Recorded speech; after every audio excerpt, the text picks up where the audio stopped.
también el programa para apoyarse tanto emocional y como anímicamente, y bueno, en varios aspectos del programa que nos ayuda a seguir adelante con esta nueva aventura.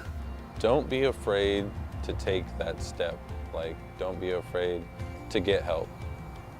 Because, you know, you might think that you know what you're doing, but it's always okay to have extra support, and don't do it alone. Give it a try. You got nothing to lose.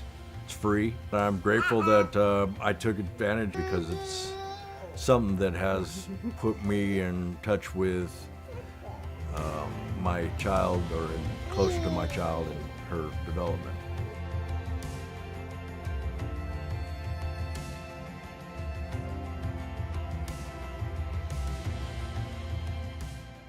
Are you prepared? We're the Office of Emergency Services, and we're committed to providing the most up-to-date and accurate information so that you and your family can stay safe during an emergency. Visit mendoready.org. It's our one-stop shop for emergency information.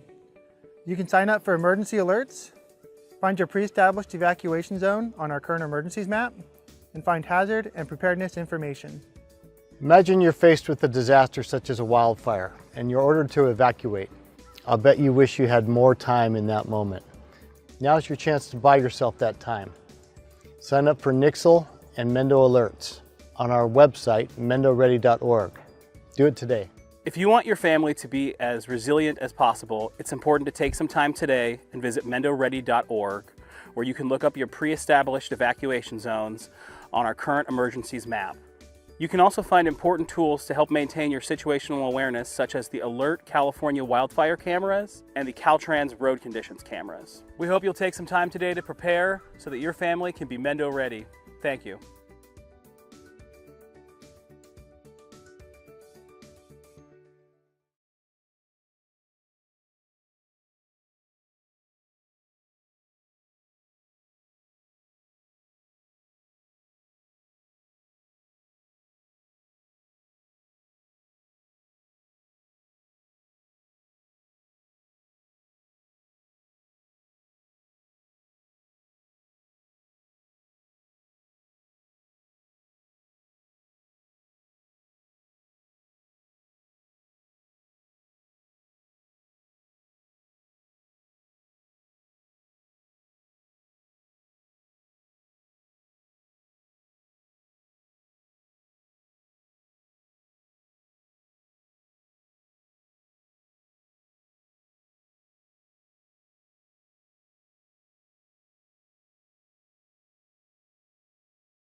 Personally, I think everybody could benefit from the home visiting programs. I think that as a parent now, I'm grateful for support more than I was before. I filled out that form not knowing what I was doing. I am very, very grateful that I did it because it's really helping me a lot.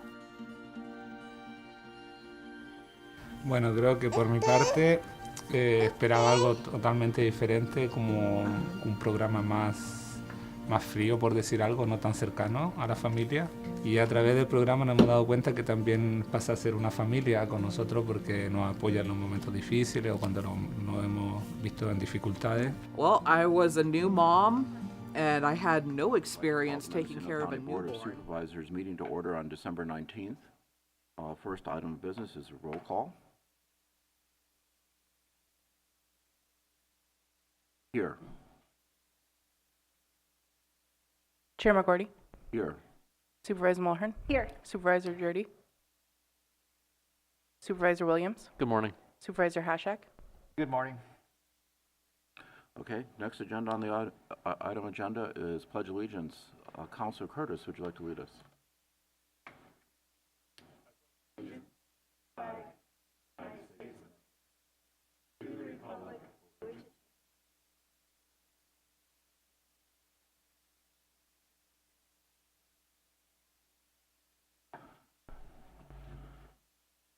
Our next agenda item is public comment. I invite members of the public to provide comment on items of interest not on the agenda. Members of the public in the chamber shall line up at the podium with 6 feet distance between them.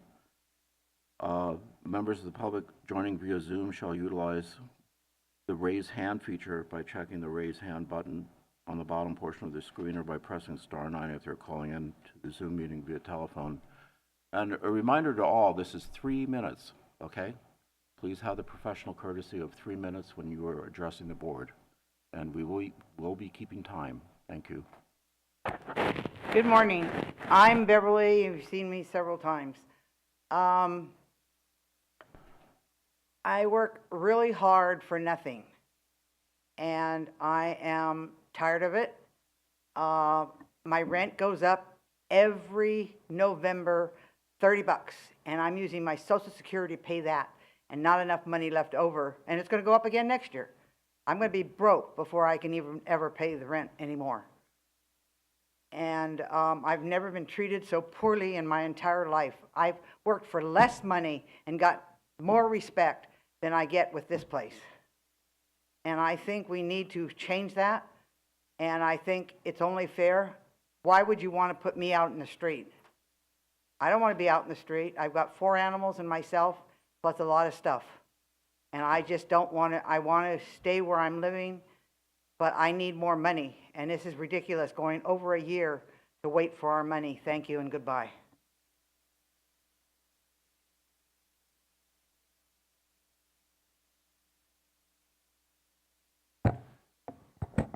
Good morning. Mark Donegan, self-healing practitioner and educator, ordained minister, aka Goldilocks. Gratitude and appreciation. Last year at the same time, it was Mary Ann Davidson in the city of Ukiah. The Christmas festival in the park. That was just awesome, and you know it ties in with the farmers market. And the farmers market was kind of slow, and I will appreciate people thinking about that, putting their mind to bring their kids out there. Very kid-safe, friendly event that we try to make it. And I mentioned the farmers market again because with farmers markets, kind of the pulse of the economy of this town. Same thing with Alex Thomas Plaza. When I see business and we see business and people there, we know things are going well for people. And that's just the way it is. I've been watching that for a couple of years. And I've always been a marijuana advocate. I've talked about the bud and breakfast, as they used to call them. And nobody's followed up on that idea. Same thing when I've talked about CBD and healing. Not a one of them has gone that direction. So when people complain, they haven't done their part yet. It's not really up to this board. I'm not following that very much. It's not, you guys aren't even there long enough to make much of an impact. You're there long enough really to cause problems and cogs in our machine, talking about and doing things that you have no business. And, you know, so that's kind of sad. And I'll bring me back to what's, I want to get to my last gratitude and appreciation is Merry Christmas and Happy New Year. Because we really screwed this one up. And so we're going to have fun next year. And I plan to be in court tomorrow. And I just think, oh, that's just a good thing for all of us. So, yeah, I really appreciate however we got there. And I'm really hoping this election will bring some people that are motivated into those seats, whether you're there now or not. So thank you very much for what you've done and putting up with me and all my words. This has been a trial run for me to be within your 3 minutes and to honor the rules and regulations of these types of meetings. Since I have to participate in them now, at least as a member. And the Behavioral Health Board meeting is tomorrow, and that would be right before court. So that was the last thing I want to throw out there as an informational. Thank you very much.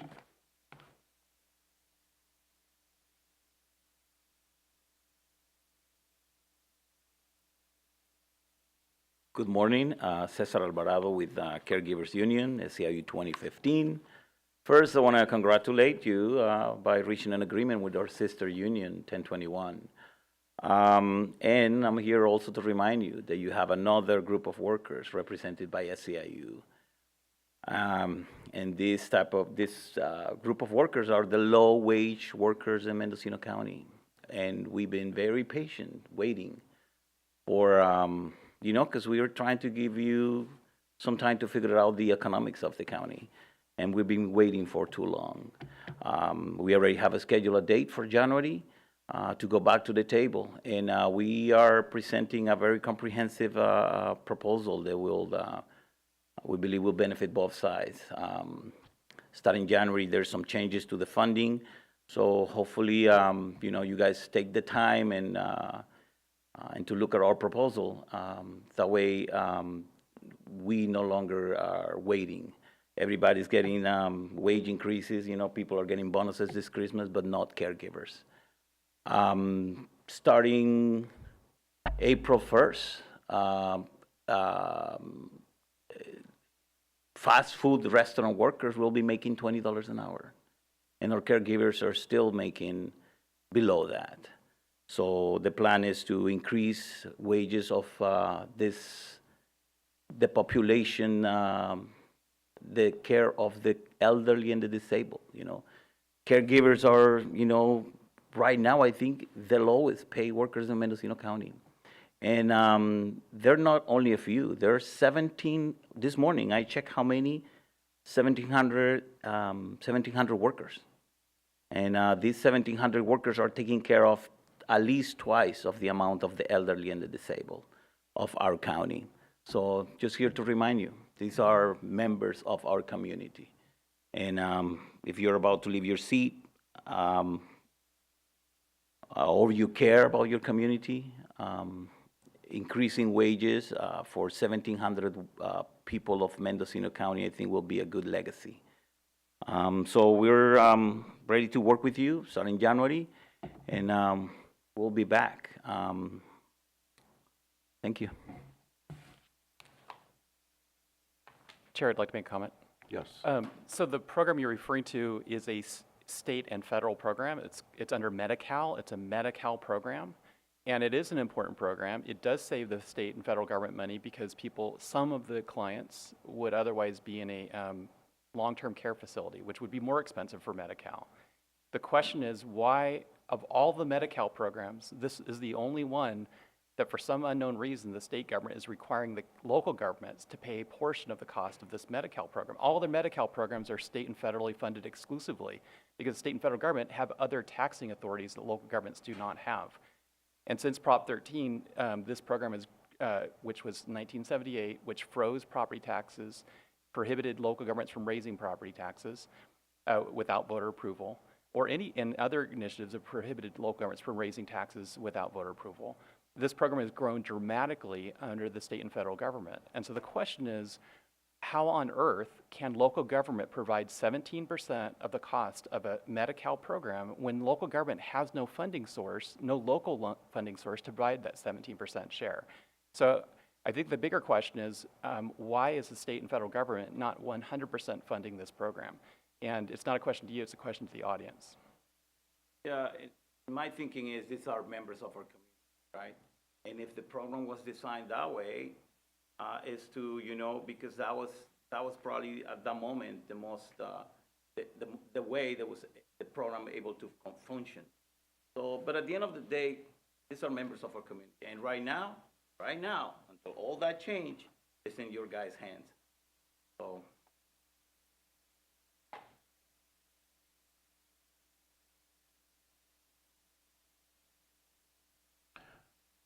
Any other public comment in the room?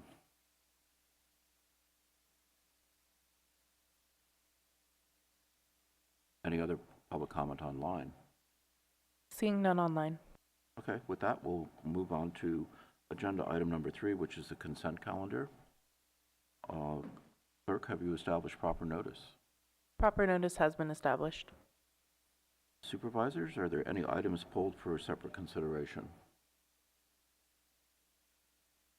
I would just like to comment on one consent calendar item. And that would be just a quick comment on the passage of the sales tax in the city of Fort Bragg. Okay. If I could. Okay. So just wanted to note that once again, the voters in Fort Bragg have overwhelmingly approved a sales tax in the city of Fort Bragg for maintaining city streets. This means that every city in Mendocino County continues to have a half-cent sales tax to repair local roads. The county government, which has far more roads than the cities, has no sales tax to maintain its roads. And if anybody wonders why county roads are not being maintained adequately, look no further than this lack of a sales tax at the county of Mendocino. 80% of all Californians live in a county that has a county-wide sales tax to maintain roads. Our cities, the voters in those cities have had the wisdom to pass city sales taxes to maintain those city streets. The voters of Mendocino County, in my opinion, if they ever want to fix county roads, they're going to have to pass a similar tax. Otherwise, and you know, I don't own property in the unincorporated county, but I'm telling you guys the truth. The county roads are going to continue to get worse year after year unless this county has a sales tax, just like the cities have, just like 80% of all Californians have in their county. Just a real quick question for you, Supervisor Jordy. So if we were to pass such a tax, how much money do you think we would generate? So only 40% of the sales tax collected in Mendocino County is based on purchases outside of a city. So the cities get a lot more bang for the buck because there are only about 30% of the residents live inside the cities, but they collect about 60% of the sales tax. So with only 40% of the sales tax occurring outside the cities, it won't dramatically transform the county roads, but it will slow the degradation that we're seeing with county roads. There will be some more stabilization. The money that the county has, which is 14%, so back up, every dollar we all pay to the county in property tax, the county only keeps 30 cents. And of that 30 cents, 14 cents goes to the county road department every year. It doesn't go somewhere else, it goes to the road department. And then the road department has limited other state and federal dollars that come in. But it's not enough. And that's why 80% of all Californians have a countywide road sales tax. I think in our county, half-cent sales tax, Howard could correct me if I'm wrong, I think we estimated it would be maybe $3 million a year, something like that. So it won't transform all the roads, but it would slow the degradation of the county roads. We have 300 miles of county roads that are never going to be paved again. We have 650 miles of paved roads. 300 will never be paved again. Well, thank you for that. It still seems like it's rather inadequate for what we're facing and the way that we manage tax dollars to take care of some of our most important resources, county roads being one of them. It seems like it's not enough. And I don't think that we really have the power to change that very much, even with the addition of the sales tax. No, we don't. It's only the voters that can pass a tax. Mm-hmm. Okay. Supervisor Williams? I don't have a position in the tax, but I will note if the voters were to pass the maximum tax allowed up to the ceiling, we would move from never catching up on the roads to still never catching up on the roads. And I think that may be what voters would ask, well, why pay this additional tax? And I think Supervisor Jordy's pointing out because the transformation of asphalt into gravel will slow down slightly, but it's not as if we will turn that around and actually catch up, right? And so the real topic is this county has a structural problem where long-term we won't have paved roads. Okay, well, I'm kind of getting the look from County Council. I think we're probably straying a bit from our agenda, so we'll move on. So is there any public comment on items in the consent agenda? Anything online? Okay, we have David A. online.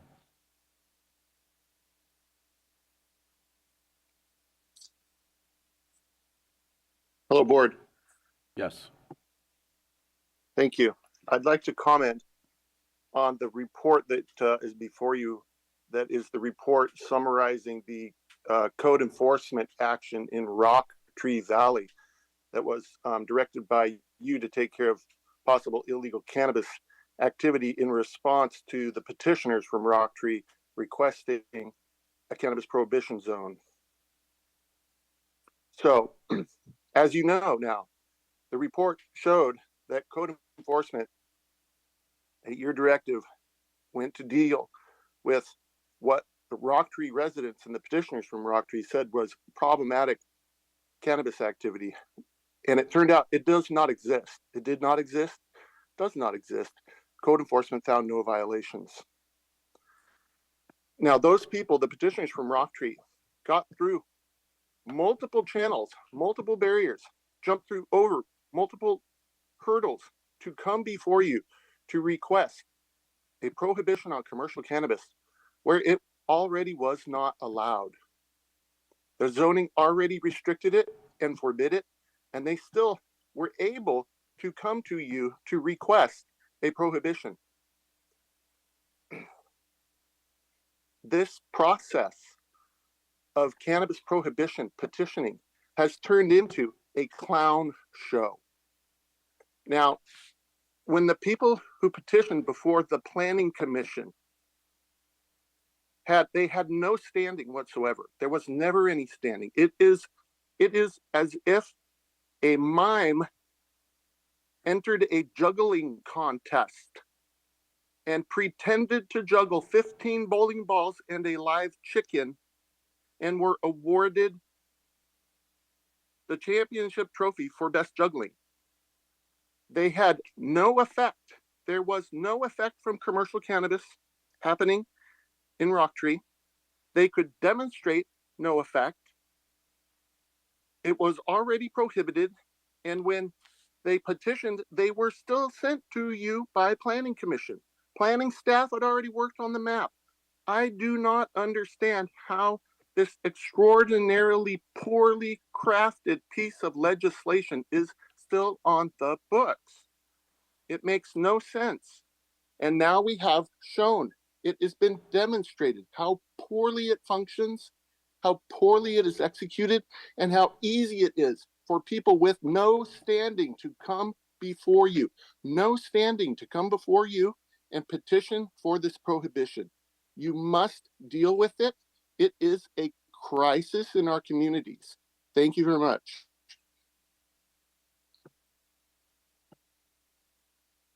Okay, we are now, Steve Amato online. Steve?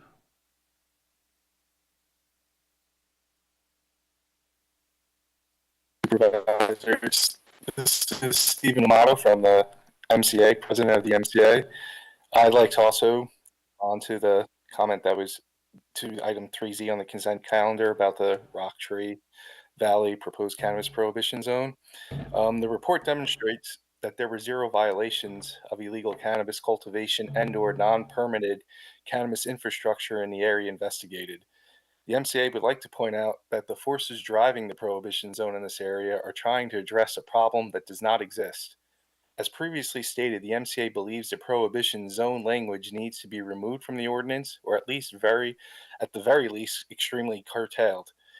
As it currently stands, it is only leading to a process that is stirring conflict in neighborhoods, leading to unnecessary hours of debate at government meetings, and expending county resources for an issue that has minimal impact if it even exists at all.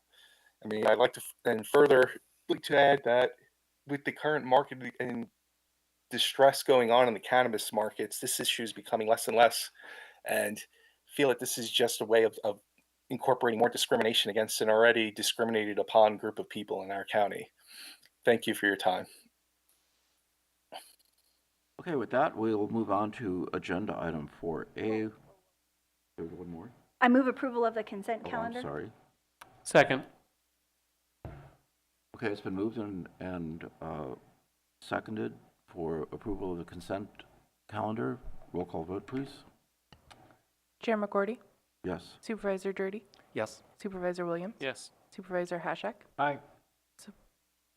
Supervisor Moorhan? Yes. Motion carries unanimously. All right. With that, we'll move on to agenda item 4A, which is discuss an impossible action, including acceptance of an informational update from the acting auditor, controller, treasurer, tax collector, and direction to staff as necessary. Good morning, Board of Supervisors, CEO Antle, County Counsel Curtis, Sarah Pierce, Acting Auditor, Controller, Treasurer, Tax Collector. Thank you for the chance to speak today. I want to begin by noting that the 21-22 Annual Comprehensive Financial Report was finalized on December 4th and posted to the county's website shortly after. In addition to posting to the website, the Auditor's Office has reached out to the various agencies requesting the report, including the credit agencies, and have submitted copies to them. We would like to remind everyone that the data in the ACFR is now a 1.5 years old, so please take this into consideration when reviewing, and that economic factors in fiscal year 21-22 are vastly different than today. I'd also like to hold off on any comments pertaining to the 21-22 ACFR, if possible, until January 23rd, when CLA will be back in front of the board to present the report. So then, as far as the 22-23 ACFR, last meeting I stated I would follow up with CLA, our outside auditors, to identify a timeline of when we can expect the finalized reports. After conversations yesterday, the soonest the audit and the ACFR will be complete is April 30th. This is dependent on the county being able to produce a balanced trial balance by the end of January, and for CLA to be on site the week of February 26th to begin their field work. So then going on to the other audits that are outstanding with the State Controller's Office, the Court Collections Office audit, Property Tax Apportionment audit, and the Internal Process audit. There's no updates on that. We hope to have further information in January.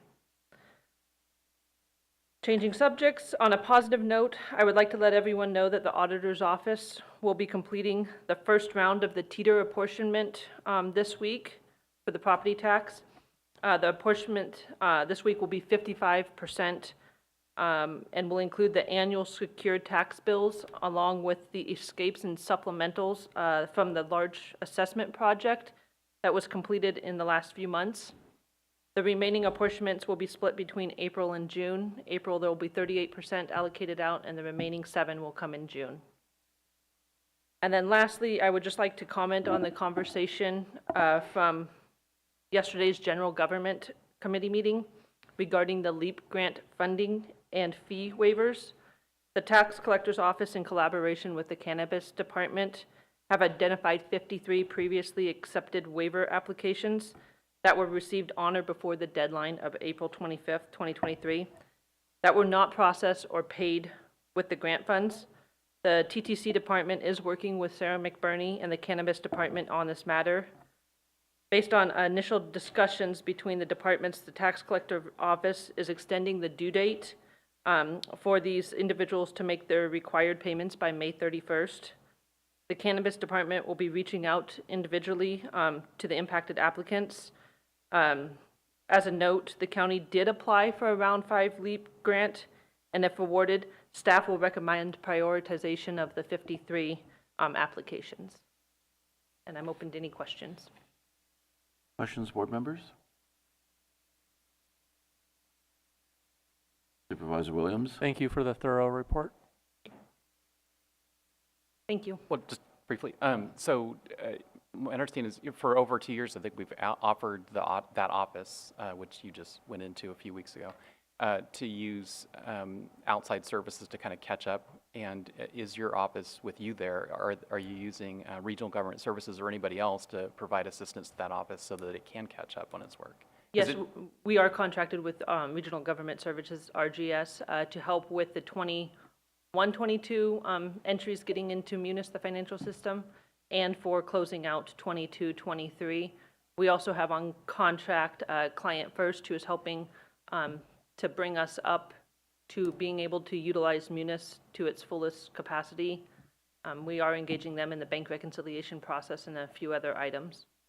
So when I hear Client First, is that also the company that the county has used in the past for TOT collections? No, this is related to Tyler Technologies and Munis system. Is it the same company though? Maybe. I don't believe so. Oh, HDL is who's been used for The TOT is what I was talking about. TOT, I believe, and we. Maybe it was host compliance. Oh, I Maybe should that say was we it. do have a contract with host compliance that Okay. we are working through on TOT collections. Okay. So how's that working out with these consultants coming into the office? I know they weren't welcome in the past. So, It's been a huge benefit, I think, to have them on site. They're providing guidance and getting some of our processes more in line with where they should be. Sarah, I'd just like to comment that thank you for all the hard work of your staff and you to move everything forward. We're getting caught up. We're becoming compliant. It's absolutely essential for our county government to have a handle on our finances, and it appears that you're making things happen, and I really appreciate that. Thank you. Yes, staff is working very diligently. Okay. Supervisor Haschak. Yeah. You said that RGS was helping with the entry of data for the 21-22 fiscal year. Correct. But we just got this annual comprehensive financial report for 21-22. So is 21-22 finalized or not? 21-22 is finalized, but the data is not in our financial system. We have not historically utilized Munis to its fullest capacity to have all of the adjusting entries entered into our financials. Okay, so it's just a question of where that information is. They're in offline Excel workbooks. Okay, and so it's shifting those to Munis so everyone has access to that. Correct. It's a unified software system. Correct. We would be able to produce reliable financial statements in the future. Okay, thank you. Mm-hmm. And I think that's an important note because in the past, the ACFR has not been entered into Munis, correct? Correct. Adjusting entries have historically not been entered into Munis. But now they will. So going forward, we'll have the ability to compare data from year to year, and also for the executive office to be able to generate reports directly from Munis. Going forward, the goal is that with 22-23, those entries will be in fully. We're trying to work through 21-22 to get a majority of them in. I would caveat that anything 22 and prior, you may not be able to compare to because you won't have all of the data, but 22-23 going forward, we should be able to run reports. Currently, there's no office that could run a report to pull all of the data, including auditor's office or executive office. So this is really important to note, is that we're finally going to be able to use the potential of a very powerful software program that just hasn't been implemented fully. Mm-hmm. And under Sarah's direction, for staffs moving forward to get that done. Thank you for that. Thank you. Is there any public comment on this item? Is there any public comment online? Okay, well, we can invite a motion to accept Sarah's report. So moved. Second. Okay, moved and seconded. Roll call vote, please. Supervisor Williams? Yes. Supervisor Mulhern? Yes. Supervisor Haschak? Yes. Supervisor Dirty? Yes. Supervisor McCourty? Yes. Motion carries unanimously. Thank you. So next item is discussion and possible action, including acceptance of an informational update from the Assessor, Clerk-Recorder, and direction to staff as necessary. Good morning. Good morning. Katrina Bartlemy, Assessor, Clerk-Recorder, Register of Voters. I don't have a whole lot to update from my last update, but we did on December 15th send out another 147 supplemental notices. So we completed 147 assessments. And with that, the preliminary numbers, so they're not prorated, but the preliminary numbers on that is about $39 million of assessed value. So I think that's pretty nice. We will begin recruiting, I think, within the next couple of weeks, so maybe after the holidays, for 2 more appraisers and another appraiser tech. So we're trying to get everything in the office kind of situated to squeeze in 3 more bodies. So we've got to work with Tony and get some things done and maybe some things moved. So that'll be good. Our roof is leaking in our scanning room. So General Services came out yesterday and tried to fix that. And we've got everything. And of course, it's where all of our history books are. So they brought in tarps, and it looks like we have a fort in our scanning room. It's kind of comical. But hopefully that will be okay. You know, normally at this time we keep our secure room closed, but we've had in the past that, and I know it's a new roof, but there's still, you know, you're still scared to death. So we keep that room open so we can check that throughout the day to make sure nothing's leaking in there. So that's one thing. The candidate filing is done, so that's a little bit off of our plate, which is, you know, a nice feeling. We're working on the ballot and the sample ballot right now, and we're waiting on the Secretary of State's office to give us the final certified list for statewide and federal candidates. So we're kind of excited to be in that process. That's kind of what, you know, kind of weird. It's kind of what we live for. So that'll be fun to go down that road. And that's really about it. Does anyone have any questions? I have a question. So Katrina, I appreciate your giving us these updates and then giving the public the updates. So when you say in this report that there's $39 million in assessed value, is that the new valuation of these parcels, or is that the increase in valuation of parcels that already had a baseline valuation? Probably both. Probably, you know, it's the difference between the old assessed value and the new assessed value. So it's that difference. Okay, so this is the increase in valuation? Yes. Okay. And, you know, there have been some that have been a decrease, but this is just a, you know, a preliminary total. That sounds kind of contradictory to each other, but it's just that. It's the difference between the old owner's value and the new owner's value, and this is what it comes up with. But again, you know, those are not prorated, and they're definitely preliminary. And when you say they're not prorated, is that because some of this is catch-up work, so it could be for 2 or 3 years, or this is the annualized valuation has gone up by $39 million?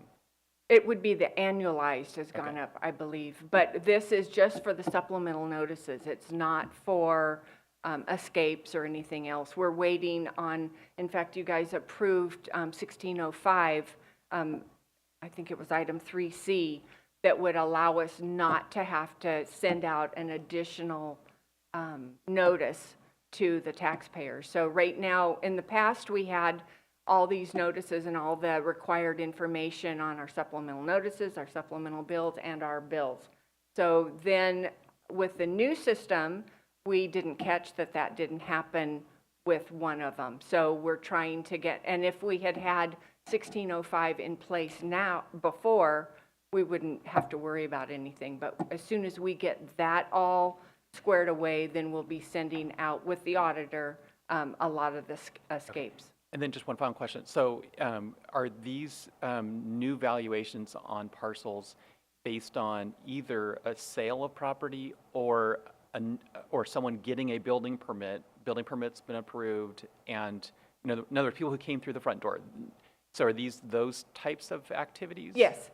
Change in ownership or completion of construction or a variation. So if you're 80% done with your house at January 1st, we are able to assess that 80%. So just to be clear, so these are not new valuations based on what is sometimes called discovery, which is someone from your office or your referral to your office discovering, oh, there was a new building here, no building permit was issued, but we're going to assess this building that has no building permit. It's all wrapped in within one. So it could have discoveries in it. I don't know by looking at the report if it does, but we're keeping track of the discoveries that we do find, and we have a spreadsheet on that. Okay, so your office is tracking some discoveries within this total. Okay. Yes. Okay, Supervisor Mulheron, and then Supervisor Williams, and then Supervisor Haschak. I just wanted to thank you for the update, and I know that a lot like Ms. Pierce's department, the your department is also really undergoing a challenge to move forward with a new accounting system in a way that'll better serve our community, and I know that that has been challenging. So I just want to thank you and your staff and the staff as well at ACTC, just because I understand that it's been challenging, and I appreciate all the efforts that have been undertaken, and want to make sure that you all understand how valuable this work is to our community. Thank you. And for us, it's the property system. We don't have a whole lot to do with the accounting system, which is wonderful.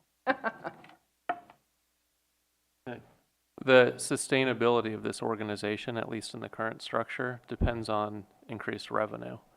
And what I see from your office, you have your staff to handle the regular flow, day-to-day operations, but probably not to catch up for 30 to 50 years of... Oh, those are bad numbers, 30. Well, how many years? 100 years? I've got, as far back as I can go, revenue hasn't been tracking the inflation on wages and maintenance on facilities. And it looks like the way the county has pulled this off is stopped maintaining roads, stopped maintaining buildings, right? What, if we wanted to address this and finally catch up, what resources would we need to give your office? You know, say we set a plan where over the next 2 years or 4 years, we want to get to 100%. What would that look like? Would you need double the staff, 10 times the staff, consultants? Well, we do have, you know, we're working with the vendor, you know, Yeah. and the vendor is helping us. And I think that they'll be back on site after the first of the year. But, you know, it just takes time. I don't know. You know, we don't have room for double the staff. Yeah. You know, you guys would have to rent me a pretty big building for that. Yeah. Because, you know, our appraisers work independently, but as a group, so as a team. So, you know, and that's invaluable. You know, they can talk about something and they can come to an agreement with what maybe the assessed value might be, and when it's not a market value. Right.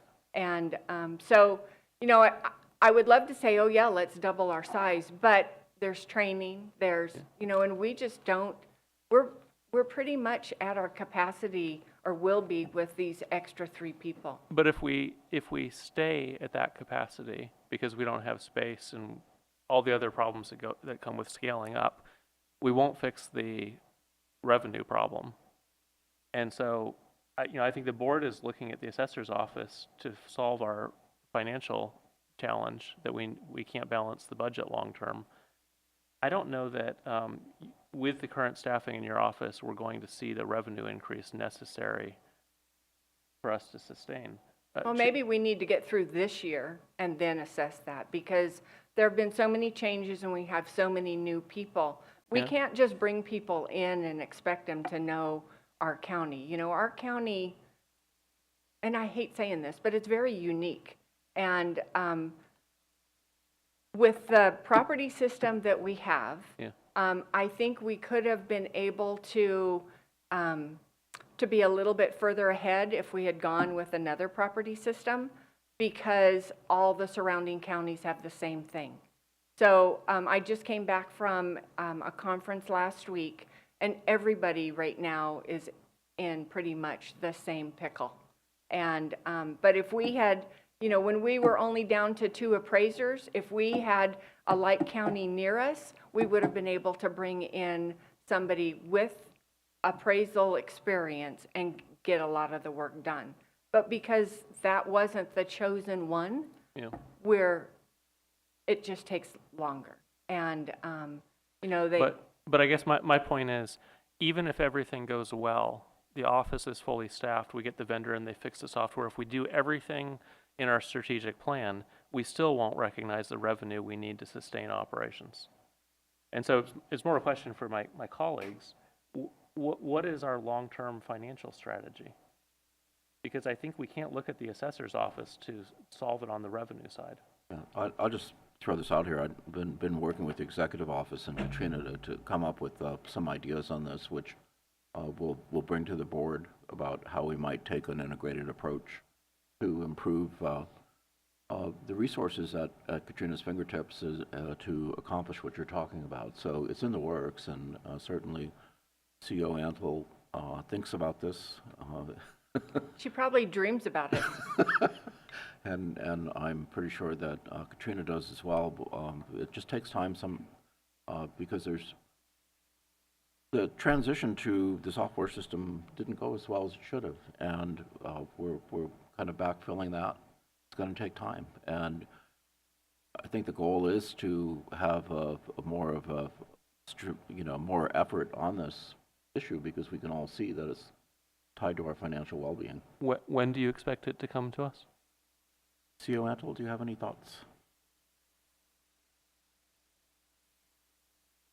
CEO Antle, yes, we would be working in collaboration with Katrina as well, but I would expect by the second meeting in January that we would have a more comprehensive plan, whether it's the hiring or the space. Okay. Supervisor Haschak. Thank you, Chair. A couple months ago, we increased the minimum personal property tax, from $1,000 to $5,000 with the hope that it would free people up to, work on the bigger issues. Is that happening?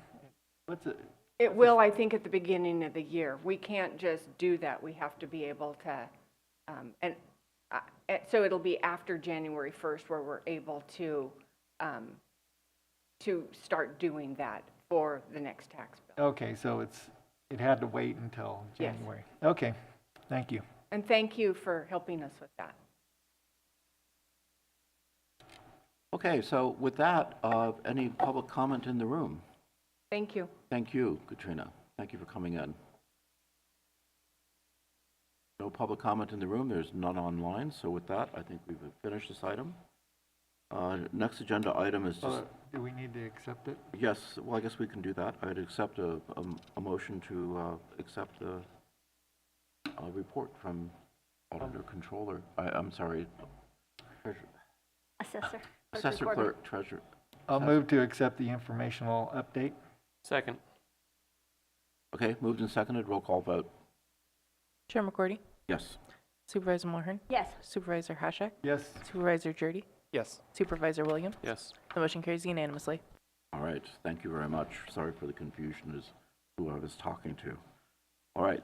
We'll move on next to the notice public hearing. Discussion and possible action, including approval to establish shorter Williamson Act contracts effective in calendar year 2024 pursuant to state statute, making the requisite finding pursuant to Government Code 16142-1D, and direct to staff to notify all affected landowners of the final decision and the right to prevent the reduction in term by serving notice of non-renewal.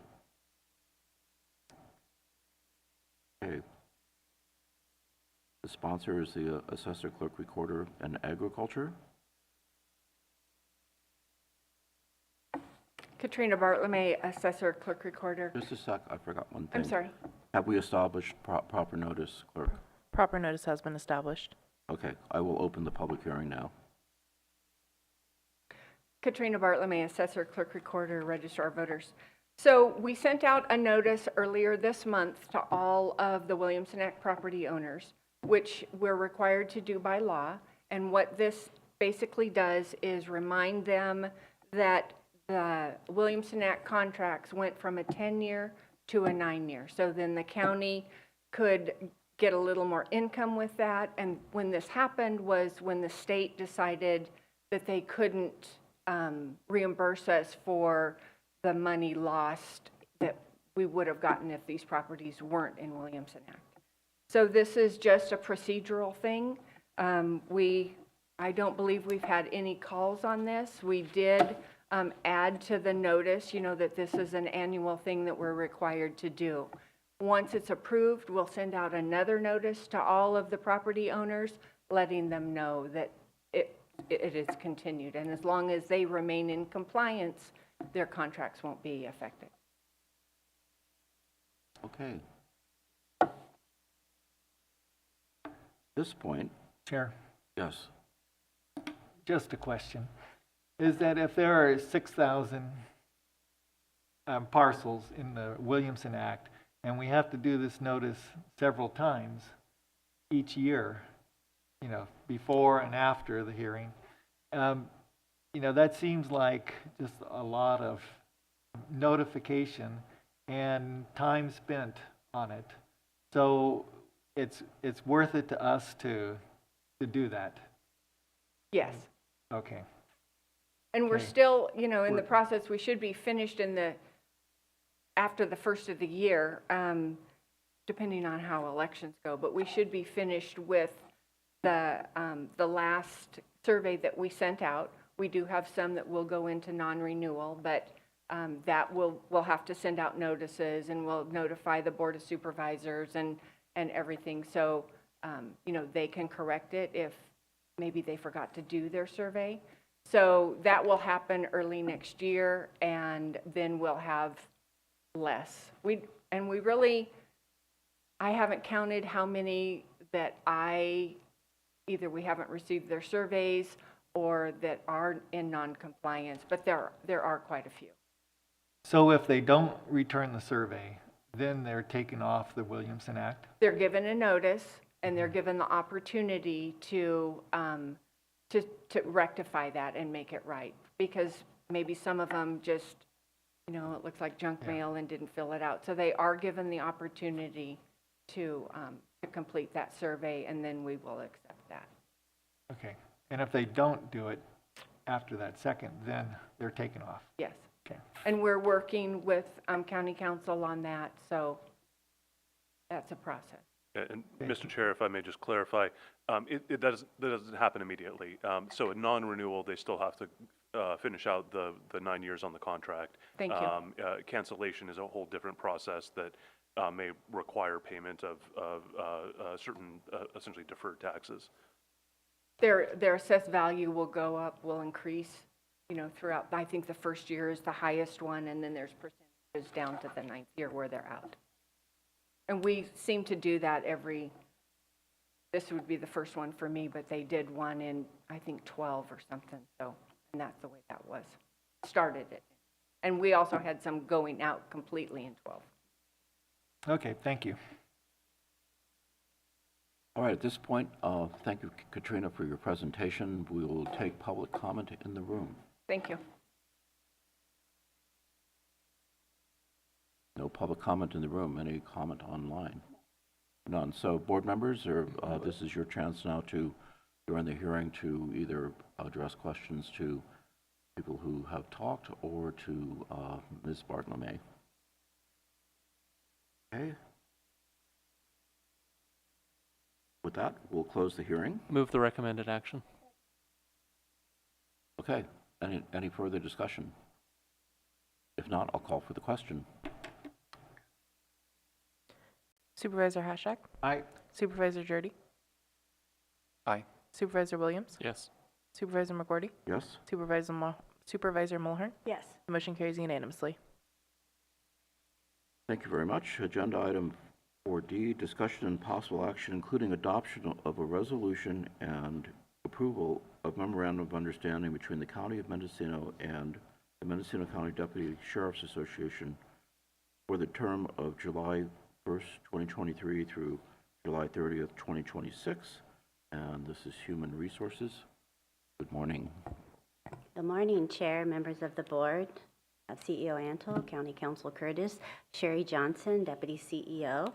And I'm pleased to be here this morning for the Board of Supervisors negotiating team has met with representatives from the Mendocino County Deputy Sheriff's Association and have reached an agreement regarding the appropriate terms and conditions of employment for the term of July 1, 2023 through June 30, 2026.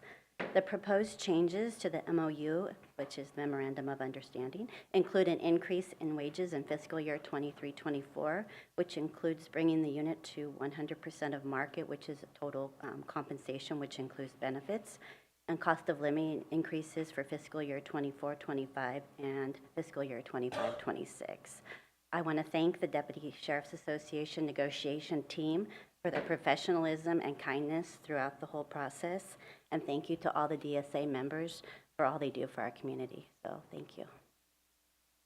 Move the recommended action. Okay. Any board comment? I would note that this organization never came to the podium and never pounced on the podium, and yet they're the first contract to be approved. Maybe there's a lesson there. Supervisor Hasjack. Well, I just wanted to second the comments that Deputy CEO Johnson made about our appreciation for the deputy sheriffs.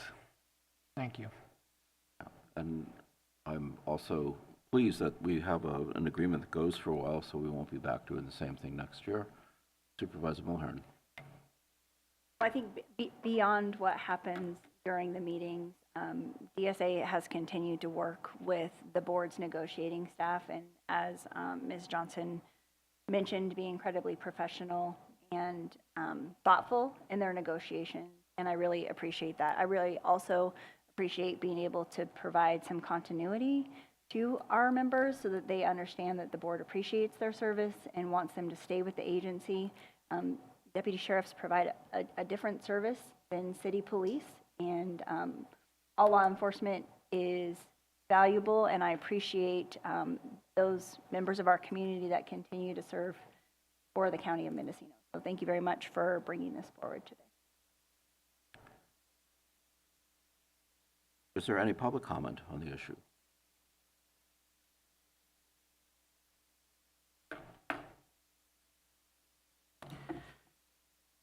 Good morning, Chair McGordy. Good morning, Board, and good morning, CEO Antle.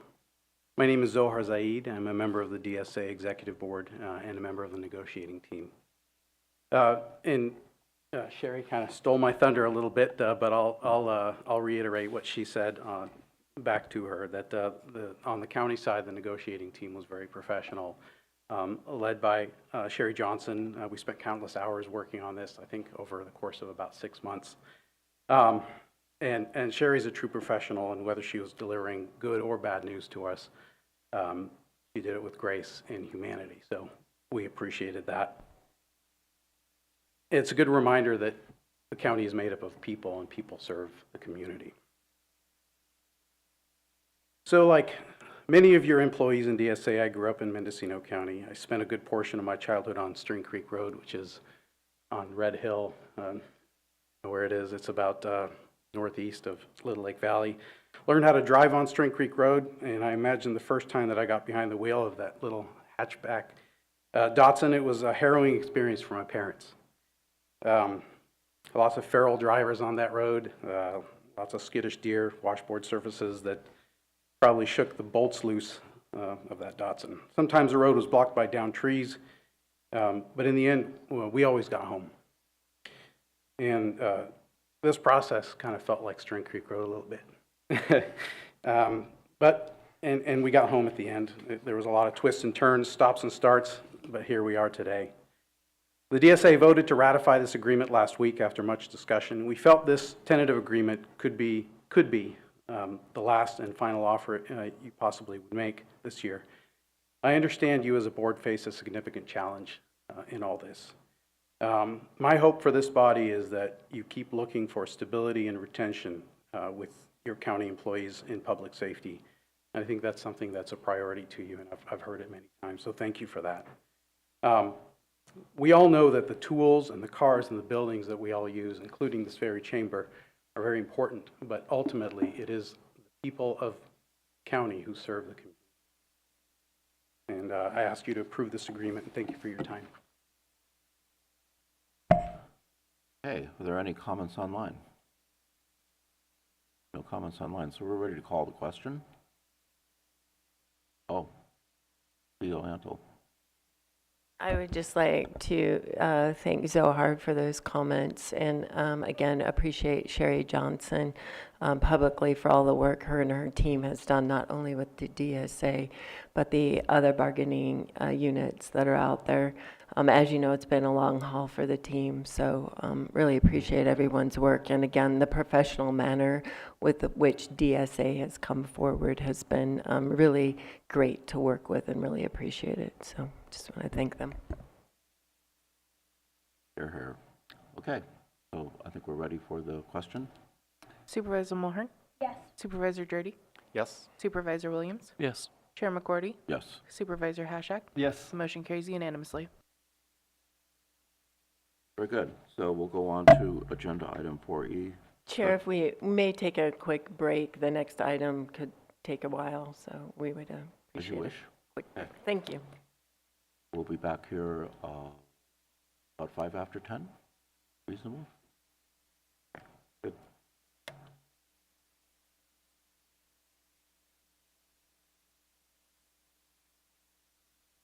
Yes.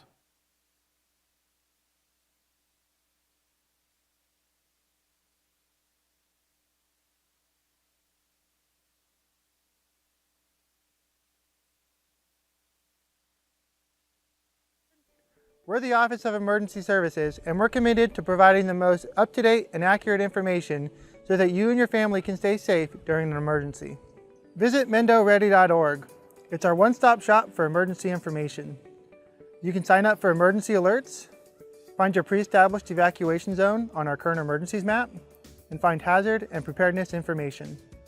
Imagine you're faced with a disaster such as a wildfire, and you're ordered to evacuate. I'll bet you wish you had more time in that moment. Now's your chance to buy yourself that time.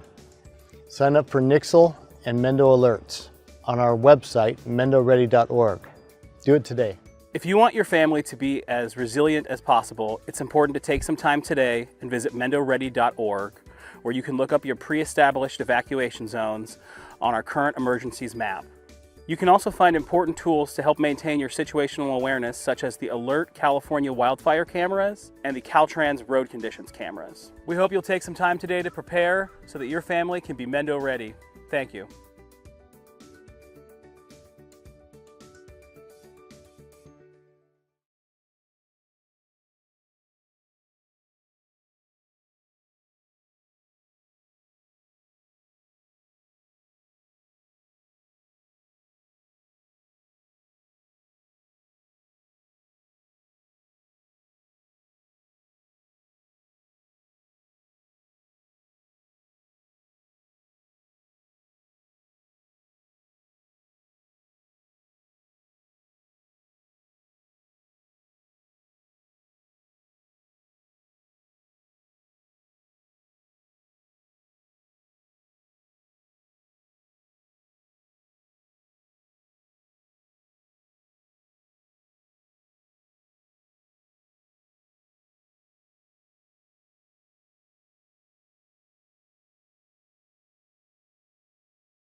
Personally, I think everybody could benefit from the home visiting programs. I think that as a parent now, I'm grateful for support more than I was before. I filled out that form not knowing what I was doing. I am very, very grateful that I did it because it's really helping me a lot. Bueno, creo que por mi parte esperaba algo totalmente diferente, como un programa más frío, por decir algo, no tan cercano a la familia. Y a través del programa nos hemos dado cuenta que también pasa a ser una familia con nosotros porque nos apoya en los momentos difíciles o cuando nos hemos visto en dificultades. Well, I was a new mom and I had no experience taking care of a newborn. There isn't like a book on how to raise a kid. We come from like a lot of family history of, drugs, violence, alcoholism, so we didn't want our daughter to experience any of that. The thought that a parent was supposed to be loving, nurturing, supposed to be there for their kid, you know, provide food, shelter, joy, and going in, becoming a parent for her, I had no clue how to provide that. Cómo pensar educarla, ajá. Cómo educar a un hijo y porque pues nosotros nunca es la primera vez que íbamos a ser padres. What I think parents should know about home visiting is that you can learn a lot of new things and tips and tricks, how to take care of the baby and what to do, and if you're, stuck in a routine and everything being monotonous, like they give you new resources and new tools how to handle parenthood. It was nice to have them kind of guiding me, even though I was not a first-time mom. I felt like a first-time mom. It totally blew my mind over time. So much information that I had no idea about. She was straightforward when, teaching me this stuff and answered any of my questions. Just a really positive experience. What I think that parents could benefit with the program is just having someone here for you, especially for first-time parents. It can be very isolating and it can be very lonely, and having the home visitor changes that and it feels very good. For me, having a home visitor is like having a second mom there. A lot has changed. I'm definitely more knowledgeable taking care of her, and I know that anytime I need advice or help from somebody, I can just call her. It's just that little positive nudge to, hey, I'm noticing something, let's find a way how to change it. And she's like, you know what, Amanda, let's pick you up, dust you off, and let's go over to, see about either getting your driver's license or seeing about, going to college, see if we can start something for you. It's totally worth it. Like, even if you're on the fence at first, you don't feel like having a stranger coming in your house and teaching you about your little one, do it anyway. You get the help that you need. You get professional advice on things you may not know about your child.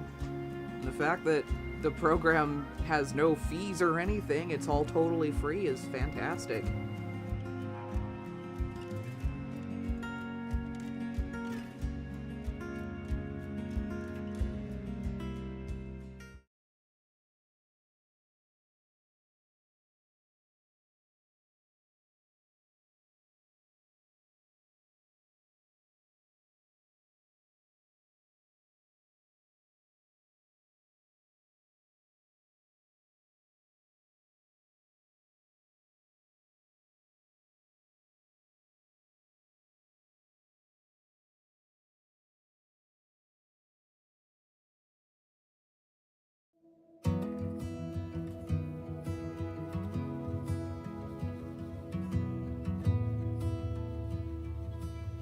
Yo creo que si conozco a alguien que está próxima a ser mamá, lo primero que haría sería recomendarle el programa, porque te entrega mucho apoyo, mucha información y más que nada como apoyo emocional, una guía, te da una visión diferente de cómo es ser papá aquí, quizás en este país. Sí, pues es un bonito programa, porque pues es buena persona la señora y los ha atendido muy bien. Pensé que nada más iba a ser un programa de orientación quizás para los nuevos padres, pero creo que nos llevamos una linda sorpresa porque Gaby es una persona muy cercana a nosotros, es como parte de nuestra familia, siempre ha estado dispuesta a ayudarnos y a escucharnos con nuestras dudas sobre la paternidad, y en nuestro caso, que estamos solos en este país, ha sido como de mucha ayuda. Es un gran apoyo para nuevos padres, y más aún si están en nuestra situación, que somos extranjeros, que nuestra familia y amigos, como dice Carla, están en otro país, lejos. Entonces sí, viene muy bien el programa para apoyarse tanto emocional y como anímicamente, y bueno, en varios aspectos del programa, que nos ayuda a seguir adelante con esta nueva aventura. te ayuda como a ver los distintos recursos que tiene la comunidad para nuevos papás. Entonces creo que es de gran ayuda. No queda mucho que agregar, pero lo veo de la misma forma. Que hemos aprendido algunas cosas aquí y pues los han ayudado, como este programa los ha ayudado para seguir creciendo a la bebé, como con buenos consejos y así. Sí, y creo que también ha sido muy importante el tema de apoyarnos con el libro y saber qué actividades hacer con Máximo de acuerdo a su edad, cómo estimularlo, cómo cuidarlo de los peligros de la casa, como cosas que uno como papá nuevo no conoce, claro. Pues a mí me gustaría que lo siguiéramos visitando aquí en la biblioteca de Covelo. Está tranquilo y muy bonito aquí. Cuando no nos podemos reunir, nos comunicamos por Zoom o una llamada telefónica o por texto. Donde nos visite, porque ha sido nuestra casa, a veces nosotros vamos a Willits y puede ser en el parque. Gaby llega, como hacemos un resumen de cómo ha ido nuestra semana o qué hemos hecho de nuevo, cómo va el trabajo. Luego hacemos las actividades del libro, vemos si podemos hacer un juguetito nuevo para Máximo, a veces ellas lo... We're on to agenda item number 4E, which is discussion and possible action, including review of Board of Supervisors directives requiring follow-through from county staff and or other agencies, and deletion of outdated directives as determined by the Board of Supervisors. Executive Office. Thank you, Chair. I'm Darcy Antol, CEO. So before you are the directives that have been tracked and monitored throughout the year. There's a misunderstanding within the county agency about the directives. I went back and did some research in December of 2021. An item was brought forward to the then General Government Committee of Mulhern and Williams. There was some clarification about the directives, what a directive was, and how it was going to be tracked. That item never made it to the full board, whether that was due to COVID, change in leadership. So it's never made it to the full board. So we're going to go through what has been tracked and monitored for this year, and County Council will have a few words to add as well. And then I look forward to working with this board at the first meeting in January to remove directives, not have directives moving forward, that everything be made by a motion, clear action, clear formal action at the board. So, Christian, would you like to add? Yeah, so just to clarify, in terms of the miscommunication that CEO Antle referred to, it appears that the directives that are being tracked are only those that are not contained in the form of a motion. From what I can tell, and this is some speculation, that is likely the case, that the directives list was initially generated only to track those directives that weren't appearing in the minutes because they weren't part of the motion. And then at some point then that got used to track the progress of the work on the directives, but has not been used to track across departments the progress on direction that's given in the form of a motion. So if you'll see, we had some recent attachments to the item. There's the planning and building list for directives and the planning and building list for motions. You can see the list that is directives is just, I think, 2 items that were not done through the form of a motion. It was just sort of general consensus of the board or a statement by the chair as to what the directive was. That's contained in the master directives list that's maintained by the clerk of the board's office. But the motions themselves aren't separately tracked outside of the departments. So I believe what CEO Antle was alluding to is possibly changing that tracking mechanism. As I understood it, this board's prior direction had been to return on an annual basis to review the status of all of the directives and essentially to take old ones off. And there's a few things here that we'd really like to cover as well, as we think some of the direction might have become stale. But the directives list may not be the right list for that purpose, and therefore it may need to be supplemented with some additional components. We were hoping to go through both the directives list today and some of the individual direction items that were given through motion. Some of them in particular we think may have become stale or no longer reflect the direction of the board. In particular, there's a few items that may involve, in the last few months, there's been some direction from this board for a hiring freeze and for some other actions to try and save money or cut down on unnecessary work by the county. A few of the directives were enacted or were given, or I should say, directives and direction were given before that philosophy by the board, and some of them still involve things that would require scaling up or other things that might not be in line with the board's current direction. So we were hoping to go back over those, and if they do reflect, no longer reflect the desire of the board, we'd like to remove those so that staff isn't sort of wasting time on something the board doesn't want any longer. Okay. Supervisor Williams? Well, I don't disagree with any of that, but I would like to give direction. That we track our directives in a tool that's not a spreadsheet or a post-it note, like a tool where progress can be updated and supervisors and staff can see that progress in real time rather than waiting for a report at a meeting. And it's just an observation. The system, since I've been here, I wonder, has anything happened on this? I call the CEO, she calls the department head. They check with their staff, it kind of works its way back up. It's terribly inefficient. I have a feeling supervisors get different answers. And it may just be the framing that we ask on a different day, and the day I ask there was no progress, and the next day Glenn asks and there is progress. And then Glenn and I have a different impression of where we are. And so I think what you're getting at is we need to clean up this process where there's one system, it's transparent, it's up to date. And so if we could give that as direction today to not use spreadsheets for tracking, I would feel more confident. What's the appropriate tool in your mind well, for it? Well, pick one. When I first got here, the first day, the question I asked is, how do I get a JIRA login? And I was like, deer in the headlights, and I asked, what is the tracking system?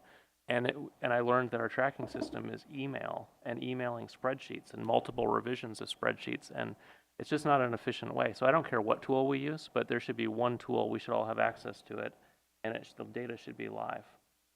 Right? I don't want an update when I come to the meeting and we see a spreadsheet on the projector. I want to be able to any day pull it up and see a task that we assigned is now 50% complete. Yesterday it was 45% complete. And I think most organizations have this level of tracking. It's peculiar that the county hasn't. So I'm all in favor of if that's what we're talking about. So can you work with staff to come up with some suggestions of a workable system? Mr. Chair, if I may, I actually was just having a discussion with the CEO about this before, and I believe that she intends to bring something forward in January, looking at a few of the potential options there. I would also suggest you might want to look, because you're going to be doing your rules update in January, you might also want to look at whether you incorporate that into the structure of how your actions are recorded. Okay. So CEO Ansel, feel free to converse with Supervisor Williams on this, or listen as the case may be. We do converse. All right. And Mr. Chair, I'm not sure what the pleasure of the board would be if you'd like to start with just the directives list, or otherwise, I've asked Ms. Krog to join me. There's some overlap in some direction and directives between her department and mine of the few of the items we think might be stale, and we've highlighted some of those that we'd like to go through with the board one at a time, if you'd prefer to start there. Okay, what's the pleasure of the board? Supervisor Williams? In addition to removing the stale, would it also be appropriate for the board to rank the priorities? In my view, you can only have one number one priority, and I think we give staff lots of number one priorities and then complain that there isn't progress. And we should be clear about, if we only have so many resources, what we expect to get done first. So, but on that point, there are multiple county departments, so you could have departments with no number one priorities, and yet they still need to be working on projects. So how do we resolve that? I mean, there's a bottleneck you could potentially have in the executive office with only so many people there working on these projects, but each department should be working on projects. We're missing that dependency analysis when we give direction or when we pass a motion. I think we need that pushback on from staff. If you want us to take this on, here's what we're going to have to deprioritize. And we haven't been having that conversation. And so we just keep stacking on more and more. And you have finite set of resources. You can't ask those resources to do more if they're already at 100% capacity. So maybe it's by department, like, for planning, what are we giving as the #1 priority from the board? In addition to our priorities, they also have their own internal priorities of keeping up with the flow of customers trying to get permitted. And I don't think we have a good sense when we ask you to work on an ordinance, how we might be impacting the operations that are more public facing. Supervisor Milhern? I think you just wanted to provide a little direction for the conversation. I think because the board has had a chance to look at the list of directives, and there has been an item posted that is removing some stale ones regarding the things that were not motions. It's my suggestion that we don't go over that list and that we just focus on the ones that County Council and PBS want to talk about to streamline this conversation. I can support that. Okay. Anybody not like that idea? County Council? I think that's a great idea. I would suggest in terms of the priorities, it might be appropriate for us to come back with another item and a little bit maybe a more in-depth analysis from the individual departments as to what they have on their plates, because I don't think we have a complete picture at this moment. I would also note in terms of the prioritizing, you may want to do it by departments, but it would also help, at least for my office, to have a global priorities list, because some of the things, there may be things that we don't realize are going to involve County Council involvement at the front end, or there may be things that we do, but if it's a high priority for one department, I may need to also weigh how it, where that ranks relative to priorities for other departments. Supervisor Williams? Yeah, just one clarification. When I'm talking about tooling for when this comes back in January, I would expect us to choose a tool that has dependency analysis so that we can look at where we're blocked at the time we're creating new priorities, right? So think more graph theory. If we have, today we just kind of lob them over, ask planning and building to do this, not knowing how that's impacting the overall organization. We need tooling that'll show us if we ask them to do that and it uses certain resources at 50%, what will get delayed as a result. So just, is it CEO, is that something when it comes back in January, we can get at the dependency analysis? I'll certainly work with the department and IT and you as well to locate that tool, but yes. Does the board support that? Yes. So directed. Okay. Well, I just think that we need to rely on the department heads too to tell us that, their plate's full, or they can or can't handle such and such a task in the hours. We really don't have an idea when we have a directive how long it's going to take to implement it. And, that's what we would expect from a department head, to be able to tell us this is feasible or not. Well, maybe that's part of the process, is when we come up with our directives, is that we give the affected department a chance to kind of assess it and come back with saying, this is what's going to take. If you really want that, this is the resources that are going to go into it, so that we know what we're asking people to do. That makes sense? It makes sense, and it highlights the tooling needs to be for the departments and their staff as well, right? If the director learns that one of our requests may take a chief planner 30% for the next 6 weeks, well, how does that impact the rest of projects? I don't expect her to just intuitively put together what the impact will be. The whole county organization needs to use tracking tools that can handle that sort of dependency analysis. It may not be perfect, but it would give us a better hint than we have today. I like that idea. Okay, so shall we proceed, or any final comments on that? If there's no other comments to the board at this point, I'm happy to proceed through the items that we flagged in the list. Okay, please do. Okay, I'd like to start with the file that's labeled PBS motions, and actually the very first entry that we have on that, this is the proposed water extraction / water hauling ordinance that had been brought forward by a citizens group. I will say on my own internal list, we also have some older direction regarding an ad hoc that I think disbanded. That had been, I believe it was McGordy and Hashak that had been looking at the similar item.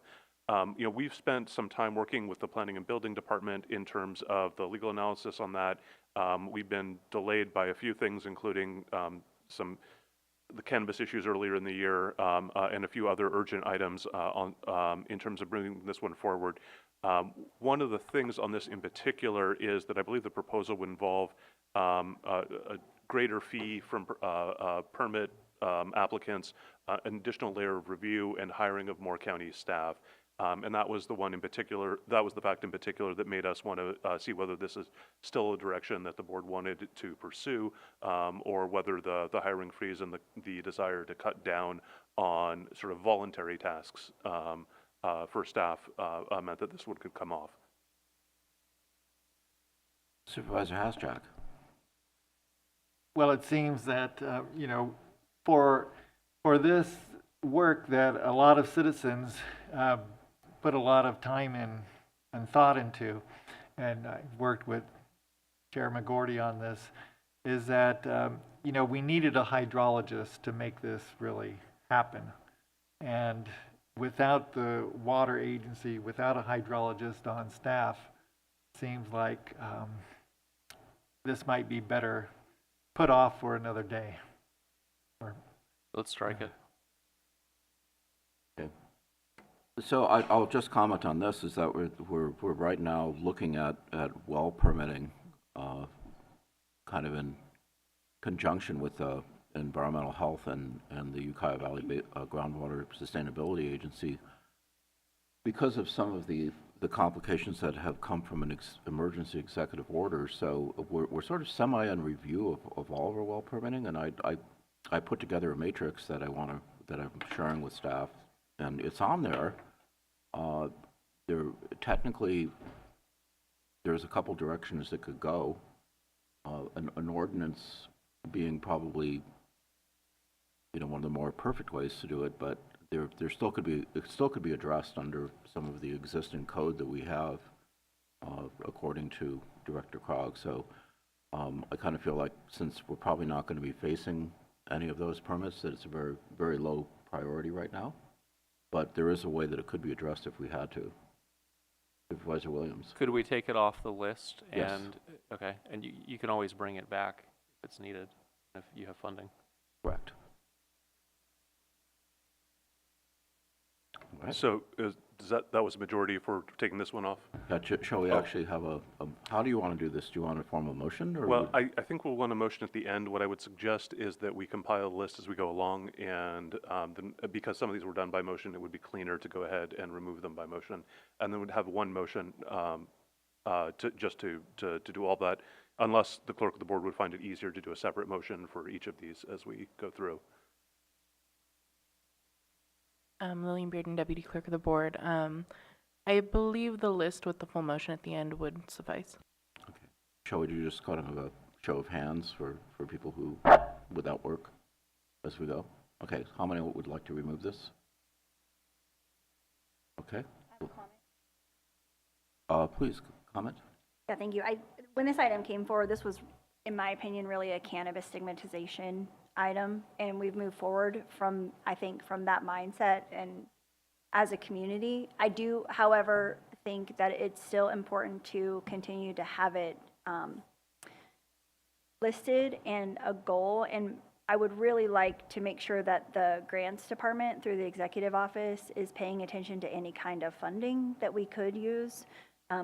Obviously, in years when we aren't in drought, it becomes less of a priority, but for years from now, when we are in a drought, it is going to probably hit the list again. So I understand taking it off of the directives list and moving it more to water agency type of list or water matrix type of list, but I do want everybody, and in particular the grants division, to sort of be tracking when the opportunities arrive for funding. So procedural question. I agree with what you just said, but I think staff is asking us to get away with just giving direction or expressing our ideas, even if it's a majority and they actually want a motion. if we want what you just said to stick, do we need it to be part of the motion? I don't personally need for it to be part of the motion. I'm, continuing to pay attention to what's happening in my agenda items and with staff. And when I see opportunities arise, I'm able to have that conversation. So I don't need it to be a directive. I'm just stating it out loud. You don't expect anybody to act on what you're saying, right? I do expect that our staff is paying attention to what I'm saying, but I don't need it written down and tracked. Okay, next one. Thank you, Mr. Chair. If you go a little bit further down that same list, it's listed second to last row on the first page, August 29th, 2023. There was direction for staff regarding a short-term rental inland ordinance, and I might defer to Ms. Krog on the status of this one, but if this is something that we need to continue to work on, this I would anticipate a significant amount of my time for my department in terms of any drafting, any work related to it. Thank you, Julia Krog, Planning and Building Services Director. So we have just finished holding some community stakeholder meetings on this item, and I know that this has been a prior direction from even prior boards as early back as 2017. So we have been working on this, but as Christian stated, there is some, obvious staff time that's going to be involved in this. This is not an item that we would include in our inland zoning code update, primarily because, as you're well aware, this is a very hot button topic, and it really requires a measured approach to it. And so that is more review and work than I think can reasonably be accomplished in the time period that we are under for our LEAP grant funded inland zoning code update. Also noting that the inland zoning code update is a housing focused grant, and it's about reducing barriers to housing development.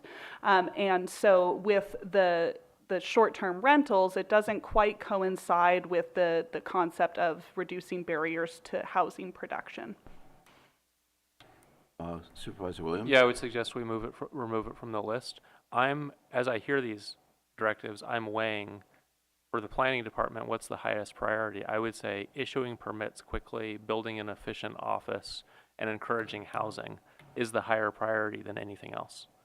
And so, to not just say that, but actually act on it, I think we should remove this item from the list. It can always come back at a future date, but we need housing. And if I may, through the chair, I was just going to suggest that perhaps this is more of a pause on this particular item as opposed to a complete removal of it, just because I think at this time, when this time of sort of financial uncertainty for the county, it's important that we really focus on our core mandated services. But I do think that it is important that we do update these regulations in the not too distant future. So I don't want to see that this is removed necessarily entirely, but pause till there's, either we're in a better situation. So maybe for the CEO, is my understanding correct that if it's on the list, it can be in two states, either active or suspended? And today we have the job of removing items from the list and clarifying active versus suspended. If I may, through the chair, this item, because it was done through motion, is actually not on the CEO's list. So I don't know. Can we put it on? Can we coalesce all of our items onto one list? CEO Antle, that's the clarification that we're going to be seeking, because the CEO's office was not tracking individual departments, items that were made by motion. We were only tracking what was made by a directive, and that was just the consensus of the board, or when you, Supervisor Williams, say direction, and three of you agree, then we start tracking and monitoring. This is a list that Planning and Building was tracking for their own motions that have come before the board. So that's when I was talking at the beginning that it's not clear a direction versus a motion and the tracking process. I'm a little bit slow. Is it possible to coalesce these into a single list? It doesn't have to be the first thing we do today, but I don't want to walk away with multiple lists and lists the CEO's office isn't tracking. Certainly. Okay. So I'm back to, I support suspending this item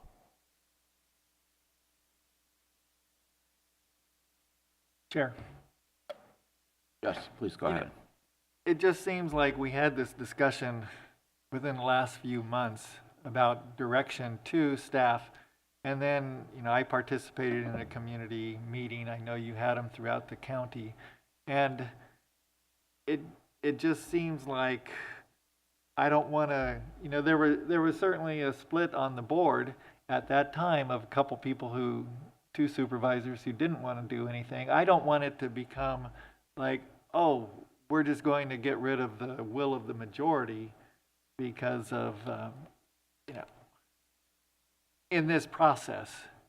And so I could go for a suspension for a limited time, but I do think that this is an important thing to the board, which we stated before, and to the community, because there were a lot of people who were showing up to those meetings. So I don't want to see it just, put off forever. And maybe 6 months, is that what we're talking, or kind of a delay on it? I think that's really at the pleasure of the board of whether or not, we will follow board direction, but just, as Council Curtis stated in the beginning, really I think why we're coming forward with these is because of the discussions that have been held over staffing and focusing on our core mandated services during this time, so. If I may, Mr. Chair, Supervisor Hashak was mentioning before that you need the departments to provide you some feedback in terms of how much time things are going to take and where the resource limitations are. I would say at least in the next 6 months for my office, I would expect there to be, with some of the fiscal issues, with some of the turnover, my own departure, I would expect that this one would be a difficult time to be having in the queue, at least until the start of the next fiscal year. And CEO Antle, as we move forward procedurally, we can talk about this at the first meeting. If you would like to just have a standing item once a quarter to review what's on the list, so it kind of stays fresh in everyone's mind, what's all out there, whether it's a directive or a motion, and hopefully we'll clear that up in January as well. For clarification, yes, which of the lists are we talking about right now? Yeah, it'd be good if we brought them up on screen so we could be all sharing the same screen.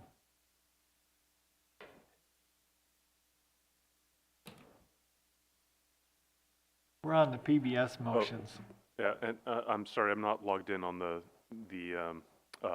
Zoom. And I don't believe that we're on the Zoom at this point, but I can log into it if you'd like me to share it on the screen.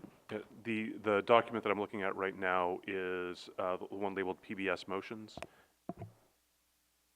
And this is the second row from the bottom on the first page. It was item 4A on August 29th, 2023. Okay, and then the idea is some sort of suspend comment on that item, but then it would be on a consolidated list going forward, not one of 4 or 5 lists. That is my understanding, although I don't think we've got direction from the full board just yet.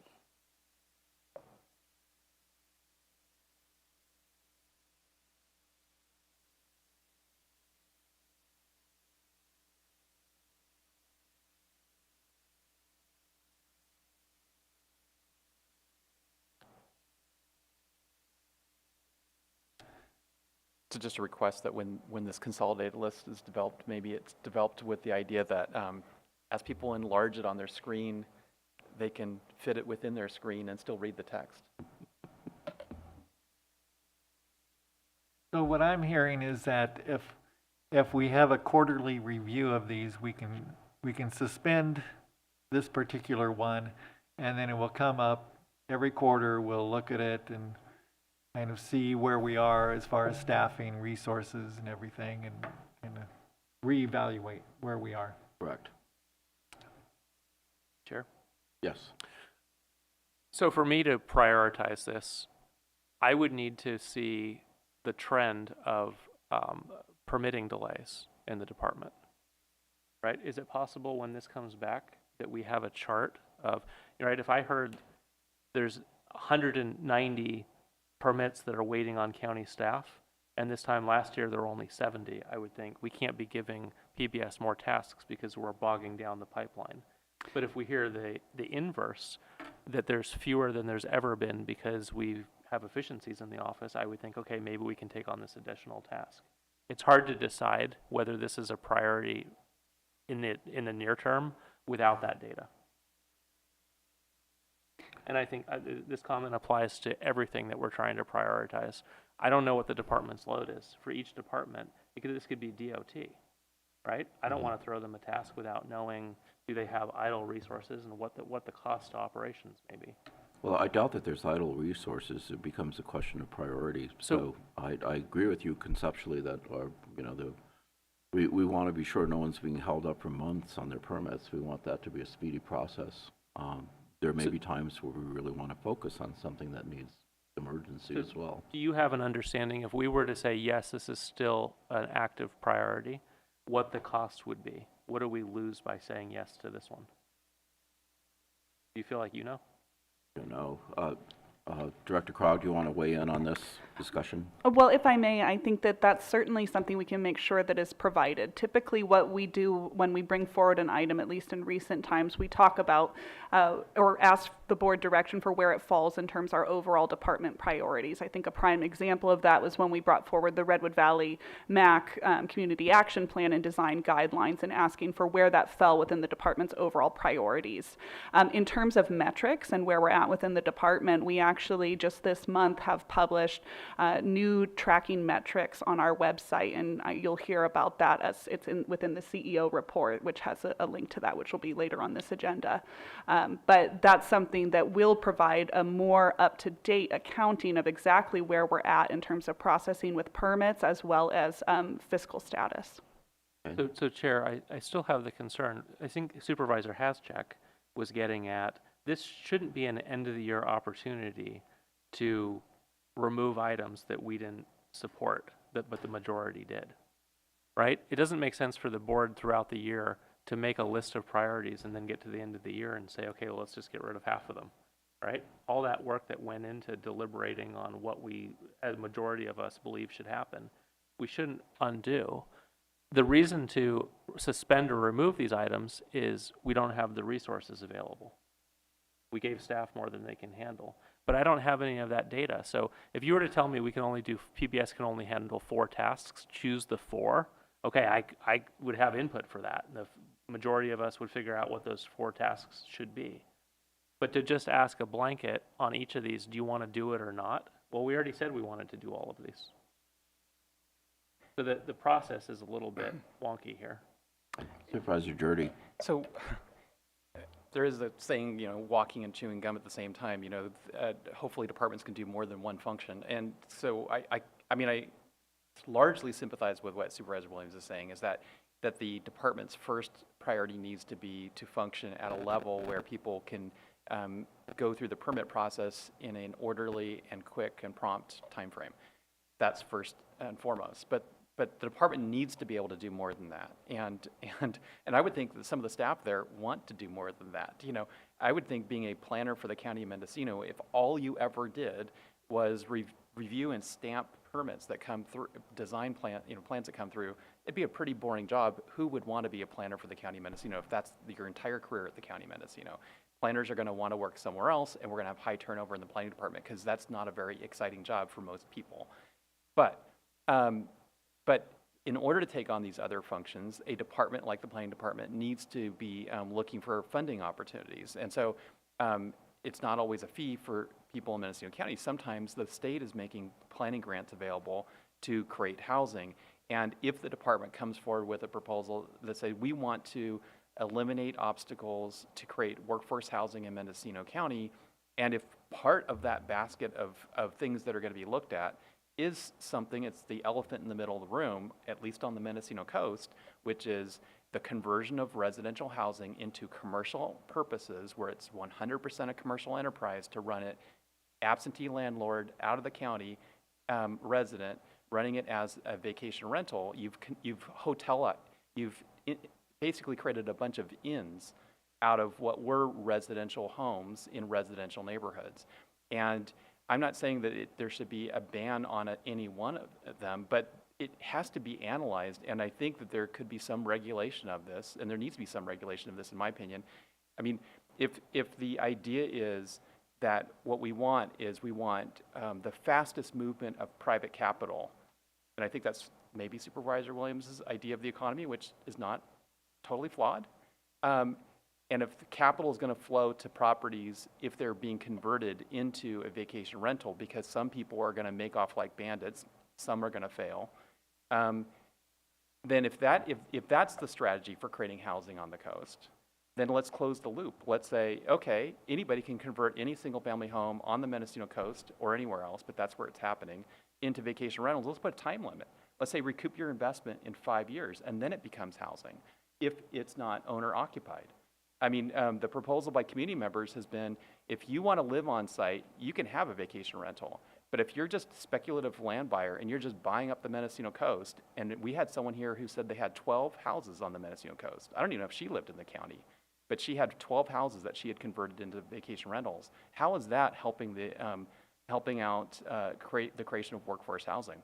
And you can't tell me that every single one of those homes were unaffordable to people who are in the workforce or unaffordable to people who were wanting to move here. I mean, in my little neighborhood in Fort Bragg, I've got a number of people who in years past might have moved into the county. They've been priced out of the county properties, so they're moving into Fort Bragg city limits as retirees. Well, that's displacing people in the workforce because the workforce can't live outside of the city limits. So there's a lot more to this economic, sort of free. I don't know what Ted, what your economic strategy is, but it's. Well, my economic strategy would include increased revenue so we can provide service, and I don't think we're agendized to get into the merits. I was going to say, I feel like our conversation's drifting a little bit. Yeah. I think this is really a compelling topic, and it seems like we've talked about it before, but I think we need to kind of refocus and. Well, so I think though, I think the department, any department planning at this point, they need to identify funding sources. So if they have a funding source that can pay for staff time for planners, then those planners are not being taken away from issuing permits because they're being funded by a different funding source. Mr. Chair, if I Yes, may, to Supervisor Jurdy's point, there's actually an item a little bit higher on the list, and we talked about possibly having a suspended status.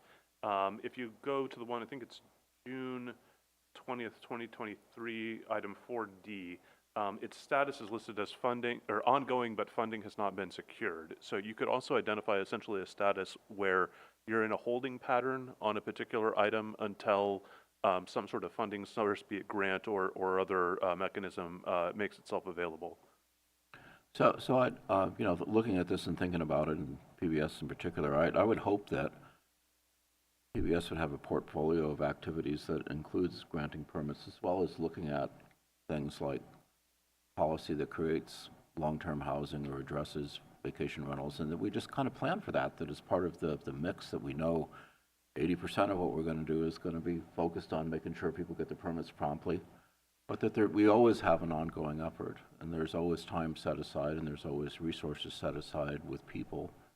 Dr. Krog, thoughts? Because, you've been sitting on the sidelines here wanting to say something. Thank you. I just wanted to mention, I think what I'm hearing from the board and something that I'll work with clerk of the board on scheduling is before next fiscal year, I'll come forward with an item with priorities to be established for next fiscal year.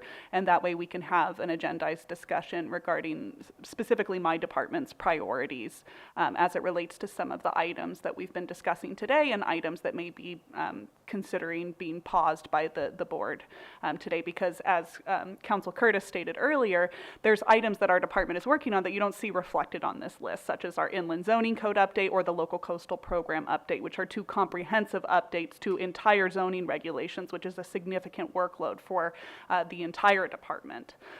So there's items like that just aren't reflected on this list. So I just wanted to give that comment to the board so that you're aware that I'll make sure that we have that opportunity for that further discussion. Okay, thank you. And that kind of fits into my notion that you do have some long-term projects you're working on that are critically important that require staffing and resources to get finished, and we just don't know what they are. So before we start heaping stuff on you, we need to be aware. Supervisor Hasjack. Thank you, Chair. So, I'm thinking about this whole process too, about, we don't have the information, and I think that the department head is really the person to come back and say, okay, just like we did with code enforcement in an agenda item later today has, okay, this is what the priority list should be, because this is what we can handle with the resources we have. And so with this, we could go down the list and say, let's suspend it all because we don't have, we're just asking too much. Or, I would expect that the department head would come to us and say, okay, this is a prioritization we think we can handle. And, what do you think? And get our blessing for that. Supervisor Williams. Supervisor Hasjack just took the words out of my mouth. For once. You don't see that every day. Supervisor Mulhern. Thank you. When this item does come back for the board to prioritize, I just want board members to keep in mind the political influence that might have brought the item forward in the first place. And I really want, not only for you, Ms. Krog, but for all of our department heads to feel empowered by the CEO's office to tell the board realistic timelines. I appreciate your willingness to serve and saying that it's the will of the board, but truly, sometimes people need to be told no or not for a year or two and be given realistic expectations. And if for nothing else, so that they can communicate that with their constituents and the people that are asking them to bring these items forward in the first place. Was that our deferred maintenance hitting us?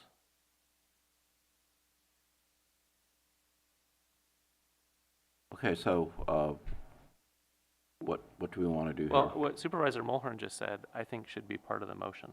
Because what I'm hearing is if it's not part of the motion, it won't happen. And I support what she just said. Nobody else was. Yeah, I don't, again, I don't think that it needs to be part of the motion. I think it's pretty much common sense that this is what our department heads need to feel empowered to do. And we've made changes to, county systems. We're working with our department heads more closely than we have in the past. I think it's just an expectation. That should be the expectation of the department heads and should be the expectation of every board member that we will have realistic conversations about when we can do things. Mr. Chair, if I may, just speaking sort of from my own perspective, what may also help there is to have, whether it's a review of the directives or review of priorities, a mechanism for coming back when we have a little bit more of a complete picture as to what the workload's going to look like. Sometimes these proposals are brought up in a Board of Supervisors meeting and it's very preliminary, and staff will start on something and we won't really know what we've gotten into until we've started to really get into the substance of things.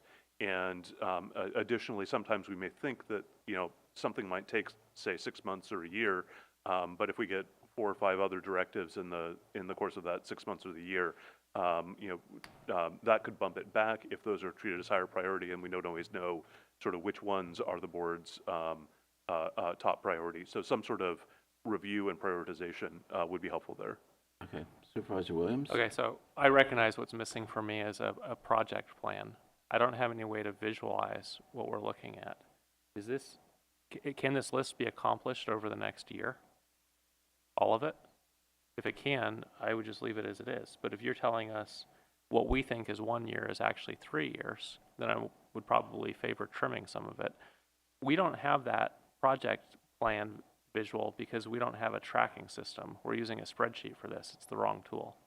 So I almost feel like until we ask IT to help us with tooling, get all of the data entered, we're not going to be able to take on this task of prioritizing. Right? I mean, John and I look at this and we probably have a different idea of how long these tasks will take. And so we're going to come to a different conclusion about what should be suspended, what should be removed. So, Mr. Chair, if you would like, one thing that we can do, some of these items may be appropriate for deprioritization because of the amount of resources available. Some of these items may be, like the first one we addressed, may be out of line with the board's current direction because they would involve, say, scaling up when the board is looking to reduce staff size. One thing we could do here is, if the board would like, we could try and identify essentially what stays on the list, what might come off, and then come back with another item in terms of how things get prioritized and where the resources go. We basically can't do this task. We don't have the data.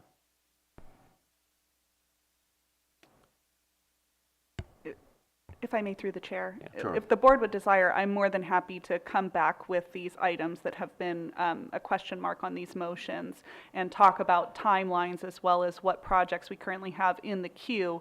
And I could work with the clerk to see if we can get an earlier time frame to talk about current activities within the department and discuss future priorities for next fiscal year. Okay, what's the pleasure of the board? How would you like to proceed on this? So I'm hearing from Supervisor Williams, he feels like he doesn't have enough information to make really good decisions. Well, Chair, when I ask you, you say you don't know. Do any of us know? Do any of us know, say for PBS, what are the, I imagine the resources today are 100%, right? There's nobody that's sitting around, reading the comics, right? Everybody's working. And so when we look at this list, and what are we being asked to do? Prune it based on, we need to get it done within a year, and it will take a year and a half? What are the metrics you want me to use to decide what should stay on the list? Yeah, well, I'm also sensitive to the fact that this, as you say, this is the product of deliberation where we spent time hearing and thinking and discussion. So at some point, all of this was important to us. So we know everything is important. Now the question is, what can we realistically do? And you're saying, which I kind of agree with, is that we don't necessarily have data to be able to say with our limited resources, we can actually get through this list. If we knew we had 10 resource units, and each of these takes, some number of units, we would go through the list and figure out how to sum it to 10 and call it. I don't have that, so I don't know what metric I'm being asked to use. Well, Chair? Yes. So, Director Krog, you said something a minute ago about a plan that you have to bring information back to us. And I think that probably is the best way to move forward, because without that information, we're in the dark, right? So maybe that should be the motion, is to accept your offer to bring back that information. And I'm not sure if I'll look to council whether or not that needs to be a motion. I think I would just be coming back with a future agenda item, which I'll work with the clerk on scheduling. Okay, and so that should do it. Okay, Supervisor Williams? I can support that. Is there an internal project plan today? Is there a schedule of some sort? A visual of when each of these could get done? For my department specifically, we certainly have a plan for the projects that are currently in queue. Several of these have barely been touched, or they've been, as you'll see, 3 of these are being addressed later on today's agenda, so that work's already been completed. Is it possible to put the rest of these on that schedule and for when it comes back to us? Sure. I think that would be helpful, because it may be that the board would see, if we give you another ordinance, it'll happen in 2027 based on the schedule projection. We should have that discussion about the scheduling at the time we give the direction. Okay, yes, CEO Antle, and then Supervisor If I may, through the chair, I think this item was brought today because it also impacts county council's time. And so I would want to make sure we're talking mostly to Director Krog here, it's also an expense and a time commitment on behalf of county council. So I wouldn't want to lose sight of that going forward with just a plan from Director Krog. I would encourage her and county council to work together on the time commitment and come forward with a prioritization, particularly on the items that include county council. Okay, Supervisor Williams? How much county council time or units do we need to remove today? You're asking us to scale back what direction that we already gave. How much do we need to scale back? Like, what's the load factor we need to? Otherwise, you're just asking us to go through and axe items on a whim. So, if I may, through the chair, again, I think there's two two components here, right? One is that some of these may have been things that the board simply doesn't want to do because intervening direction has changed, right? So in some of these cases, direction was scale up, and now direction seems to be scaled down. But the scale up direction is still sitting on the list. We can bring back a separate item in terms of prioritization, and we can give you some estimates as to how much some of this is going to take. I can tell you, it's going to be substantial, and the estimates are going to be imprecise. So it sounds like staff understands that we don't have the data to do the full analysis here. But we could go through the list and prune some of the items that obviously are no longer a priority. Okay. Chair, is that, now that I've completely derailed us, does it make sense to go through the list and remove the low-hanging fruit? Well, I think so. Just look at this list. 3 of them are going to come off today because we're going to hear an item on them. So I don't think it'll take us that super long. I mean, we don't have to go into super depth on this. It's just that if we feel like it's no longer a priority, then say so. And it could be we get through the whole list and say, yep, it's all a priority. But at least we've looked at it. That makes sense? So, all right, well.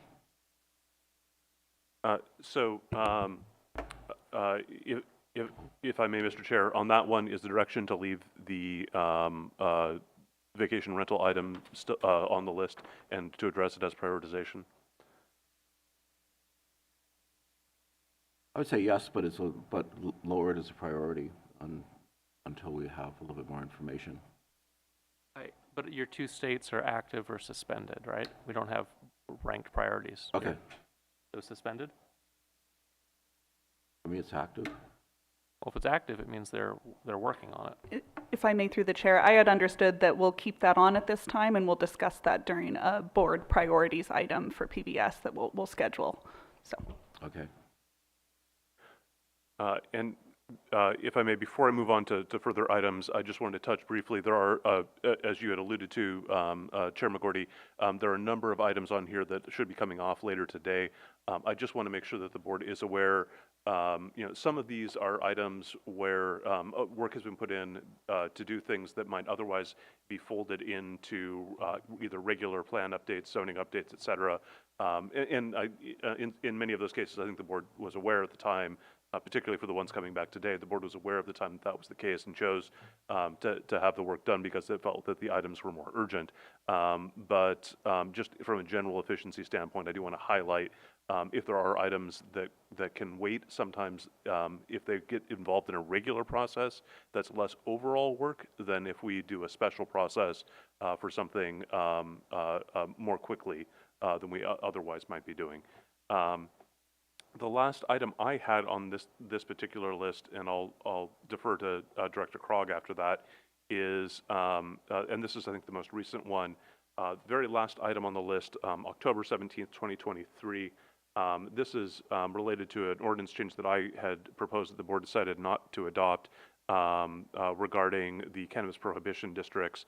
The recommendation at that time had been to essentially remove the petition process, as that would reduce the amount of workload on the planning and building department.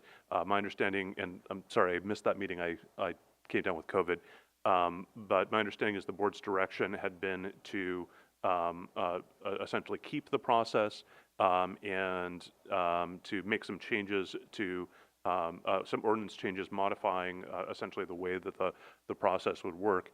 The question that I have at this point, and I recognize this is the most recent direction, so that may not have changed, but the last couple of months have been eventful, and there has been a lot of discussion on the board side about removing things that we don't need to do. This is definitely a thing that we don't need to do, and we want to find out if this is still a directive the board wants to pursue. Supervisor Haschak? Well, I just think with this, the accommodation zones, that maybe the best way is, what we came up with when we had the discussion before is just to leave it as it is, but make sure that people know when they're applying for an opt-in or opt-out zone, opt-out really, that they keep the supervisor informed and that the department keep the supervisor in the loop too. And with that, it seems like we can just accept it as is.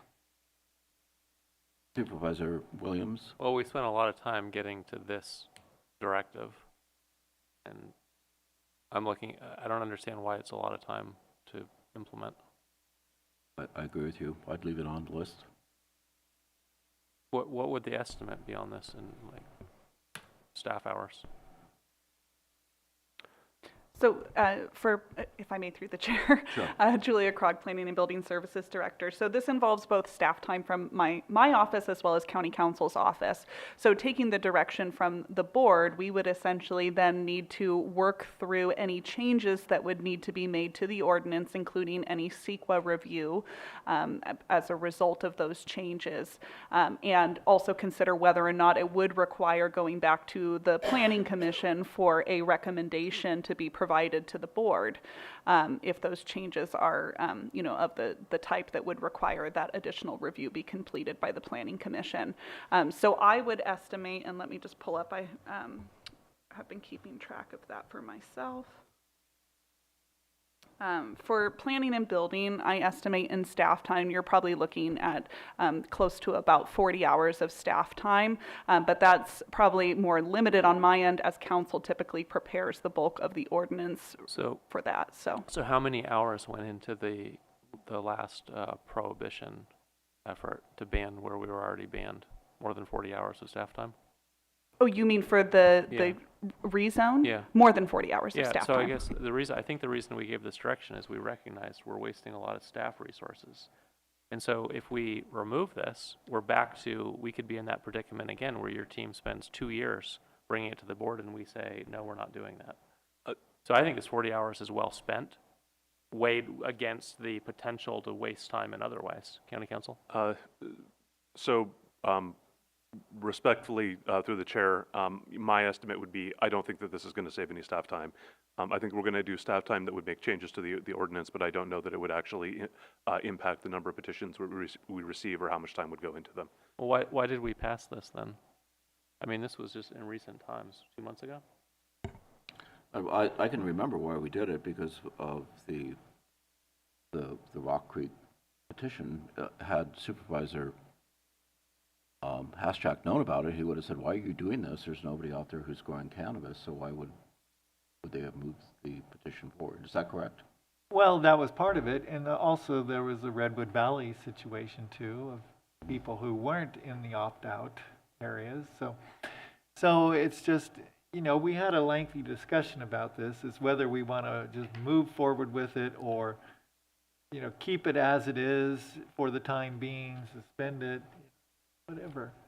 But this gives it a little bit more of a gatekeeper approach of a reality check before people start down a very long process that eats up a huge amount of staff time. And I think that it gives the opportunity for us to have a check on the process. And just if I may, through the chair, Yes. The comment on staff time spent, I do want to make it clear that the department, those are applications submitted by the public, so we have full cost recovery for that work that's involved on an application. I might say in theory we have full cost recovery. I think in practice the amount of the fee has not been anywhere particularly close to the amount of staff time that's gone into these. If I may, Mr. Chair, and I'm sorry, I wasn't at the meeting that this was discussed. I do believe that the intent of the board was to streamline. I would just say my own estimate based on what I know about the work that's gone into this. My suspicion is, or my belief is that it simply wouldn't accomplish that with these particular changes. Supervisor Maybe Williams? we need to bring the item back for the board to come up with the changes that would accomplish reduced staff time.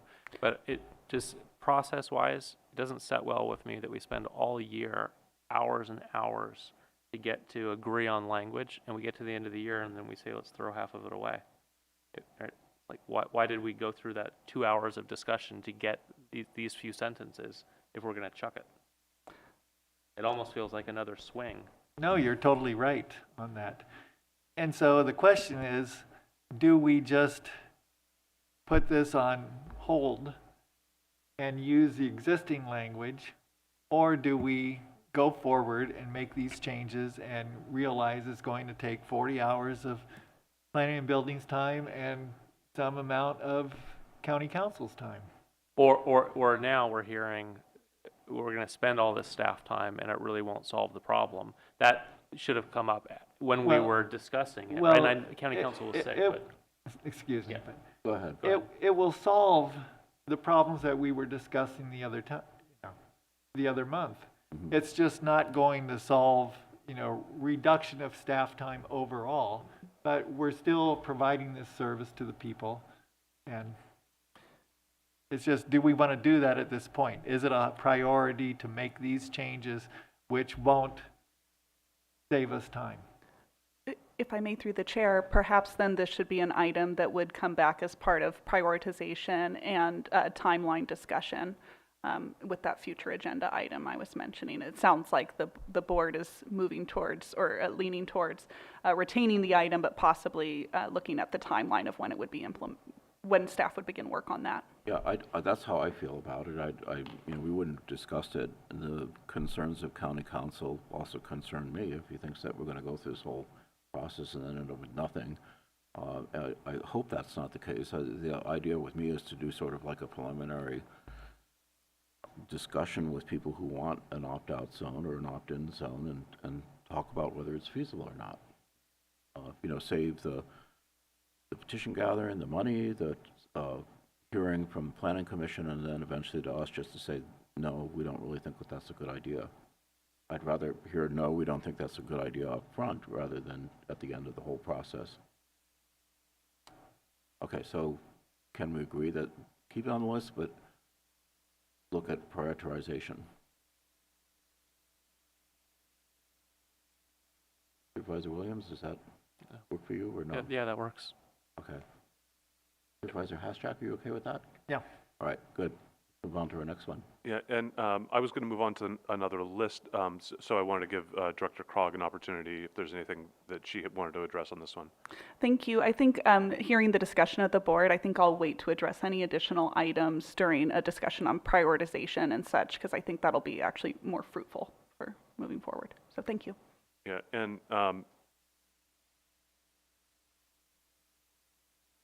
so given the tenor of some of the board comments, again, we're trying to be particularly sensitive about the ones that were recent, but there's still some older directives that frankly I just want to make sure that the board still wants to pursue. Next on the list of PBS directives, we have direction to establish regulations for movable tiny homes. I think we have this one set simply to come up in the upcoming zoning code update. I just want to make sure that's still in line with what the board had wanted and its expectations there. Supervisor Williams? Yeah, it's still in line. I think it's coming. But imagine if we were to strike it at this point. The public isn't in the room because the way we've noticed this item, they wouldn't know that any of these previous decisions are up for reconsideration. If I may, Planning and Building Services would not be proposing striking this at this time, as we have already drafted those chapters. So a large chunk of the work has already been completed. Right.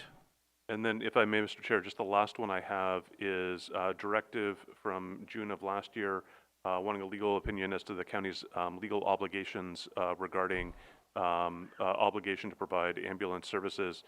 This one has fallen a bit behind. I just want to make sure that the board still wants it before we move on. Supervisor Mulhern and then Supervisor Williams, if you comment. Ambulance service is still a priority for me, my constituents in the county. Again, I don't understand how this item went from clerk of the board directives to including planning and building, and just listening to the conversations in county council. I understand it's important that we have these conversations. We as a board know that the executive office is bringing forward a conversation related to the work of the Golden Gate Bridge Initiative in prioritizing and also reducing costs early in January. So I think that all of those conversations are important to have in that context. As Supervisor Williams said, they're not members of the public present today, and the board hasn't been given ample time to be prepared to address that.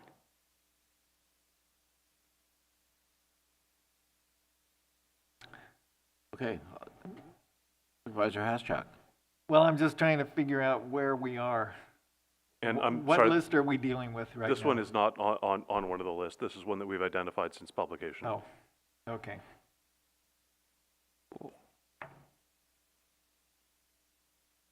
Supervisor Williams. The countywide ambulance service is still critical concern. Do we need this opinion in order to move forward with the JPA or other efforts? And my understanding is that this was related specifically to a political concern where there had been some rhetoric brought up by some of the specific districts, and there was some desire to be able to respond to that with some authority. Supervisor Williams, I think you were the sponsor on this particular item, and I essentially just want to know if you still need that legal analysis to go forward. Is it possible to do a 2-hour legal analysis on it, and we can live with whatever that draft might be? How big of a task is this? This one was looking to be pretty extensive. To answer the question of, are we responsible for providing ambulance service? Correct.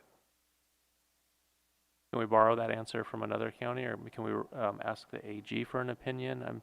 I could certainly ask the AG for opinion. I will tell you, as part of that, they do want you to provide your own legal analysis before they issue their opinion. How many attorney hours do you think this task might be? I would guess 20. 20 hours. Pretty essential service.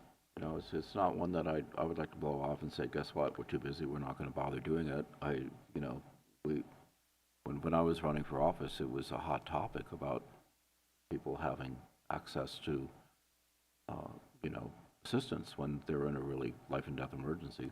And if I may clarify, this was a question specifically related to a case that had come out of Los Angeles County that had suggested that the obligation to provide services for an indigent may require a county to provide a county-wide ambulance system, and that there would be some sort of enforceable obligation through a court from that. It seemed to be a relatively tenuous argument, but it requires digging through a lot of old case law. So I think probably to all 5 of us, I'm going to assume ambulance service is really important. I don't know if this legal opinion moves us closer to ambulance service. I think weighing this with the analysis on the potential JPA is way more important because that gets us to an ambulance rolling down the road. This legal opinion probably doesn't. Could we at least swap the priorities there? And why is the JPA, the EMS JPA, not on this list? This is the PBS list No, that you have on the list you're reading that I can't see. Or is it? We do have that. I wasn't. My understanding is that was still something the board wanted to proceed with, and based on the tenor of the conversation here, I wasn't going to bring back more recent directives. Is that one that's coming back soon? And because see, if that comes back and you tell us that there were fundamental assumptions made that were not accurate, and that JPA won't be viable, this opinion may be of need. But if you tell us that it is viable and we're going to go with when we decide we're going to go with the JPA, I could see removing this item from the list. There's a dependency there, and I don't know what your office has internally. Yeah. Well, if the board is comfortable with it, then I would like to just hold off on the opinion until it's determined whether or not it's needed. That works for me. Yeah. Me as well. And when will the JPA update come? I believe we just worked out the contract with the outside counsel. I may need to get a little bit of an update on that, but I would expect within the next few months. Few months, okay. All right. What's our next list? So based on Supervisor Mulhern's prior comments, it sounded like you didn't want to go over the pared down directives. You were just going to stick with the abridged version, I think, that was uploaded subsequent to the original document, unless there's anything on there that the board would like to change. Board members?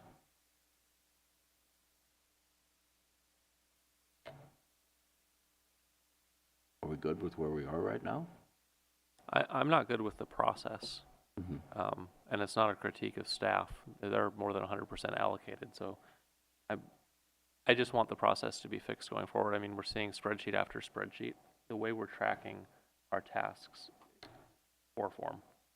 Well, and I have another concern that you brought up that's really good too, is that it seems like if we're going to be looking at this, that we need to have perhaps a little more public involvement. Well, you don't have a packed room, make a decision, and then end of the year quietly remove the item, right, without the public in the room. Whether or not it meets the legal noticing requirements, it just strikes me as poor form. And so I could see adjusting the priorities and saying, well, we don't have the resources, we're not going to get to this for a while, but to just outright remove direction doesn't seem right. Okay, so really what you're discussing is prioritization rather than removal. And in order to prioritize, I mean, I could probably find a sample project plan to throw up on the screen, but we need to see what resources we have and what how long various tasks will take, so we can figure out how to piece the year together.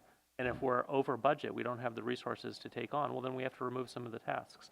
I haven't seen any of that, so I have no idea. It feels like we're just removing items, make the Excel spreadsheet a little bit shorter. Okay, so I agree with you, and I think also as a matter of course for us to spend our time wisely, there's no sense having hearings and deciding we're going to do something and then have it stall out and not take place because we already have 150% time allocated to do tasks here. So we should, unless it's a really emergency thing that requires our attention, I just wonder. This is the natural result of not having scheduling and tracking when we give direction. If we had that, planning would show us, like, we're already booked a year out.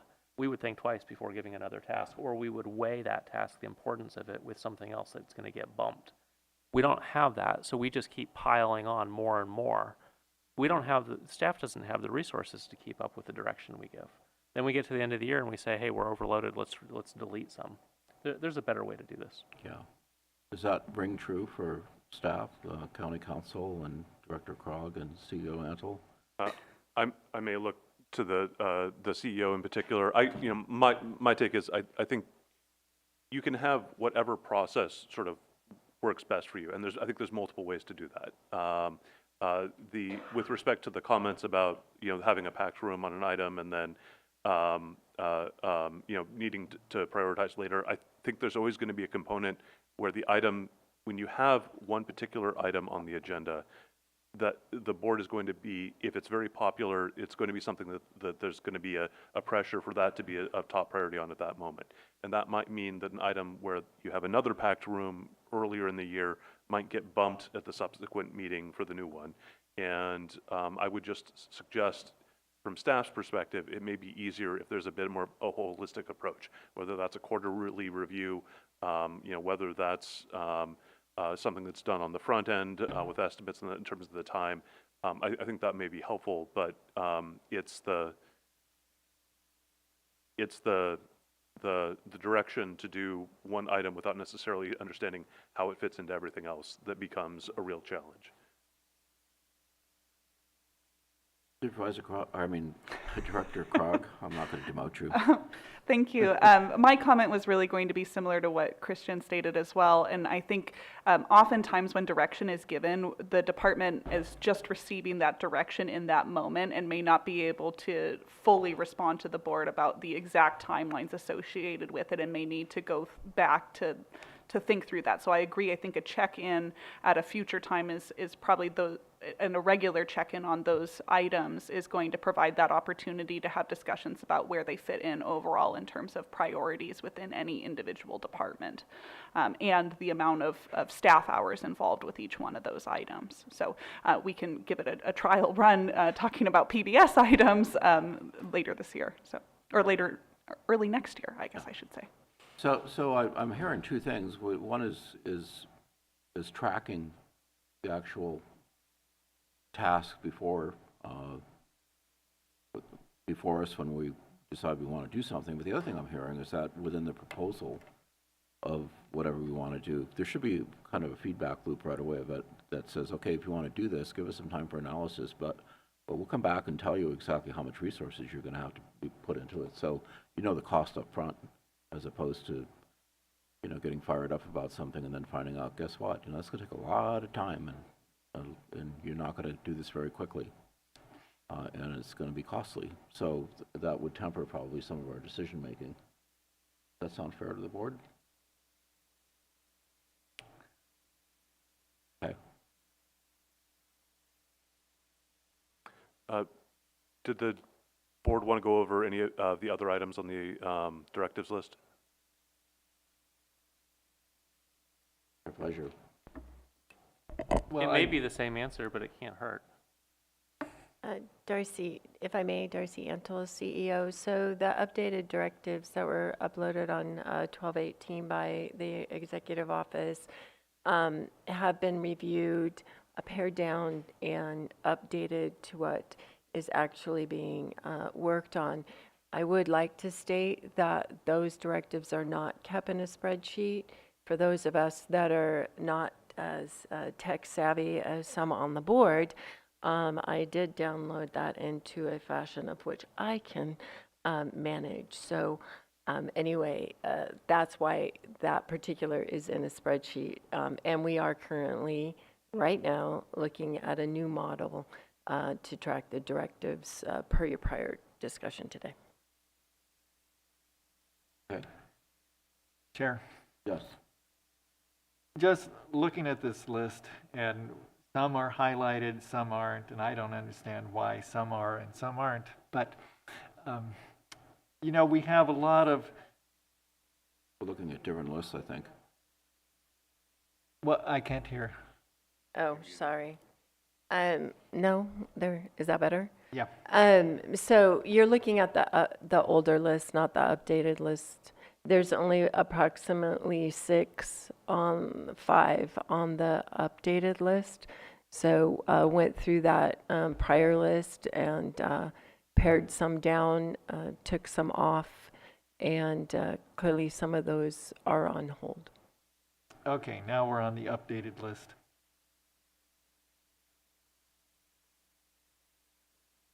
Looks like Director Cog pulled it up now. Thank you.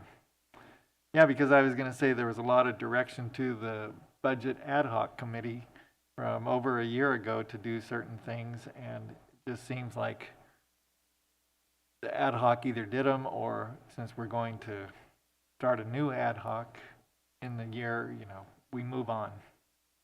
But Thank with you. this list, I'm fine with it. Thank you. Supervisor Williams? Incidentally, I think we're paying for project and scheduling and tracking as part of Office 365. That might be a good starting point to use. Just, it's like hearing that Munis wasn't populated with our budget data. We're not populating the tool we're paying for with our tasks. Did the board, well, I don't want to give direction anymore. Can it be part of the motion that we direct staff to bring, direct IT to bring back a presentation of scheduling and tracking using the tool we're already paying for? Supervisor Mulhern? I really don't want a presentation. I just want them to use the tool. I mean, I think we spend so much time having these conversations over and over again. And if you look at the directives and you look what was highlighted, it was the same thing multiple times, sometimes month over month. And it's our job as supervisors to pay attention and for us to track what's happening and to not continue to provide directives for the same thing over and over again. I think it's clear that we should be working with our department heads and the CEO's office to make sure that we're using appropriate workflows. I've not heard anybody say, no, we don't want to use a better system, or no, we really just love Excel files. So I think that it's clear that we're going to use a tracking system, and it only makes sense that we would use something. So it sounds like you're agreeing with Supervisor Williams that we need a tracking system.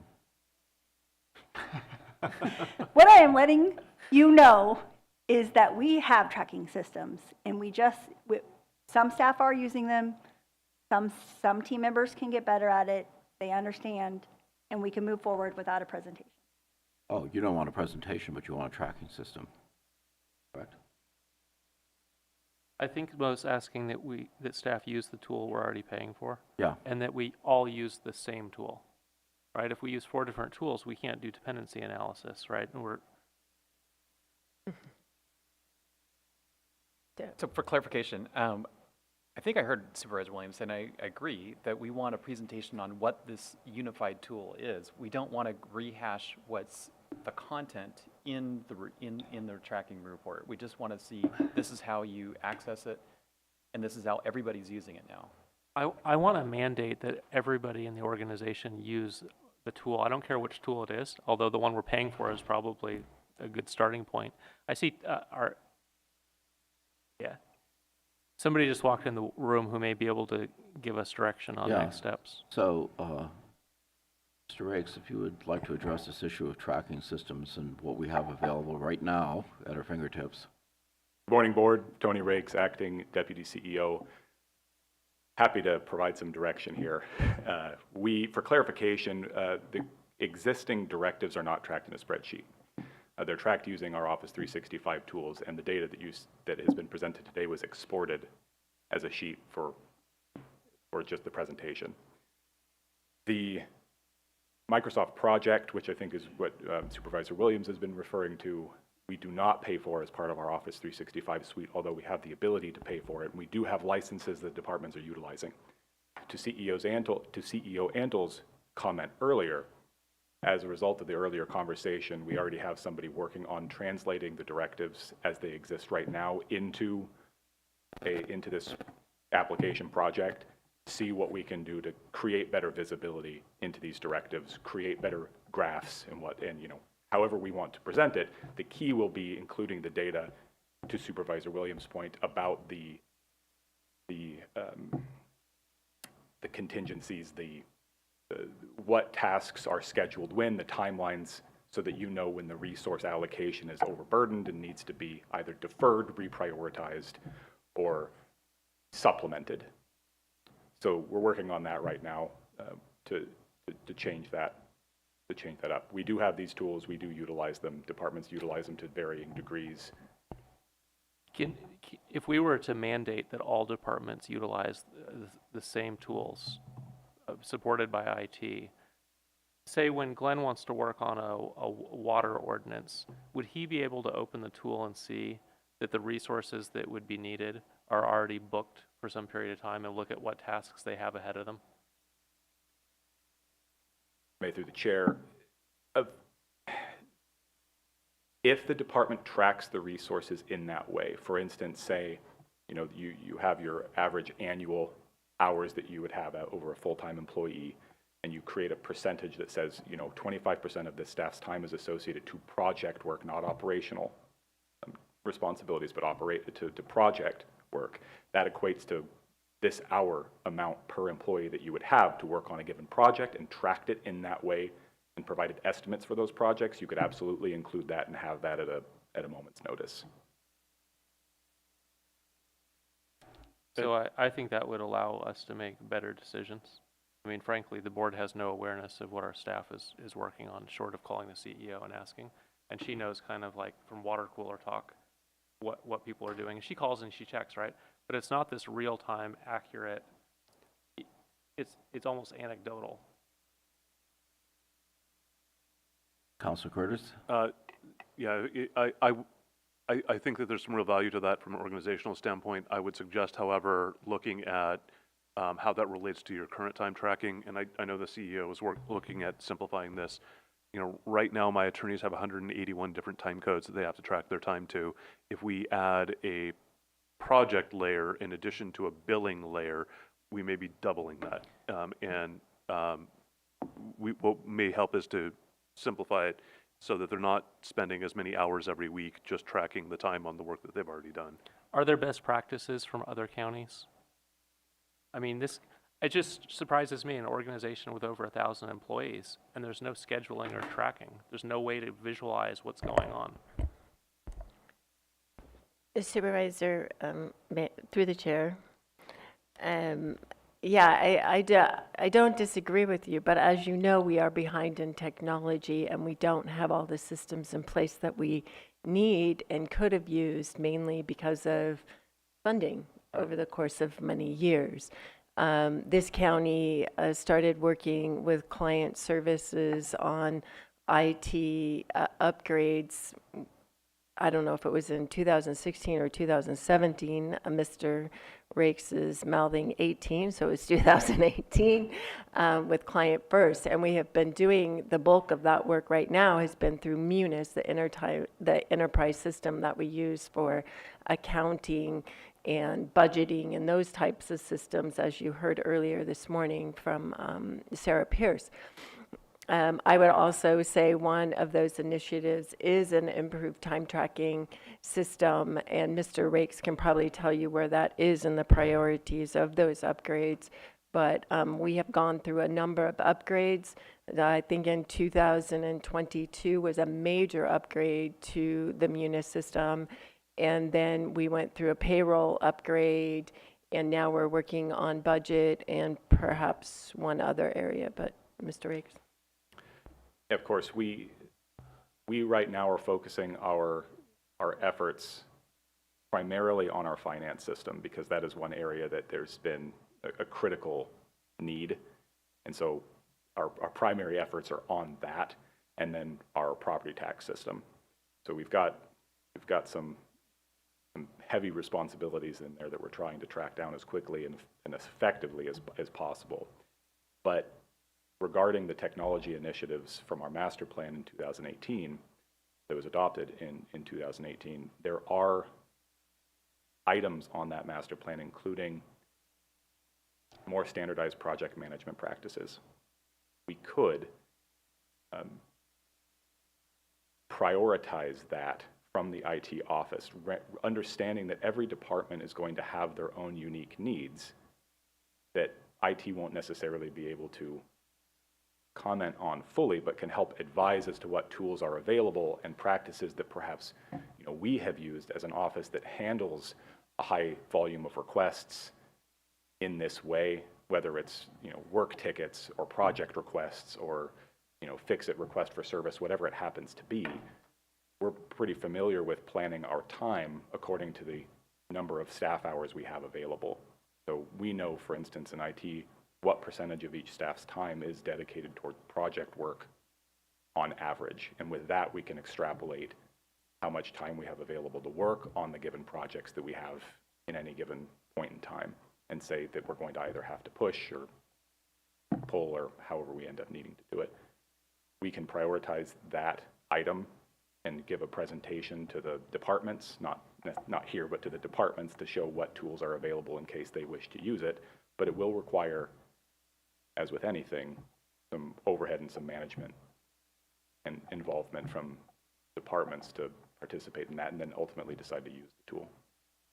Well, could that be the motion from the board to set a mandate that all departments are expected to use the tool? There's one tool, it's supported by IT, there's a common framework and methodology, and we're going to get sort of a top-down, everybody's playing the same game. If I may, through the chair, something important to recognize too is that the tool sometimes is not the solution to the problem, it's just the mechanism that you use. And so whether or not a department uses an Excel spreadsheet or a project tracking application, whatever it happens to be, the underlying methodology has to be consistent with project management practices. So you can have a very effective project managed by using a robust spreadsheet, because it will still communicate the information that you needed to communicate, as long as the data is put in there. And I think that's where some of the root of this conversation is that perhaps we just don't have the data, regardless of what tool we use. And so we can advocate for or showcase a tool, but if it doesn't, it might be too cumbersome to use for some departments. And really what they would benefit most from was just revamping what their methodologies are and how they track time.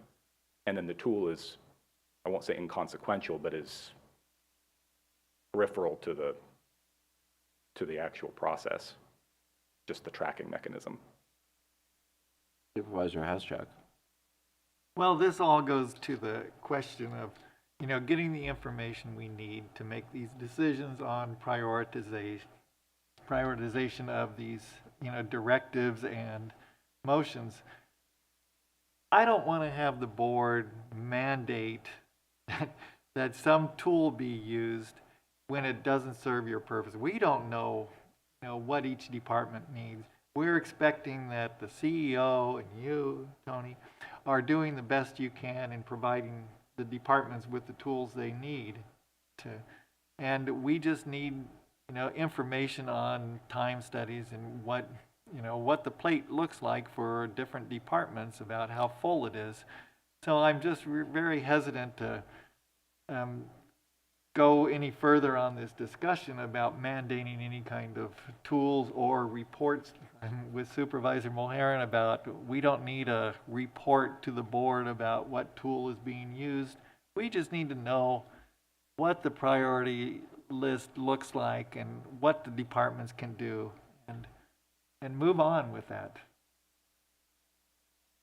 Supervisor Williams? Well, part of the reason for tooling is to plan, right? You can look ahead, but the other component is to be able to look back and see, what did we get done? What resources we use? Today, nobody can answer that for me. Try asking how, anything, measure B, what resources were used? We don't know. We know big picture. County Council may be able to say we used about 20% of an FTE, right? What was the dollar amount of a project? How many hours went into it? If you don't get that feedback loop going, you're not going to improve. You give bad direction after bad direction because you don't have the pain of, hey, that last bad direction cost us $100,000. So I would challenge the chair to answer some of the questions about what happened over the course of the last year. Where do you go to find out? What resources were used? What was the cost? How long did it take? Pick any project you want. I don't think you can find the answer. The best you can do is ask the CEO, and she'll go ask her staff, and they'll try to come up with estimates of what it might have been. Nobody actually tracked it. And I think this is more important than the particular list in front of us. We don't have a system. And I'm not particular to what system. There's a lot of ways to do it. And as Mr. Rakes pointed out, you could do it on paper and be effective. I don't think the way we're doing it today is effective. And I don't think this board really knows what was done. And I don't think the five of us can answer what's on the schedule for the year ahead. We're the Board of Supervisors, and we couldn't pass a test on what staff will work on in what order and how much time for the year ahead. And so I can't blame staff. I blame myself that, I'm 5 years in. I should have insisted that we have that visibility. And I think we touched on it in the strategic plan, an effective, efficient, well-oiled machine of a county government, public transparency. We're not able to realize any of those goals unless we have a system.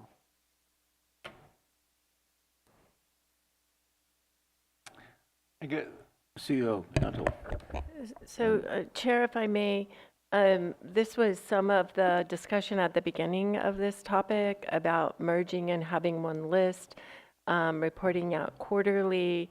PBS will bring back their own agenda item for prioritization, and then my team would be looking at the tracking system that we could roll out that not only tracks the items, but the time, dollars, contracts, vendors, whatever may be associated with that. So I would just ask that that be part of the item in January to give us time to evaluate and put our thoughts together in a more consistent way. But that's what I have listed thus far.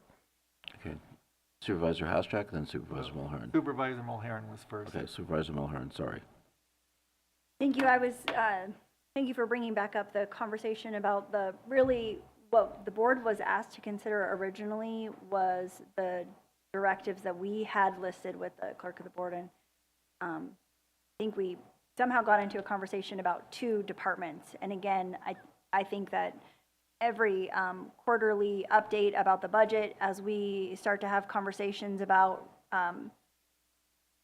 being able to reduce expenses, that's where the board will be able to prioritize the directives that have been given to each department, because it's more than two departments, right, that have been given directives. And actually, back in the beginning of this year, the clerk of the board sent out a list of directives, and it looks like Supervisor Hashak and I responded with directives that we felt could be removed. It was an opportunity for the board to have that conversation in advance of the agenda item so that we could get a more streamlined approach to reviewing directives. And I would like to see us go back to that kind of model, to where when we're having this conversation, we've already had a chance to look at it and we're prepared to discuss. And also, the CEO report is an underutilized tool. I am appreciative of departments like County Counsel's Office and Planning and Building that have reports in the CEO's report this month. And is of course my hope that press and my colleagues will review that report. And I think that putting the directives in quarterly into the report is a very good way for everybody to keep track, keep it organized, and have a placeholder. So I'm not certain that directives need to be reviewed in a lengthy agenda item each quarter, and that it couldn't just be an update in the CEO's report. And if members of the board have concerns or questions about a particular directive, that they could bring it up at that time. So I'm not, I just want to be clear that I'm trying to figure out how we streamline this, and also bring it at a time when it's relevant, like when we're talking about the budget and how we reduce expenses. Supervisor Haschak?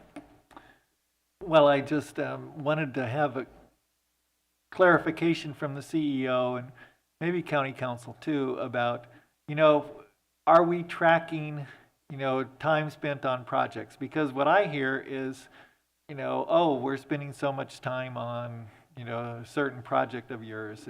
And I hear that. And so I was wondering overall are we doing that as far as some of these directives? And if I may, through the chair, my office does, but again, it depends on who. You have to go to IT, ask to have a project code, and then you have to hold your team accountable for tracking to that project code. I think my office is probably a little more sensitive to that due to the emergency type work that we've had to do, and we break our work down for the natural disasters and things like that.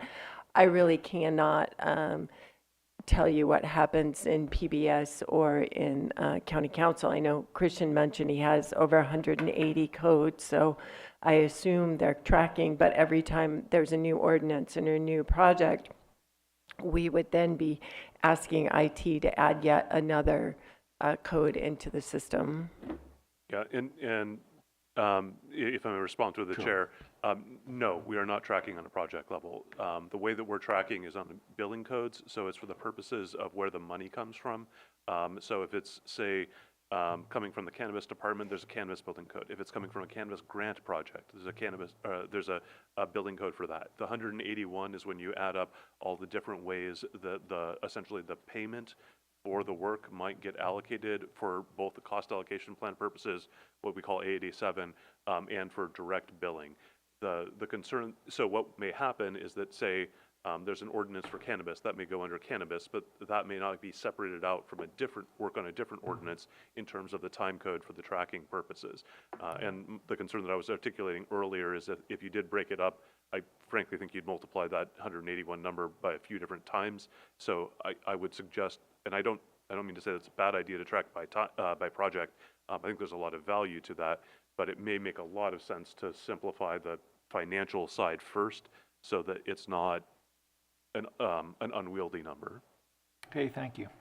Supervisor Williams? To give a concrete example at random, the facilities report has taken a long time. It's a multi-year effort.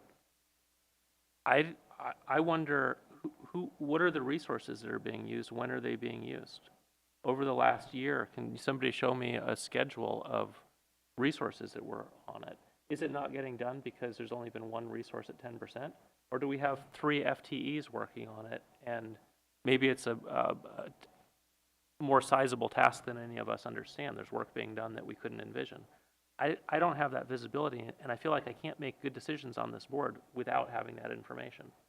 Why is it a multi-year task? And is that work going into the next year? What will be done on it? Who's doing it? what's the anticipated delivery back to the board? Last time the report came to us, I think there were about 13 properties that were being recommended for disposal. The board didn't act on it. The day after, I talked to DOT, and DOT said, oh, one of those was our yard and your district on the south coast. If you get rid of that, we can't do road work. Well, that would have been good information to have. So this lack of coordination and lack of tracking is setting the board up to make bad decisions. It's the natural consequence of not having information at our fingertips. So how are we going to solve that? Maybe the CEO's proposal that's coming in January will address this. I'm happy to wait for it if that's the case. But I don't want to lose track of, we need a better system in place. Certainly, if I may, through... And can you answer the facilities, just to say with a concrete example? How many people are on it? What's the utilization? Can we see the schedule of into the last year and a year going forward? If I may, through the chair, I believe Janelle Rao's listening, and I believe she can pull that up. They do track their stuff fairly well in a different system as well, like DOT facilities. They have a CAMS reporting system that they track their time in. As overall, how long it took facilities to do that, I have no idea, and I can't even remember when the board directed that.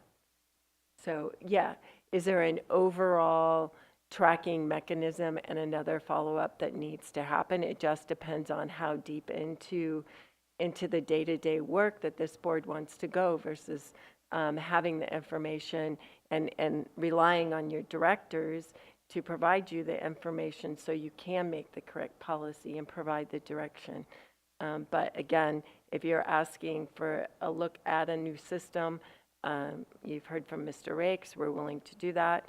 We'll work our best to get everybody in the county engaged. But again, some of the departments track their work and their progress in different systems, and it's highly functioning and highly working well for them. And those are the two examples that I can think of off the top of my head.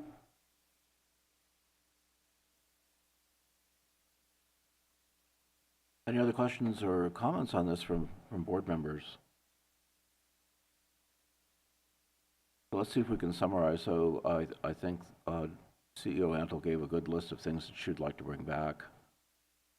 We're struggling with this, I think, because of the point that Supervisor Williams brought up. We don't really know everything in terms of how resources are being allocated, what it's costing us to do things, and these are all capable of being done in tracking software, which Director Rakes is telling us is not, one size does not fit all. There probably are systems that are being done effectively with different software.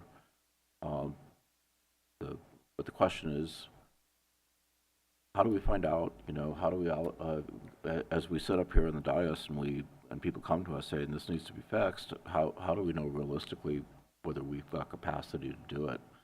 And if we've made decisions, how do we know that they're being followed and what it's costing us to actually do them? These are things that we're all wondering.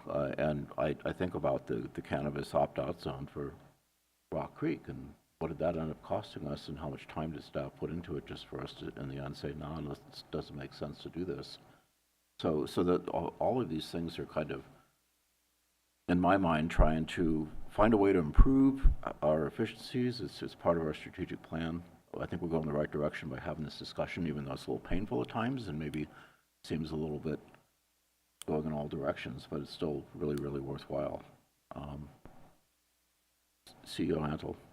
Through the chair, if I may just add that there may be more work on the front end that needs to occur with the agenda items that are brought forward that include the involvement of the department. So if somebody is bringing forward an ordinance for, say, more work needs to be put on the front end by the director and by county council to line out, so when that item comes to you, that you're understanding that this is going to take county council X number of time on an estimate, and Director Crod's staff time on this, as well as how well, and we've added the strategic plan, but then to remind you how closely this may or may not align with the strategic plan and the current financial impacts that the county is going through. So I know that doesn't get to the workload that you're asking for today, but I think that can help you make better decisions and priorities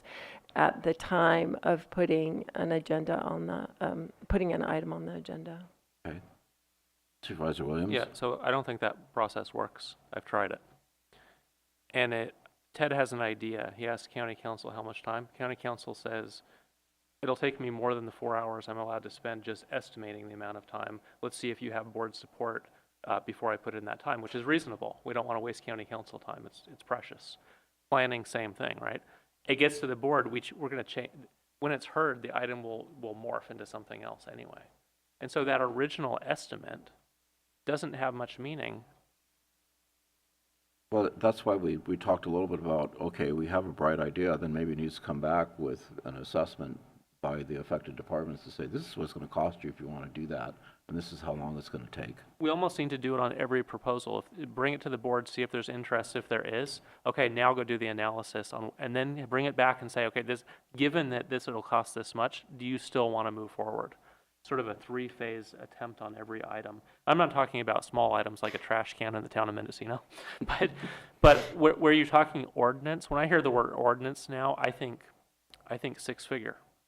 Because when you add up county council's time, the challenge that'll come that we didn't document CEQA right? You kind of average the failures that happen across. These are 6-figure items often. If I may, it may vary significantly. So, for example, the ordinance that comes forward on an annual basis that authorizes the treasurer to invest funds, that's an easy one, right? The fee for the concealed carry permits, again, easy one. But most of the ones that are going to be substantive, especially if it's creative, especially if it's doing something new that another jurisdiction has not done yet, may well be 6 figures. In terms of the time estimates, I will defer to the other department heads, but on their departments. But for mine, yes, the way that an item may change during a board meeting may very much change the time estimate, and we may not have a good sense during that directive as to exactly what that's going to be. So if you wanted some sort of 2-step process on that, that would help you give a more informed decision. Otherwise, we're very much going to be shooting from the hip. We asked you to work on the JPA, and I'm hearing it's a few months away. What has it been, 2 years in total? Is that because your office is so backlogged you couldn't get to it? Or if you've been putting in substantial time, and it'll be concerning if we put in substantial time and the analysis shows we shouldn't do it, it doesn't make financial sense. So on that particular item, I would say that there's a mix of things. A lot of that time was spent in terms of waiting for the department to meet with the other stakeholders for information, for feedback to come back. The specific legal analysis and us getting tied in is a more recent development, and I would say it's a combination of not having the resources and then just some of the timing and some of the way the other issues have popped up. But we put a significant amount of money aside for this, and the erosion from inflation over that period may be a couple $100,000. I would add in that couple $100,000 with this ordinance. If I don't remember a time when the board got feedback that we're blocked, we're not putting in staff time, but we're blocked waiting for third parties. If we had heard that, the 5 of us probably would have reached out to those third parties. Say, a City of Ukiah, Supervisor Mulhern probably would have been calling saying, hey, you want an ambulance system with us? We need your participation. It would be moving next day. But I don't remember ever getting that feedback that it's blocked on third parties. And so when I zoom out and I look at maybe a 2-year ordinance creation, I'm stunned. Either we're checking status once a month and it's just moving slowly because we're so busy, or we're using way more resources than any of us had envisioned. Yeah, and so, Mr. Chair, I would say that the JPA item doesn't involve any ordinances. There'd be an agreement that would have to be negotiated and drafted between the parties, and I'd really have to refer to the department in terms of their interactions with the other agencies. We would get feedback every now and then and some questions, But my understanding is that they set up regular meetings to be able to have the stakeholders talk through what it was they wanted to do. And I don't mean to go down the JPA path. I know we're not agendized for that, but my point is, as an example, this board doesn't know what we've done on the JPA. We don't know where it's stuck. We don't know if we could have moved it along faster. And we may have had $1 million sitting in an account eroding to inflation all this time. That's not a great outcome. How do we get a process in place where this isn't the normal course? Because I think this is the example of what happens with just about every task. I'm not blaming staff. There's a backlog, right? It's not that they don't want to get to it. But what do we do to solve this going forward? Well, I think we're working on that. So for one thing, we know we can't just bombard them with new assignments. The second thing is that our two-step process of you come up with an idea and then we actually find out a more realistic cost of money and time before we fully commit to the idea would be something that, and then we have a tracking system so that once the task is initiated, we know what's going on, and we are finding out often, and especially if there's things that are holding it up, and that's going to take a little bit of engineering on the part of staff and us to work through. Anybody have any other thoughts? Does that seem kind of what you're thinking? I would love for that to be a motion. I can't remember it all. I can't make it either. Do you want to make a motion to such an approach?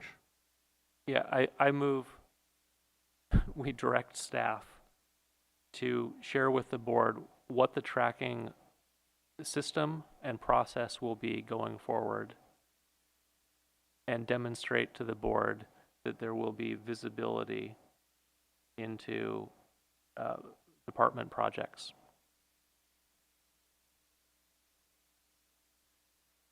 Coming back at the second meeting in January. Is there a second?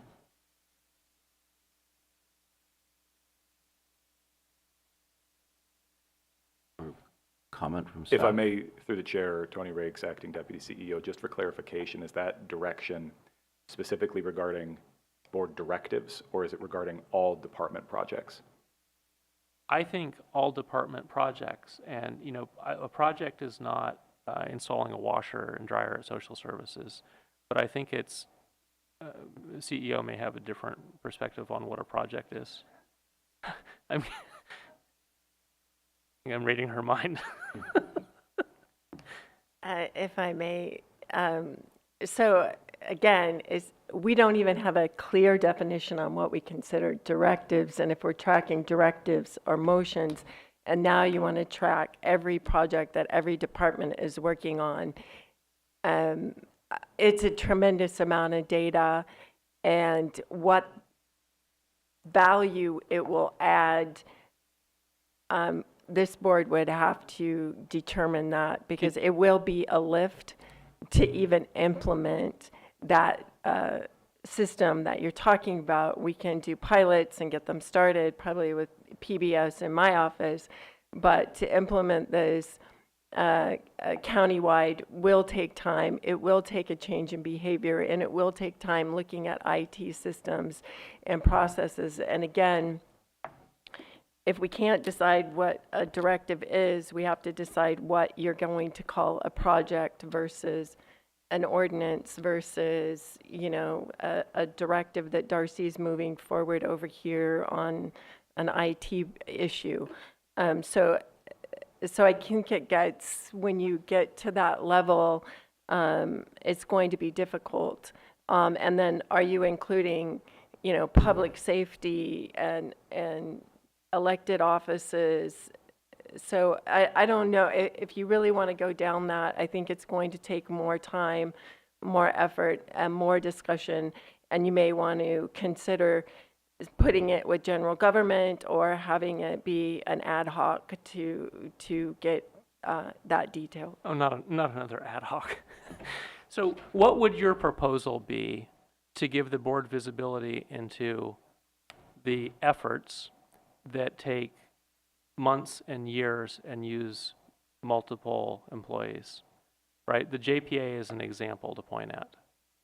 I don't feel like that this board has any visibility into what's been going on with it. Do you want the system to be the 5 of us call you and ask, and you go and you check, and then you call us back and say, what I'm asking for is a progress bar. We're 45% of the way on the JPA. This is what it's cost so far. If I may, through the chair, you do have the opportunity to bring do evaluations on your department heads. And as we move forward, they are aware, as well as this board is aware, that you will start measuring them on metrics and data and performance.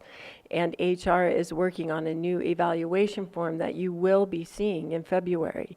So at that point is the opportunity to provide additional information as to what you want to see from that specific department and what kind of data and metrics you expect them to see. They will bring forward with what, you know, they think they're tracking and what they're doing, but you may want to add to that the priorities or the directives and have them report it in a report more frequently to you, whether the CEO's report is correct or not, the best model, or if there's another method that you would like to use.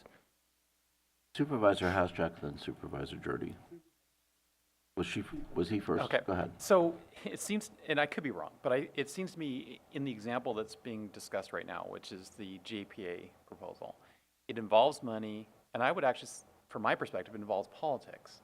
So when it comes to the county applying for grants with a state agency, that's not really a political activity. That's purely a staff function. At least it should be. I mean, sometimes maybe we get involved because staff isn't doing a whole heck of a lot, but that should be a staff function, applying for grants.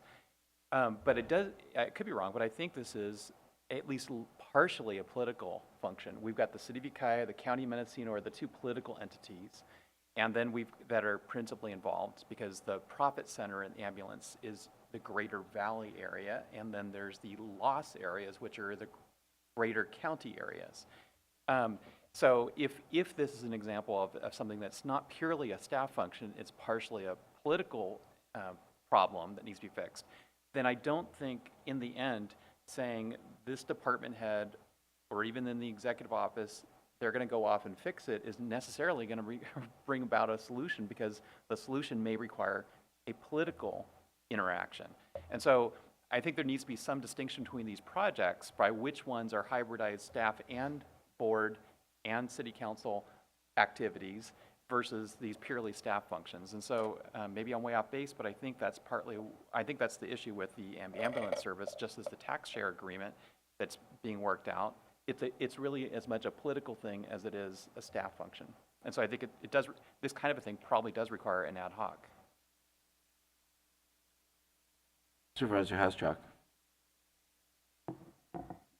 Well, the issue we're really dealing with are the directives, and how do we deal with them, what kind of reporting we want back. You know, I appreciate this discussion about what kind of tool for reporting and how we get better information, but I don't want to put another task onto the CEO or the staff at this point, because our main focus should be how do we maintain solvency for the county. You know, where the budget has to be the top priority, and you know, their focus should be really focused on how we're functioning as a county. And so, you know, I would like the report back in January to see, you know, like the prioritization of the planning and building, and I'd like the quarterly reports about the directives and see where we are. But at this point, I don't want to put anything more on the staff that will take away from the GGI work and Golden Gate. Is it GGI or GGBI? Oh, sorry. Okay. And so that's where I'm coming from. Supervisor Williams? Well, I can live with that, but if you start with the premise everything is working well here, then you leave it as is, which is what you're describing. If you start with the premise that some departments are working well and some are rather dysfunctional, you need a way to tackle that problem. And what I've heard for 5 years is, we're working on efficiency, we're going to get there, we just need time. And I'm at the point of, I can't really accept that anymore. I need to see a plan. Maybe that plan takes time to implement, but there needs to be a plan that we can review that shows milestones of how we're going to get from where we are today to which, you know, if you ask any business, if you ask a hospital to operate this way, you're doing surgery and you have no project plans, you don't know when the doctors will be in, but, you know, we'll figure it out as we go. Imagine what the results would be. I feel like that's what we're looking at here.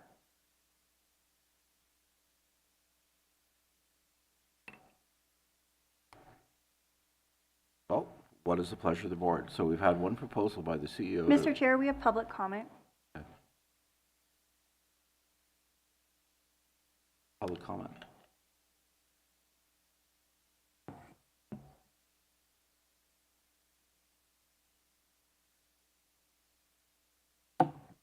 Good afternoon. Carrie Shattuck, First District Supervisor Candidate.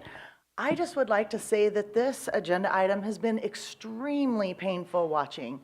Thank you, Supervisor Mulherin, for bringing it up. I think that this subject has gone in every direction. Okay, there's 40 total directives on these lists.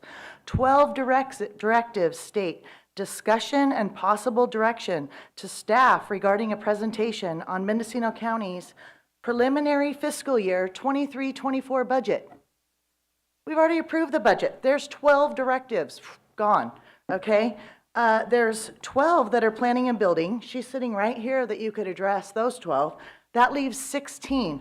Some of them are space needs assessment, short-term rental ordinance, like-for-like re-roofing. We could have had the entire discussion of every single directive, and instead we're veering off in, you know, time tracking and all these different directions. You know, the actual agenda item states review of the Board of Supervisors directive requiring follow through from county staff or other agencies and deletion of outdated directives as determined by the board. And, you know, you guys are talking about tracking time and money and JPAs, and just discuss the directives and let's move on. I mean, some of these agenda items just go on and on and on, and we're taking up precious hours of the board's time when we could just be resolving the issues. Thank you. Anyone else in the room? Otherwise, we'll go to online. We have Peter McNamee. Thank you. It's an important discussion. And I want to make a point from the public standpoint as someone who tries to follow the board and tries to follow the progress the board's making in terms of addressing the challenges before Mendocino County and actually being able to address those challenges efficiently and effectively.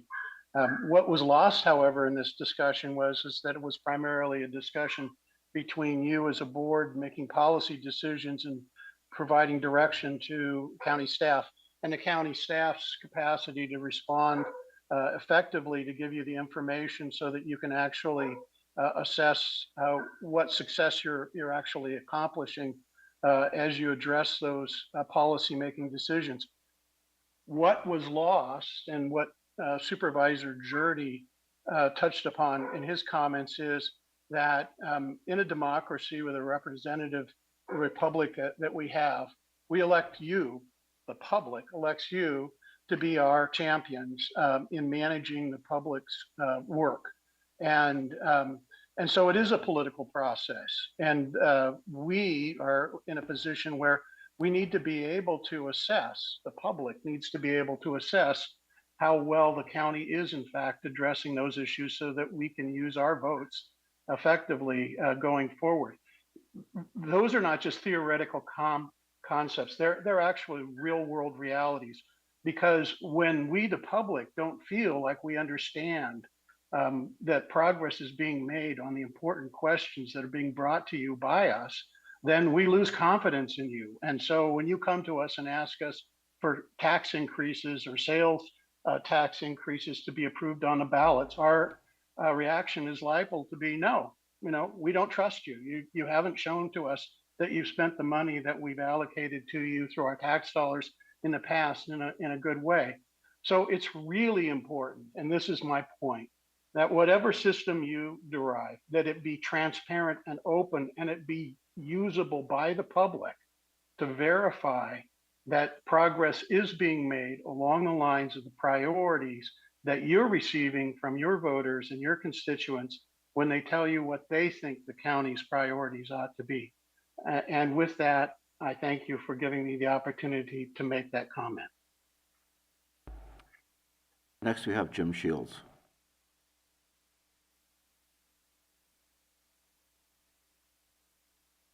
Good afternoon, supervisors. For over 18 months now, a well drilling water hauling ordinance drafted by a committee that I served on with both supervisors Haschek and McGordy. We actually did our work and we accomplished the objective that was assigned to us. However, that draft ordinance has been gathering dust in the county council's office ever since. Back on July 12th, the Board of Supervisors unanimously approved, July 12th of 2022, the Board of Supervisors unanimously approved and accepted the committee's draft ordinance and ordered that it be sent to the Planning Commission. Instead, it was rerouted to the County Council's office where it remains short-stopped. In the intervening months, both yours truly and Supervisor Haschek have inquired at several board meetings as to the status of the draft ordinance. Initially, we were told that we would have the review would be finished from the County Council's office by February of 2023. Well, February 2023 has come and gone now 8 times. According to the minutes of the July 12th, 2022 meeting, this is the actual action that the supervisors took. Upon motion by Supervisor Haschek, seconded by Supervisor Jurdy, it is ordered that the Board of Supervisors accepts the draft ordinance and forwards it to the Planning Commission for review. Since that time, I've had at least 3 conversations with the chairwoman of the Planning Commission asking me to give her a status report on when they are actually going to be commence work on the draft ordinance. And of course, as I said, none has occurred because this remains in the County Council's office. I would also like to comment just real briefly on a comment that was made at the beginning of the of your review of today's item regarding one of the reasons that the draft ordinance may not be going forward because that allegedly a county hydrologist is needed to be hired. That's not true, or that's not accurate. A county hydrologist means just a person who is either hired by the county or retained by the county, and any cost or utilization of the county hydrologist would be borne by the applicant in accordance with the draft ordinance. So in any event, this was not a directive that was approved by the Board of Supervisors. It was an actual approval of the acceptance of the draft ordinance. Thank you. Okay, then we have David A. Thank you, Board. Thank you, Chair. I'd just like to reiterate again that I believe that the prohibition zone ordinances should be rescinded. And here's why. No ordinance should be on the county books that allows people to restrict the professional activities of their neighbors in their neighborhood without provable negative impacts being supplied at the application level all the way through to the Planning Commission or the board. The arbitrary nature that we have right now is really toxic. We have people bringing petitions who have 0 standing, and they come all the way to you, and then you end up interpreting the damages or the negative impact for them. That is arbitrary, not based on fact, and should be eliminated. if you are going to keep an ordinance that allows people to restrict the professional activities in their neighborhoods, then it has to be based on provable negative impacts to that community. Otherwise, it is arbitrary in nature and is forbidden by county code already. Thank you very much. Thank you. All right, board, now, what would you like to do?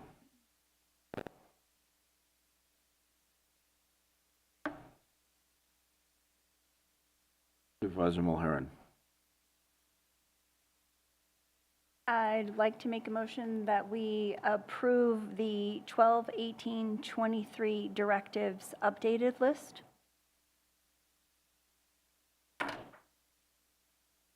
there a second? Supervisor Haschak?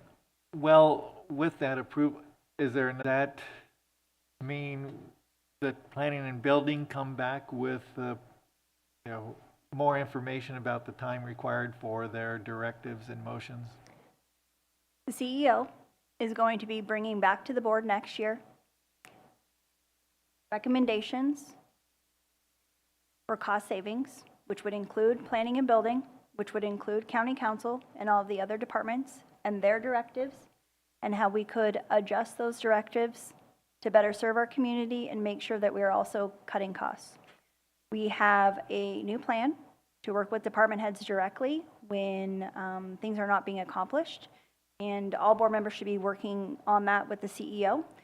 And we have a CEO report in which directives can be published quarterly, and board members can follow up with the CEO or with the department regarding the directives.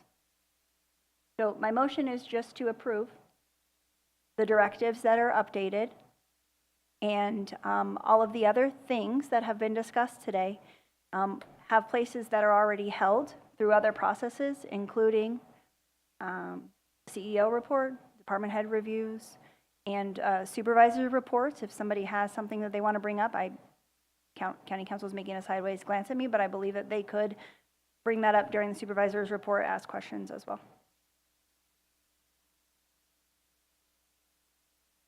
Is there a second to the motion?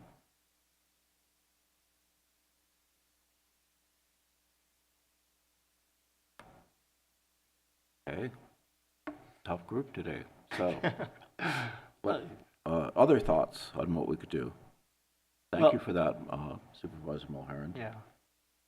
I'll make a motion to approve the updated directives to have Planning and Building Director Krog come back in January with more information regarding the motions and directives in planning and building so that we can make a more informed decision, and that we review the directives quarterly. I'll second. Okay, moved and seconded. Any discussion from other board members or questions? Supervisor Mulhern? Yes. Supervisor Dirty? Yes. Supervisor Haschak? Yes. Chair McGordy? Yes. Supervisor Williams? Yes. The motion carries unanimously. Mr. Chair? Yes. We have an agendized closed session item for 12:30 p.m. promptly. So I'd like to request that we take a 10-minute break before that, if you, County Council? I believe there may be, as part of closed session, off-agenda item, and the board... I was going to get to that part. Thank you. Sorry. If we could have you read into the record, adding the agenda item, I'm also happy to make the motion. Ask that. Funny, I had the same idea, so. Okay, so item 5A has been added to the closed session, and item 6A has been withdrawn at the request of the department. So the board will now adjourn to closed session to hear items 5A, 6A, and 6B. Mr. Chair?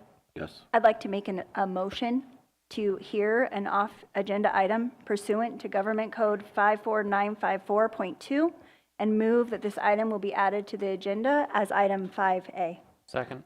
And If I may ask, does that include findings that the item came to the attention of the board after agenda publication and requires immediate action? Yes, it does. Second agrees.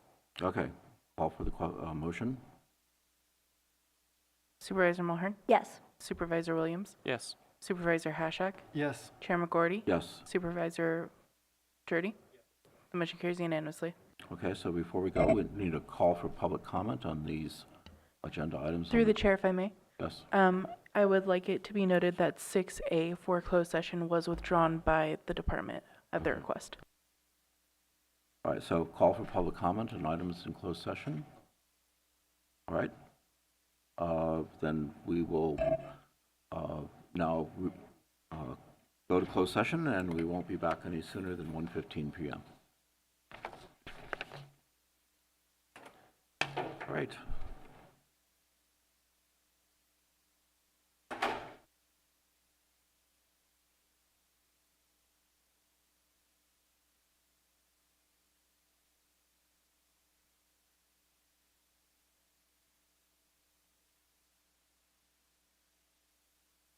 Nos las dijo y todo como consejos y pues muchas cosas que se aprendieron. Bueno, creo que por mi parte esperaba algo totalmente diferente, como un programa más frío, por decir algo, no tan cercano a la familia, sino más bien un programa de Estado programado para la ayuda solamente. Y a través del programa nos hemos dado cuenta que también pasa a ser una familia con nosotros, porque nos apoya en los momentos difíciles o cuando nos hemos visto en dificultades. Siempre nos hemos podido apoyar en Gaby a través de su programa. Encuentro que ha sido fundamental el apoyo. You know, my experience has been nothing but positive. Annette has been wonderful. She's on time. She lets me know if there's going to be any changes in the schedule. Not only did we get the assistance with this program, but we also made a really good friend.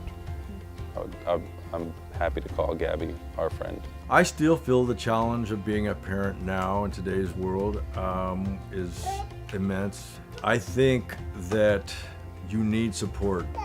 Es un gran apoyo para nuevos padres, y más aún si están en nuestra situación, que somos extranjeros, que nuestra familia y amigos, como dice Carla, están en otro país, lejos. Entonces sí, viene muy bien el programa para apoyarse tanto emocional y como anímicamente, y bueno, en varios aspectos del programa, que nos ayuda a seguir adelante con esta nueva aventura. Don't be afraid to take that step.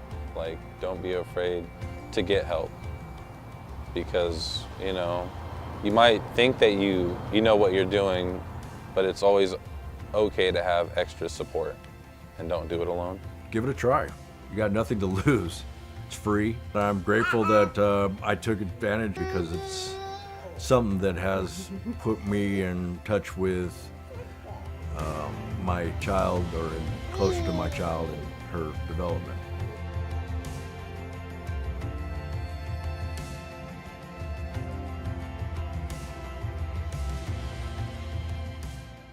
Are you prepared? We're the Office of Emergency Services, and we're committed to providing the most up-to-date and accurate information so that you and your family can stay safe during an emergency. Visit MendoReady.org. It's our one-stop shop for emergency information. You can sign up for emergency alerts, find your pre-established evacuation zone on our current emergencies map, and find hazard and preparedness information. Imagine you're faced with a disaster such as a wildfire, and you're ordered to evacuate. I'll bet you wish you had more time in that moment.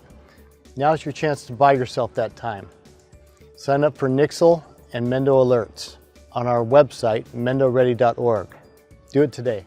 If you want your family to be as resilient as possible, it's important to take some time today and visit MendoReady.org, where you can look up your pre-established evacuation zones on our current emergencies map.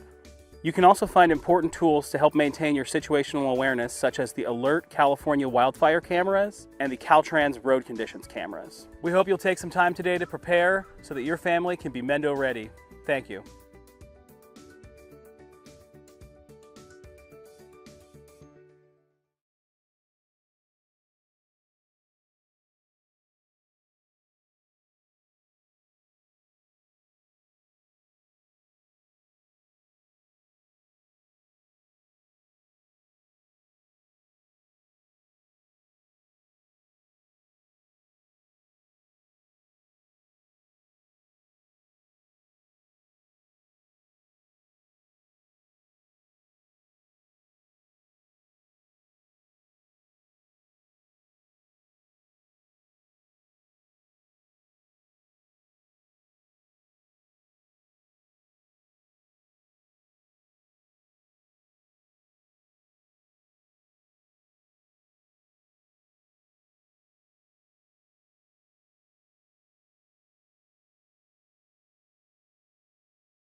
Personally, I think everybody could benefit from the home visiting programs. I think that as a parent now, I'm grateful for support more than I was before. I filled out that form not knowing what I was doing. I am very, very grateful that I did it because it's really helping me a lot.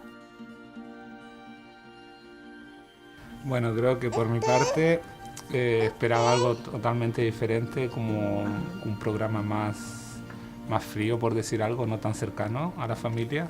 Y a través del programa nos hemos dado cuenta que también pasa a ser una familia con nosotros porque nos apoya en los momentos difíciles o cuando nos hemos visto en dificultades. Well, I was a new mom and I had no experience taking care of a newborn.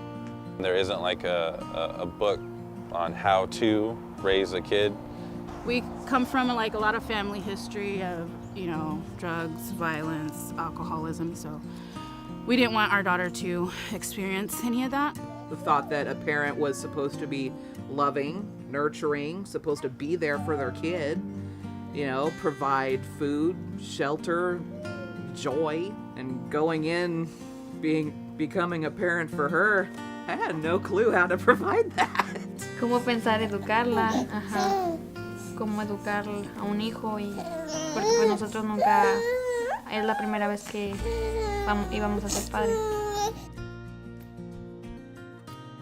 What I think parents should know about home visiting is that you can learn a lot of new things and tips and tricks, how to take care of the baby and what to do, and if you're, you know, stuck in a routine and everything being monotonous, like they give you new resources and new tools how to handle parenthood. It was nice to have them kind of guiding me, even though I was not a first-time mom. I felt like a first-time mom. It totally blew my mind over time.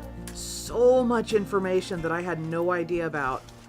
You know, she was straightforward when, you know, teaching me this stuff and answered any of my questions. Just a really positive experience. What I think that parents could benefit with the program is just having someone here for you, especially for first-time parents. It can be very isolating and it can be very lonely, and having the home visitor changes that and it feels very good. For me, having a home visitor is like having a second mom there. A lot has changed. I'm definitely more knowledgeable taking care of her. And I know that anytime I need advice or help from somebody, I can just call her. It's just that little positive nudge to, hey, I'm noticing something, you know, let's find a way how to change it. And she's like, you know what, Amanda, let's pick you up, dust you off, and let's go over to, you know, see about either getting your driver's license or seeing about, you know, going to college, see if we can start something for you. It's totally worth it. Like, even if you're on the fence at first, you don't feel like having a stranger coming in your house and teaching you about your little one, do it anyway. You know, you get the help that you need. You get professional advice on things you may not know about your child. And the fact that the program has no fees or anything, it's all totally free, is fantastic.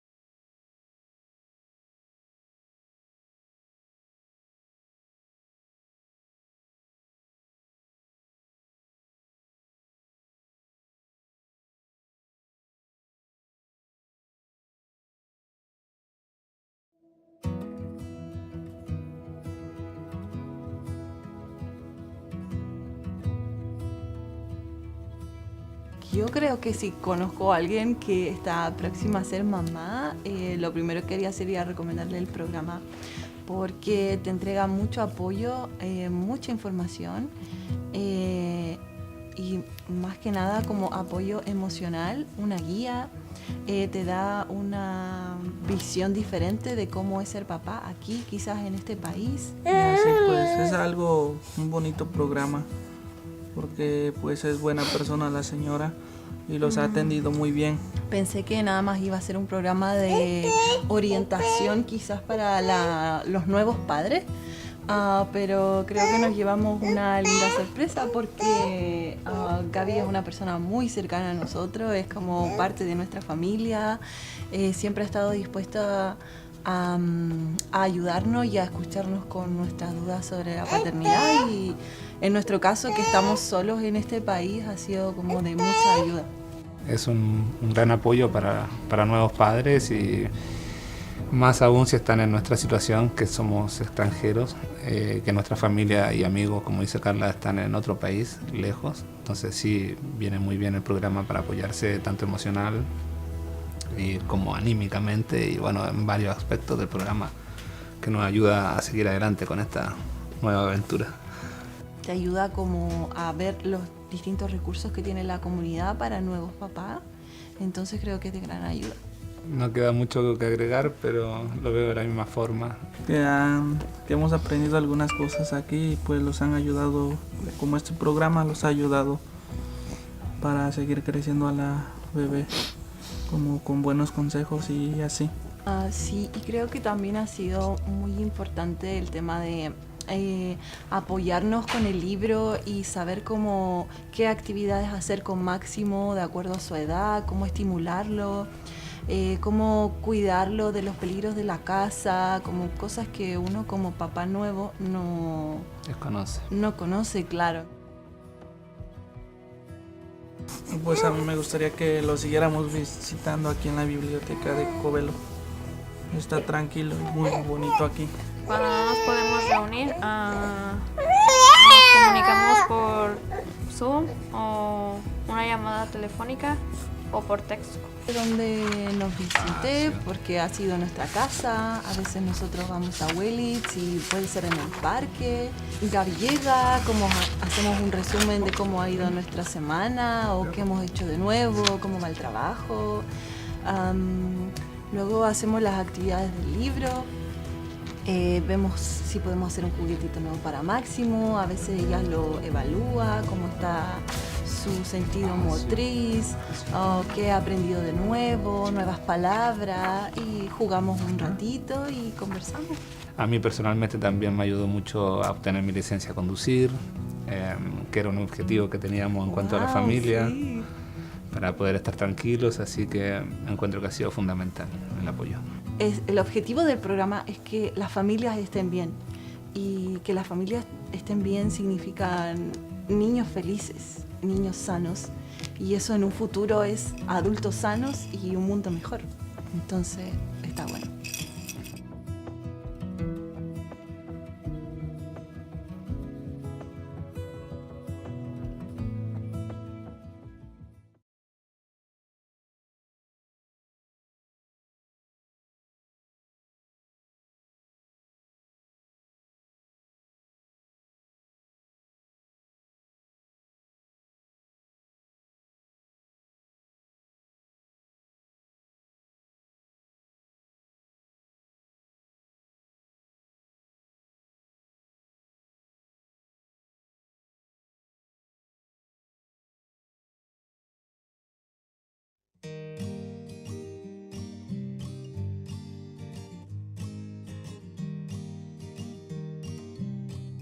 She has made me feel like I'm important and I can go at my own pace, and that's all you need sometimes when you're feeling like you got nobody. It was helpful to have somebody there kind of holding my hand and guiding me and letting me know this is kind of the normal. It felt like I was becoming a new mom, so it was very interesting and helpful, very, very helpful. You know, there was that self-conscious part of me, like, will I be accepted even though I'm not perfect? What I like the most is that she really listens. The support that she gives me is special because she does it with love, and it's just natural, you know? That's all I could say. It just feels like somebody that I've known since I was little. You know, I said to Jeanette, Jeanette, you're supposed to be with me for 5 years. Jeanette said, yeah, I know, I'm going to be with you guys for 5 years. That's when I said, well, I guess I can trust her. She's going to be with us for 5 years. Yo creo que quizás pasó como a la segunda visita o algo así, como que ya nos presentamos formalmente. Y luego ya creo que en la segunda visita estaba como todo más tranquilo, como muy, como que el ambiente era muy familiar. Entonces yo me sentí muy cómoda. Felt like she cared for Sparrow too, and Sparrow really enjoyed it. Yeah, she knew when Gabby came we were going to be making something or learning something, and she'd instantly start digging through Gabby's bags to find out what activity we were going to do. Not only did we get the assistance with this program, but we also made a really good friend. I'm happy to call Gabby our friend. I think the relationship that we've built has been just, she's a part of the family.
When I first realized that I was going to be a parent, I was super scared. After 2 or 3 weeks of meeting in the home visiting program, I was totally comfortable with the fact that I was going to have a baby.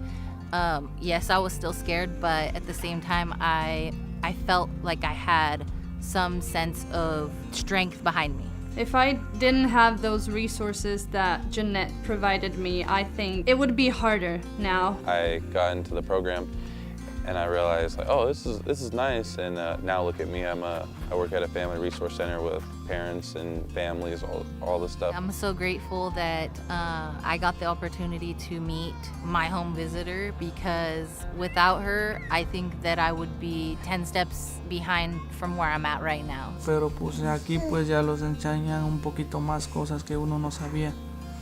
Como cuidarla, cómo desarrollarla, cómo educarla, y pues es algo bien, porque pues cosas que yo no sabía, pues ya usted nos las dijo y todo como consejos, y pues muchas cosas que se aprendieron. I don't know what's normal for a 22-month-old baby or an 18-month-old baby, you know. When we get together, we usually discuss and get some progress made with the baby. It makes me feel comfortable, and I associate my parenting with her, my home visitor, telling me, yeah, this is going great. So it's nice to know where they're at, what stage they're at for every parent, and also to give, again, your children that head start in education. If I had any questions with her, just call her up on the phone. You know, it was very relatable, very personal. And, you know, with her getting to know my kids, you know, she got to kind of help guide me along the way. I mean, there were so many cool things that I've learned. I went from a very rough type of life. I was homeless, and she was able to help me get into school, and I actually have enough credits to graduate with the business degree right now. I think I really want to mention just that I'm grateful that I took advantage, because it's something that has put me in touch with my child, or closer to my child and her development. I want other people and parents to know that the home visiting is not something that you should be afraid of. It's actually something that is needed. You know, because she's not just here for her, she's here to help with all of it. She helped me create a safe space where I feel comfortable enough to ask for help. Don't be afraid to take that step. Like, don't be afraid to get help. It's always okay to have extra support. I would say, give it a try. You got nothing to lose. It's free. There's some perks, you know. They've got some great resources. Personally, I think everybody could benefit from the home visiting programs.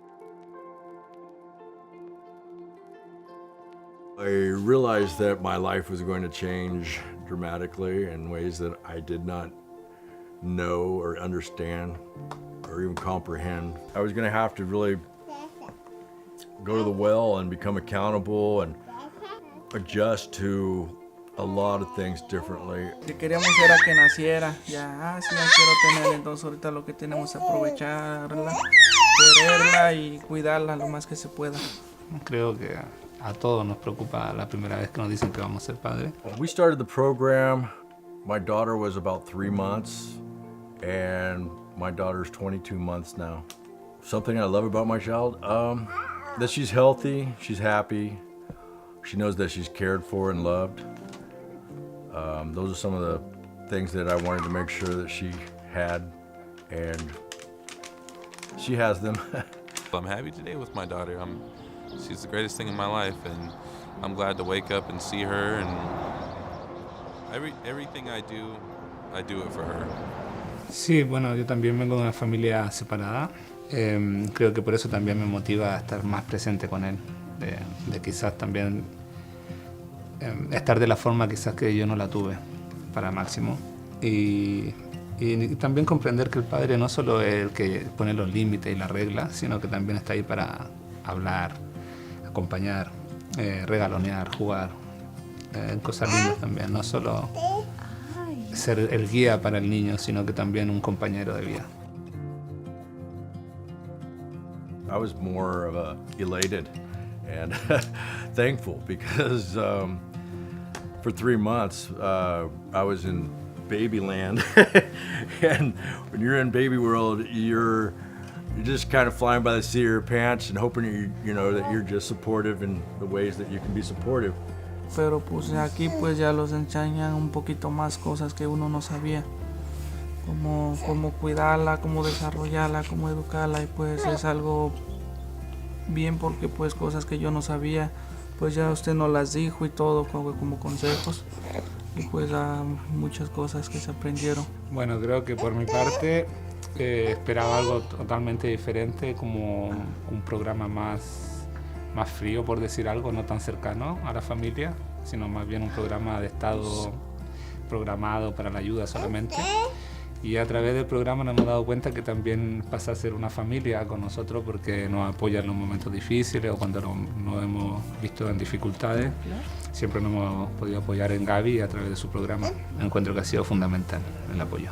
You know, my experience has been nothing but positive. Annette has been wonderful. She's on time. She lets me know if there's going to be any changes in the schedule. Not only did we get the assistance with this program, but we also made a really good friend. I'm happy to call Gabby our friend. I still feel the challenge of being a parent now in today's world is immense. I think that you need support.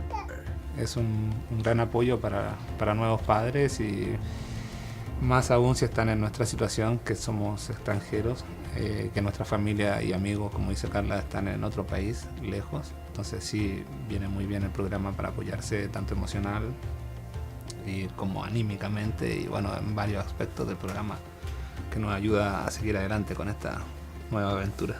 Don't be afraid to take that step.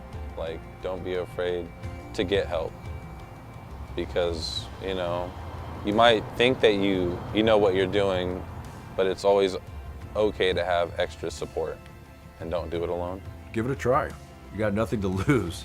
It's free. I'm grateful that I took advantage because it's something that has put me in touch with my child, or closer to my child and her development.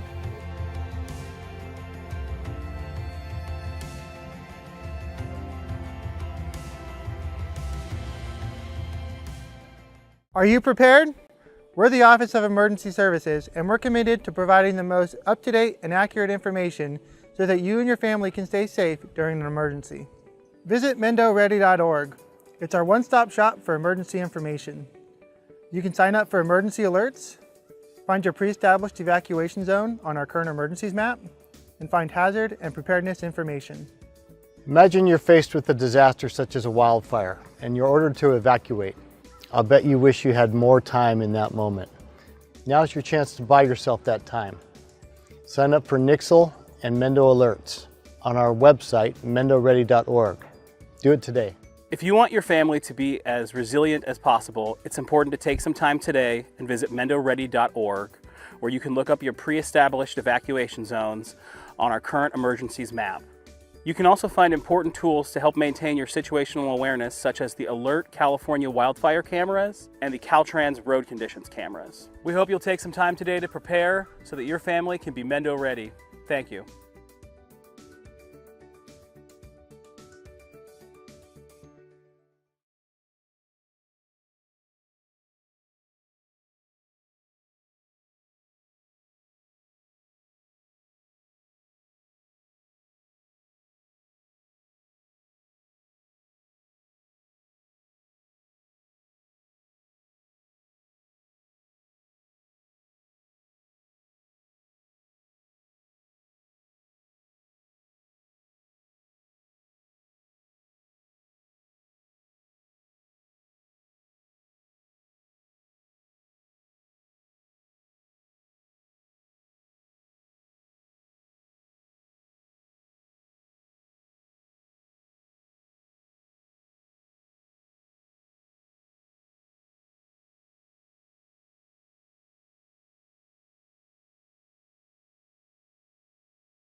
Personally, I think everybody could benefit from the home visiting programs. I think that as a parent now, I'm grateful for support more than I was before. I filled out that form not knowing what I was doing. I am very, very grateful that I did it because it's really helping me a lot.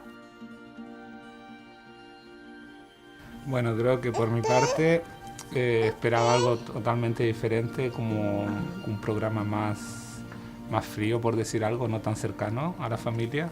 Y a través del programa nos hemos dado cuenta que también pasa a ser una familia con nosotros porque nos apoya en los momentos difíciles o cuando nos hemos visto en dificultades. Well, I was a new mom and I had no experience taking care of a newborn. There isn't like a book on how to raise a kid.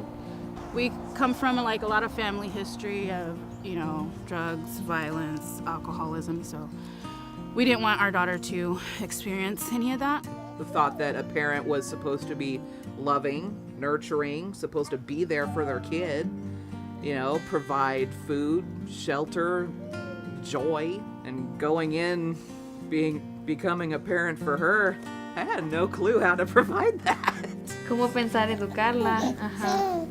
Cómo educar a un hijo y porque pues nosotros nunca es la primera vez que íbamos a ser padres. What I think parents should know about home visiting is that you can learn a lot of new things and tips and tricks, how to take care of the baby and what to do, and if you're, you know, stuck in a routine and everything being monotonous, like they give you new resources and new tools how to handle parenthood. It was nice to have them kind of guiding me, even though I was not a first-time mom. I felt like a first-time mom. It totally blew my mind over time. So much information that I had no idea about. You know, she was straightforward when, you know, teaching me this stuff and answered any of my questions. Just a really positive experience. What I think that parents could benefit with the program is just having someone here for you, especially for first-time parents. It can be very isolating and it can be very lonely, and having the home visitor changes that and it feels very good. For me, having a home visitor is like having a second mom there. A lot has changed. I'm definitely more knowledgeable taking care of her, and I know that anytime I need advice or help from somebody, I can just call her. It's just that little positive nudge to, hey, I'm noticing something, you know, let's find a way how to change it. And she's like, you know what, Amanda, let's pick you up, dust you off, and let's go over to, you know, see about either getting your driver's license or seeing about, you know, going to college, see if we can start something for you. It's totally worth it. Like, even if you're on the fence at first, you don't feel like having a stranger coming in your house and teaching you about your little one, do it anyway. You know, you get the help that you need. You get professional advice on things you may not know about your child. And the fact that the program has no fees or anything, it's all totally free, is fantastic.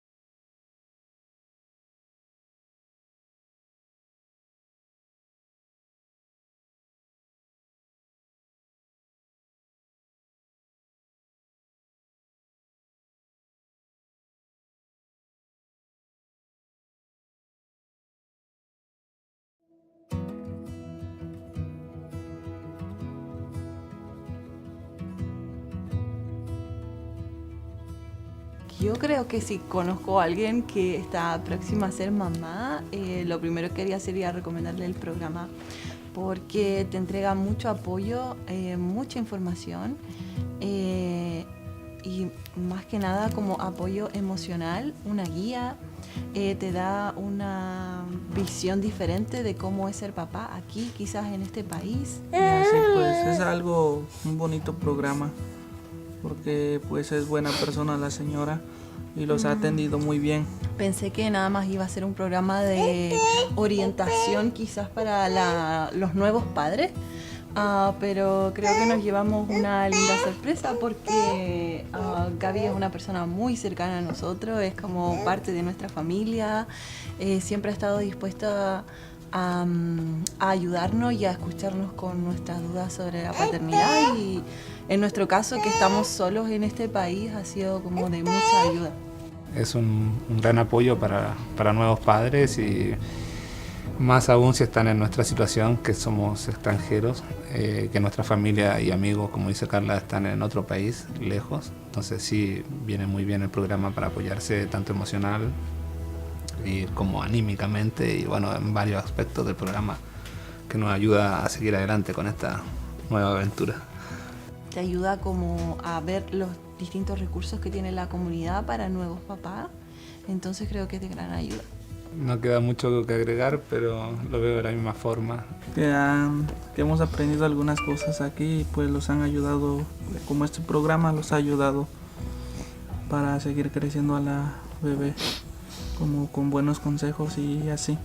Sí, y creo que también ha sido muy importante el tema de apoyarnos con el libro y saber qué actividades hacer con Máximo de acuerdo a su edad, cómo estimularlo, cómo cuidarlo de los peligros de la casa, como cosas que uno como papá nuevo no conoce, claro. Pues a mí me gustaría que lo siguiéramos visitando aquí en la biblioteca de Covelo. Está tranquilo y muy bonito aquí.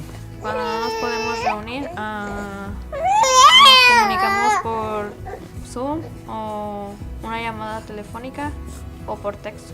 Donde nos visite, porque ha sido nuestra casa, a veces nosotros vamos a Willits y puede ser en el parque. Gaby llega, hacemos un resumen de cómo ha ido nuestra semana o qué hemos hecho de nuevo, cómo va el trabajo. Luego hacemos las actividades del libro, vemos si podemos hacer un juguetito nuevo para Máximo, a veces ella lo evalúa, cómo está su sentido motriz, qué ha aprendido de nuevo, nuevas palabras, y jugamos un ratito y conversamos. A mí personalmente también me ayudó mucho a obtener mi licencia a conducir, que era un objetivo que teníamos en cuanto a la familia, sí, para poder estar tranquilos, así que encuentro que ha sido fundamental el apoyo. El objetivo del programa es que las familias estén bien, y que las familias estén bien significa niños felices, niños sanos, y eso en un futuro es adultos sanos y un mundo mejor. Entonces está bueno.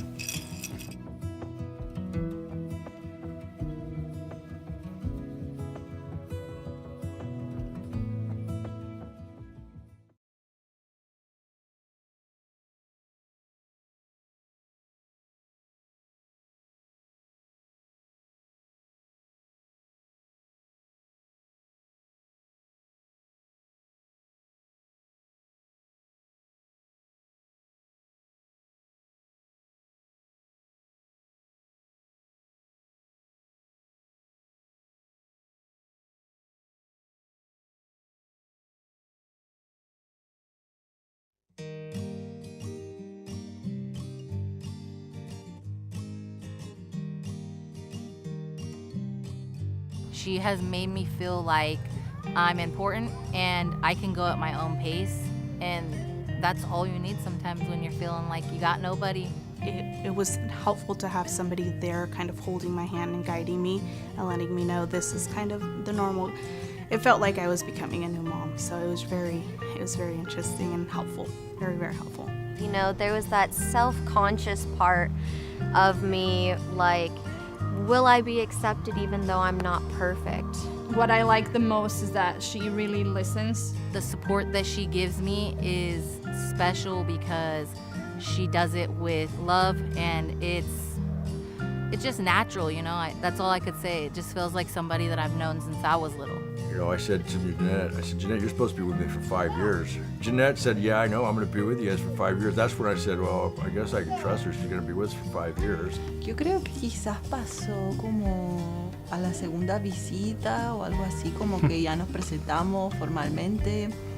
Y luego ya creo que en la segunda visita estaba como todo más tranquilo, como muy, como que el ambiente era muy familiar, entonces yo me sentí muy cómoda. Felt like she cared for Sparrow too, and Sparrow really enjoyed it.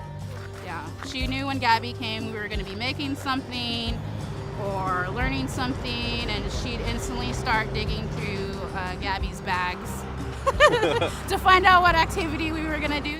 Not only did we get the assistance with this program, but we also made a really good friend.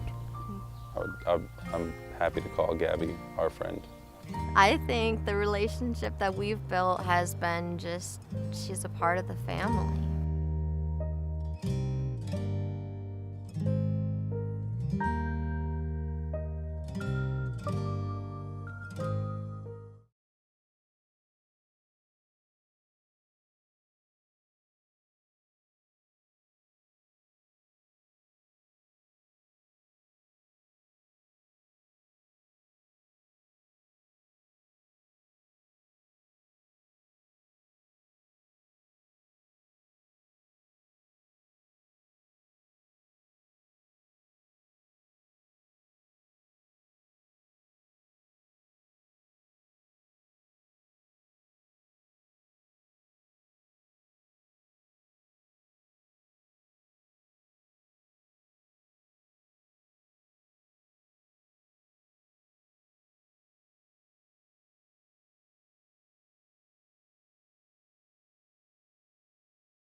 When I first realized that I was going to be a parent, I was super scared. After 2 or 3 weeks of meeting in the home visiting program, I was totally comfortable with the fact that I was going to have a baby.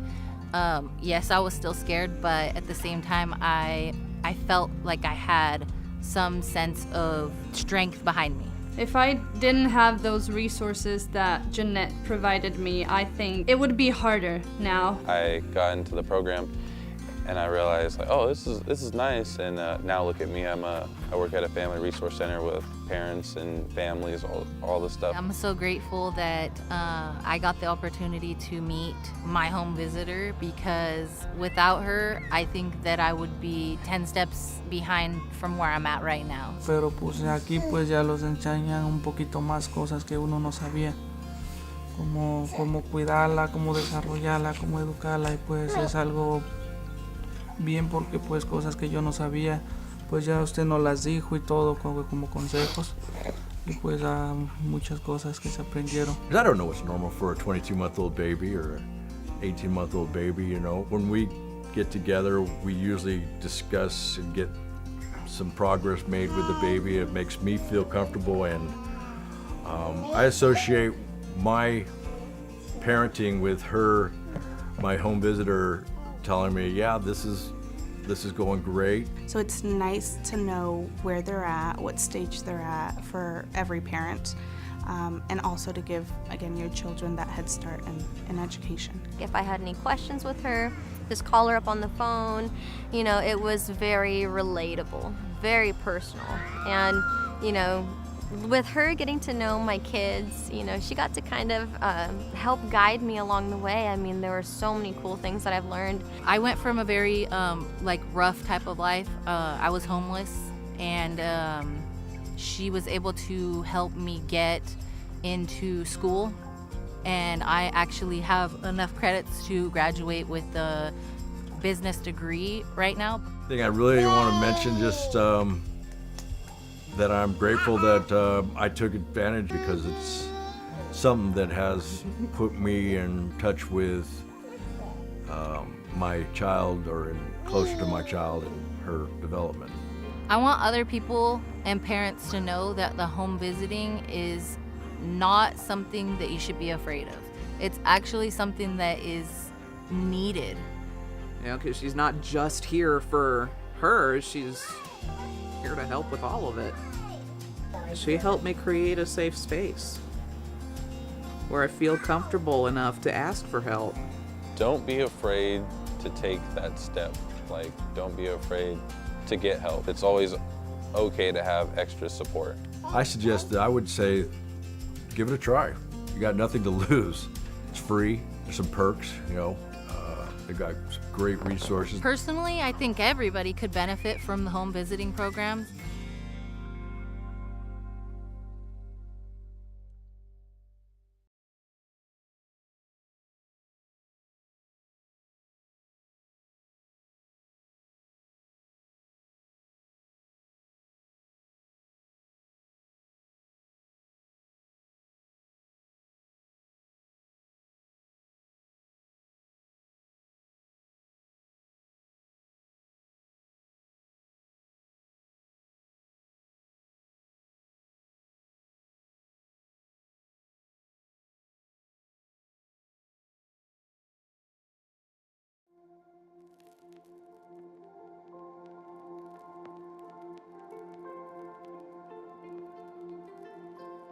I realized that my life was going to change dramatically in ways that I did not know or understand or even comprehend. I was going to have to really go to the well and become accountable and adjust to a lot of things differently. Lo que queríamos era que naciera. Ya quiero tener, entonces ahorita lo que tenemos es aprovecharla, quererla y cuidarla lo más que se pueda. Creo que a todos nos preocupa la primera vez que nos dicen que vamos a ser padres. When we started the program, my daughter was about 3 months, and my daughter's 22 months now. Something I love about my child, that she's healthy, she's happy, she knows that she's cared for and loved. Those are some of the things that I wanted to make sure that she had, and she has them. I'm happy today with my daughter. She's the greatest thing in my life, and I'm glad to wake up and see her, and everything I do it for her. Sí, bueno, yo también vengo de una familia separada. Creo que por eso también me motiva a estar más presente con él, de quizás también estar de la forma quizás que yo no la tuve para Máximo, y también comprender que el padre no solo es el que pone los límites y las reglas, sino que también está ahí para hablar, acompañar, regalonear, jugar, cosas lindas también, no solo ser el guía para el niño, sino que también un compañero de vida. I was more of a elated and thankful because for 3 months I was in baby land, and when you're in baby world, you're just kind of flying by the seat of your pants and hoping that you're just supportive in the ways that you can be supportive. Pero pues aquí pues ya los enseñan un poquito más cosas que uno no sabía, como cómo cuidarla, cómo desarrollarla, cómo educarla, y pues es algo bien porque pues cosas que yo no sabía, pues ya usted nos las dijo y todo como consejos, y pues muchas cosas que se aprendieron. Bueno, creo que por mi parte esperaba algo totalmente diferente, como un programa más frío, por decir algo, no tan cercano a la familia, sino más bien un programa de estado programado para la ayuda solamente. Y a través del programa nos hemos dado cuenta que también pasa a ser una familia con nosotros porque nos apoya en los momentos difíciles o cuando nos hemos visto en dificultades. Siempre nos hemos podido apoyar en Gaby a través de su programa. Encuentro que ha sido fundamental el apoyo.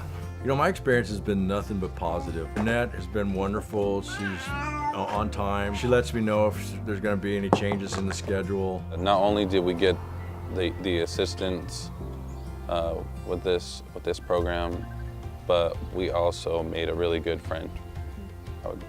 I'm happy to call Gabby our friend. I still feel the challenge of being a parent now in today's world is immense. I think that you need support. Es un gran apoyo para nuevos padres y más aún si están en nuestra situación, que somos extranjeros, que nuestra familia y amigos, como dice Carla, están en otro país, lejos. Entonces sí, viene muy bien el programa para apoyarse tanto emocional y como anímicamente y bueno, en varios aspectos del programa que nos ayuda a seguir adelante con esta nueva aventura. Don't be afraid to take that step. Like, don't be afraid to get help. Because, you know, you might think that you know what you're doing, but it's always okay to have extra support, and don't do it alone. Give it a try. You got nothing to lose. It's free. I'm grateful that I took advantage because it's something that has put me in touch with my child or closer to my child and her development.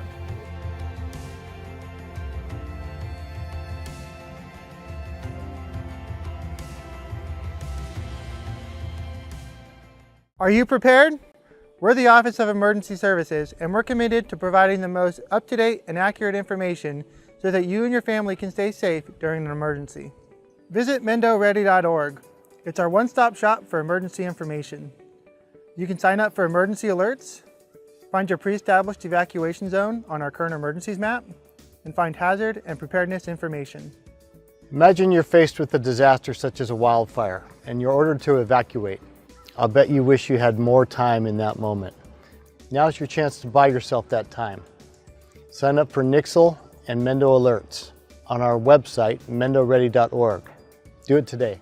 If you want your family to be as resilient as possible, it's important to take some time today and visit mendoready.org, where you can look up your pre-established evacuation zones on our current emergencies map.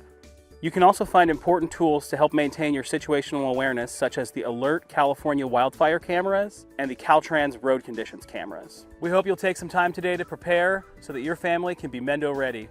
Thank you.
Personally, I think everybody could benefit from the home visiting programs. I think that as a parent now, I'm grateful for support more than I was before. I filled out that form not knowing what I was doing. I am very, very grateful that I did it because it's really helping me a lot. Bueno, creo que por mi parte esperaba algo totalmente diferente, como un programa más frío, por decir algo, no tan cercano a la familia. Y a través del programa nos hemos dado cuenta que también pasa a ser una familia con nosotros porque nos apoya en los momentos difíciles o cuando nos hemos visto en dificultades. Well, I was a new mom and I had no experience taking care of a newborn. There isn't like a book on how to raise a kid. We come from like a lot of family history of, you know, drugs, violence, alcoholism, so we didn't want our daughter to experience any of that. The thought that a parent was supposed to be loving, nurturing, supposed to be there for their kid, you know, provide food, shelter, joy, and going in, becoming a parent for her, I had no clue how to provide that. Cómo pensar educarla, ajá. Cómo educar a un hijo y porque pues nosotros nunca es la primera vez que íbamos a ser padres.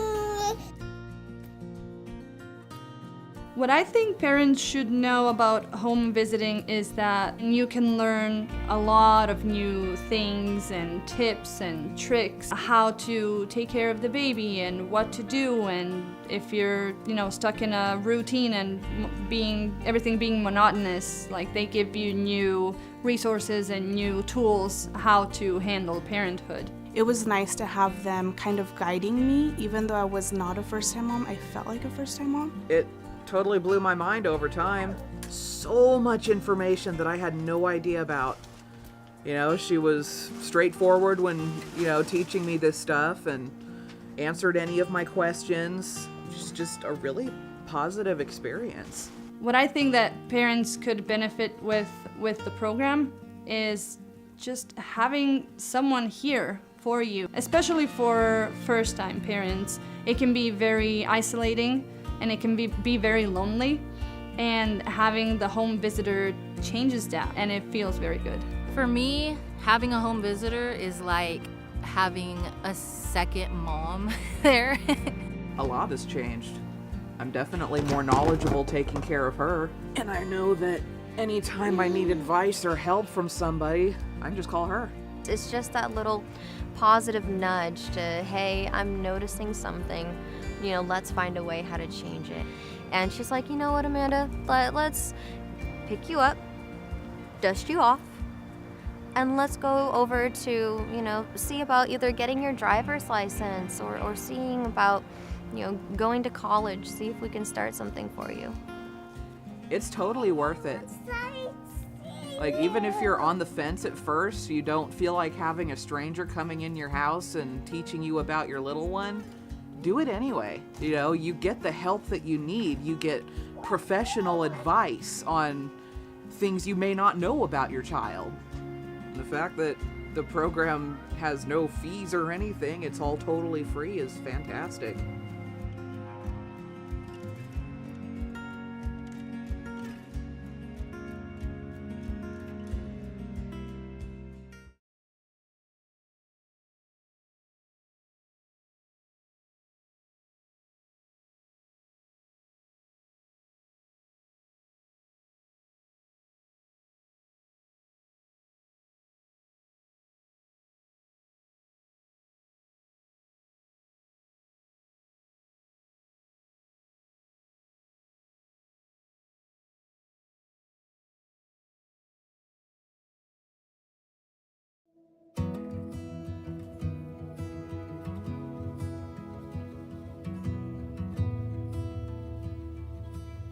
Yo creo que si conozco a alguien que está próxima a ser mamá, lo primero que haría sería recomendarle el programa porque te entrega mucho apoyo, mucha información y más que nada como apoyo emocional, una guía, te da una visión diferente de cómo es ser papá aquí, quizás en este país. Y así pues es un bonito programa.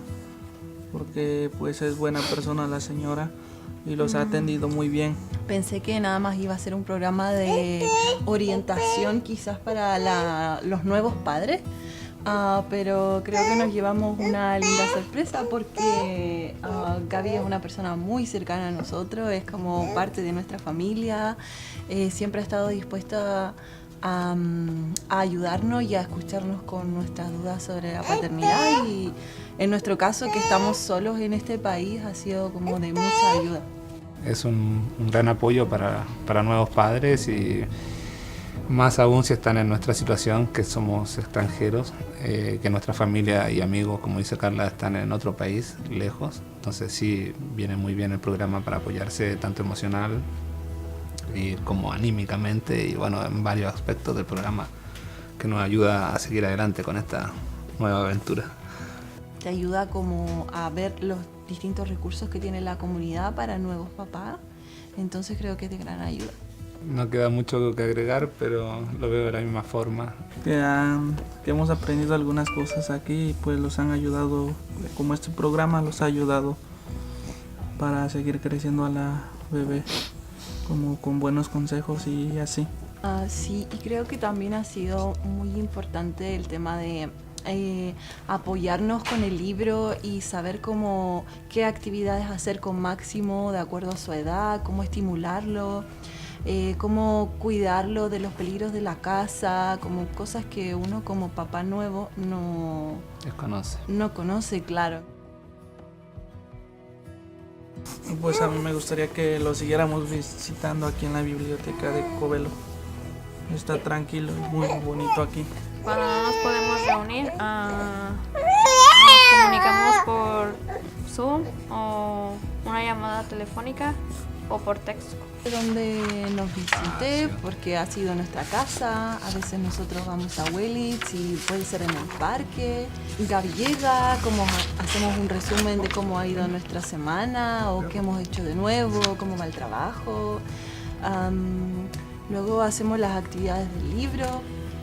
Vemos si podemos hacer un juguetito nuevo para Máximo, a veces ella lo evalúa, cómo está su sentido motriz, qué ha aprendido de nuevo, nuevas palabras, y jugamos un ratito y conversamos.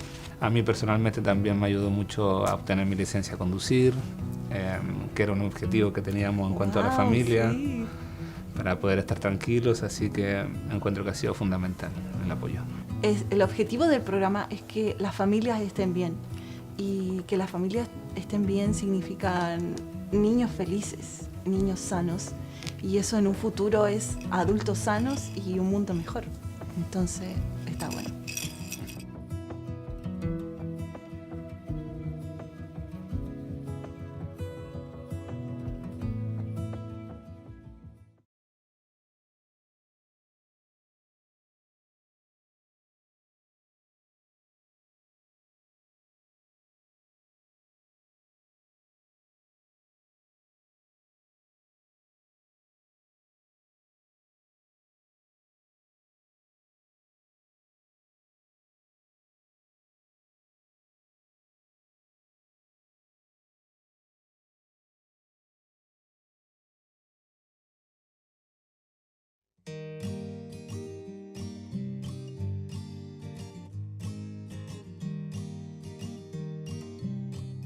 She has made me feel like I'm important and I can go at my own pace, and that's all you need sometimes when you're feeling like you got nobody.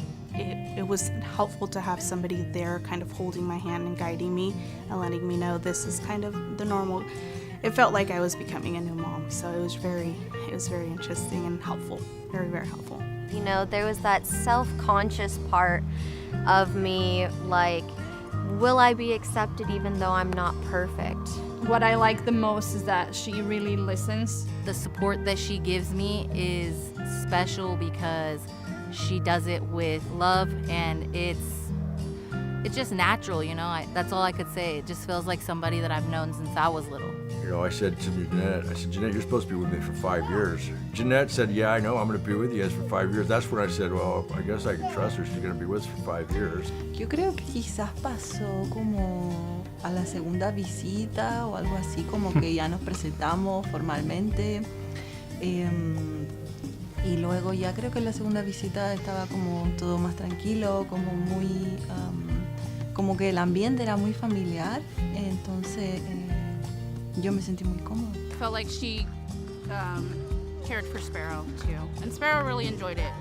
Yeah, she knew when Gabby came we were going to be making something or learning something, and she'd instantly start digging through Gabby's bags to find out what activity we were going to do. Not only did we get the assistance with this program, but we also made a really good friend. I'm happy to call Gabby our friend. I think the relationship that we've built has been just, she's a part of the family.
When I first realized that I was going to be a parent, I was super scared. After 2 or 3 weeks of meeting in the home visiting program, I was totally comfortable with the fact that I was going to have a baby. Yes, I was still scared, but at the same time, I felt like I had some sense of strength behind me. If I didn't have those resources that Jeanette provided me, I think it would be harder now. I got into the program and I realized, like, oh, this is nice. And now look at me, I work at a family resource center with parents and families, all this stuff. I'm so grateful that I got the opportunity to meet my home visitor, because without her, I think that I would be 10 steps behind from where I'm at right now. Pero pues aquí pues ya los enseñan un poquito más cosas que uno no sabía. Como cuidarla, cómo desarrollarla, cómo educarla, y pues es algo bien, porque pues cosas que yo no sabía, pues ya usted nos las dijo y todo como consejos, y pues muchas cosas que se aprendieron. I don't know what's normal for a 22-month-old baby or an 18-month-old baby, you know. When we get together, we usually discuss and get some progress made with the baby. It makes me feel comfortable, and I associate my parenting with her, my home visitor, telling me, yeah, this is going great. So it's nice to know where they're at, what stage they're at for every parent, and also to give, again, your children that head start in education. If I had any questions with her, just call her up on the phone. You know, it was very relatable, very personal. And, you know, with her getting to know my kids, you know, she got to kind of help guide me along the way. I mean, there were so many cool things that I've learned. I went from a very rough type of life. I was homeless, and she was able to help me get into school, and I actually have enough credits to graduate with the business degree right now. I think I really want to mention just that I'm grateful that I took advantage, because it's something that has put me in touch with my child, or closer to my child and her development. I want other people and parents to know that the home visiting is not something that you should be afraid of. It's actually something that is needed. You know, because she's not just here for her, she's here to help with all of it. She helped me create a safe space where I feel comfortable enough to ask for help. Don't be afraid to take that step. Like, don't be afraid to get help. It's always okay to have extra support. I would say, give it a try. You got nothing to lose. It's free. There's some perks, you know. They've got some great resources. Personally, I think everybody could benefit from the home visiting programs.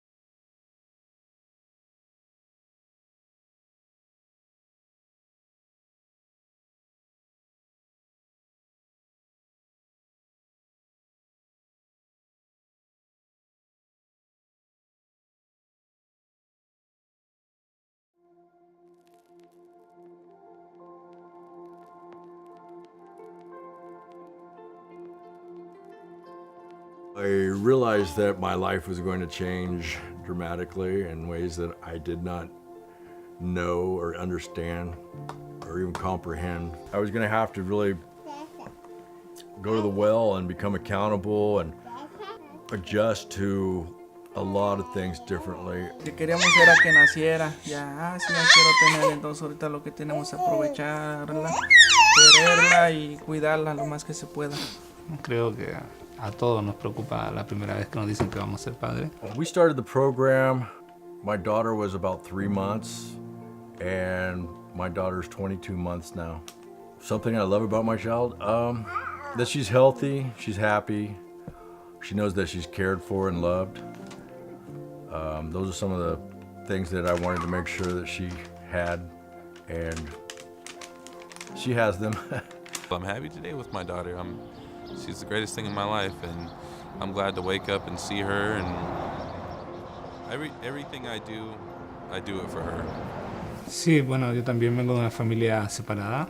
Creo que por eso también me motiva a estar más presente con él, de quizás también estar de la forma quizás que yo no la tuve para Máximo, y también comprender que el padre no solo es el que pone los límites y las reglas, sino que también está ahí para hablar, acompañar, regalonear, jugar, cosas lindas también, no solo ser el guía para el niño, sino que también un compañero de vida. I was more of elated and thankful because for 3 months I was in baby land, and when you're in baby world, you're just kind of flying by the seat of your pants and hoping you know that you're just supportive in the ways that you can be supportive.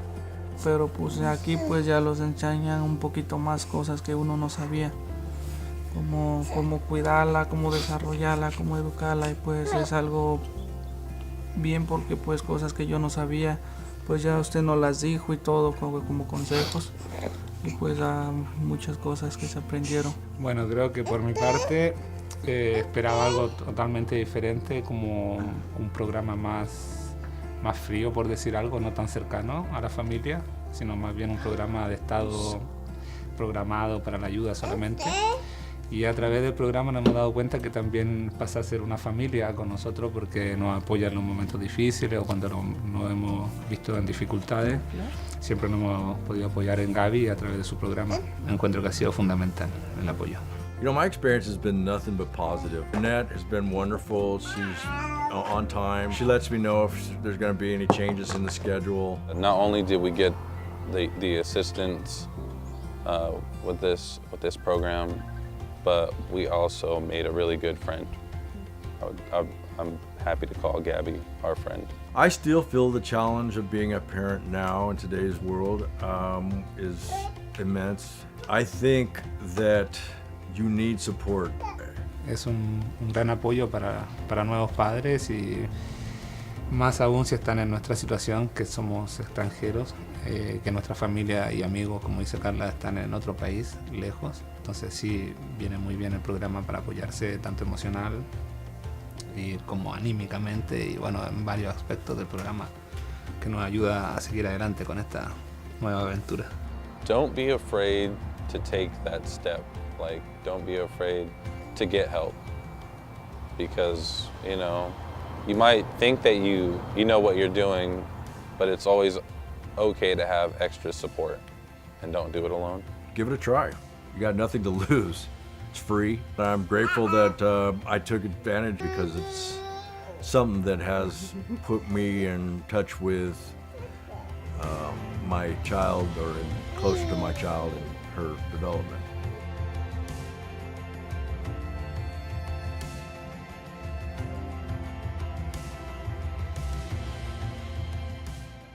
Are you prepared?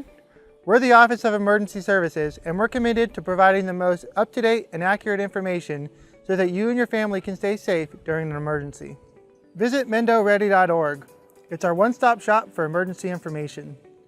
You can sign up for emergency alerts, find your pre-established evacuation zone on our current emergencies map, and find hazard and preparedness information. Imagine you're faced with a disaster such as a wildfire, and you're ordered to evacuate. I'll bet you wish you had more time in that moment. Now's your chance to buy yourself that time. Sign up for Nixle and Mendo Alerts on our website, mendoready.org. Do it today. If you want your family to be as resilient as possible, it's important to take some time today and visit mendoready.org, where you can look up your pre-established evacuation zones on our current emergencies map. You can also find important tools to help maintain your situational awareness, such as the Alert California wildfire cameras and the Caltrans road conditions cameras. We hope you'll take some time today to prepare so that your family can be Mendo ready. Thank you.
Personally, I think everybody could benefit from the home visiting programs. I think that as a parent now, I'm grateful for support more than I was before. I filled out that form not knowing what I was doing. I am very, very grateful that I did it because it's really helping me a lot.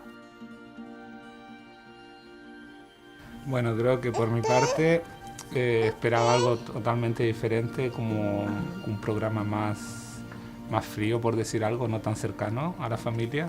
Y a través del programa nos hemos dado cuenta que también pasa a ser una familia con nosotros porque nos apoya en los momentos difíciles o cuando nos hemos visto en dificultades. Well, I was a new mom and I had no experience taking care of a newborn. There isn't like a book on how to raise a kid. We come from like a lot of family history of, you know, drugs, violence, alcoholism, so we didn't want our daughter to experience any of that. The thought that a parent was supposed to be loving, nurturing, supposed to be there for their kid, you know, provide food, shelter, joy, and going in, becoming a parent for her, I had no clue how to provide that. Cómo pensar educarla, ajá. Cómo educar a un hijo y porque pues nosotros nunca es la primera vez que íbamos a ser padres. What I think parents should know about home visiting is that you can learn a lot of new things and tips and tricks, how to take care of the baby and what to do, and if you're, you know, stuck in a routine and everything being monotonous, like they give you new resources and new tools how to handle parenthood. It was nice to have them kind of guiding me, even though I was not a first-time mom. I felt like a first-time mom. It totally blew my mind over time. So much information that I had no idea about. You know, she was straightforward when, you know, teaching me this stuff and answered any of my questions. Just a really positive experience. What I think that parents could benefit with the program is just having someone here for you, especially for first-time parents. It can be very isolating and it can be very lonely, and having the home visitor changes that and it feels very good. For me, having a home visitor is like having a second mom there. A lot has changed. I'm definitely more knowledgeable taking care of her, and I know that anytime I need advice or help from somebody, I can just call her. It's just that little positive nudge to, hey, I'm noticing something, you know, let's find a way how to change it. And she's like, you know what, Amanda, let's pick you up, dust you off, and let's go over to, you know, see about either getting your driver's license or seeing about, you know, going to college, see if we can start something for you. It's totally worth it.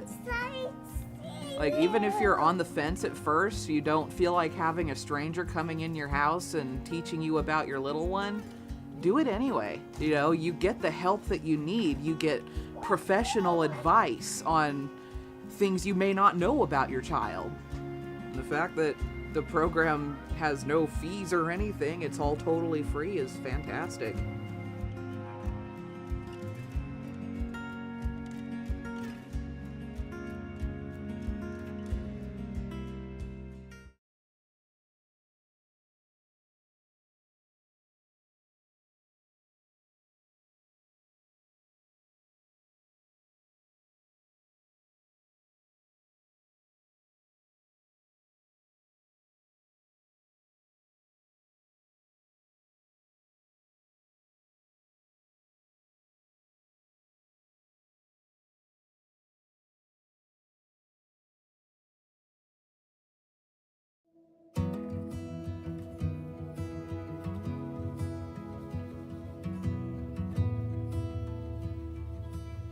Yo creo que si conozco a alguien que está próxima a ser mamá, lo primero que haría sería recomendarle el programa porque te entrega mucho apoyo, mucha información y más que nada como apoyo emocional, una guía, te da una visión diferente de cómo es ser papá aquí, quizás en este país. Y así pues es un bonito programa.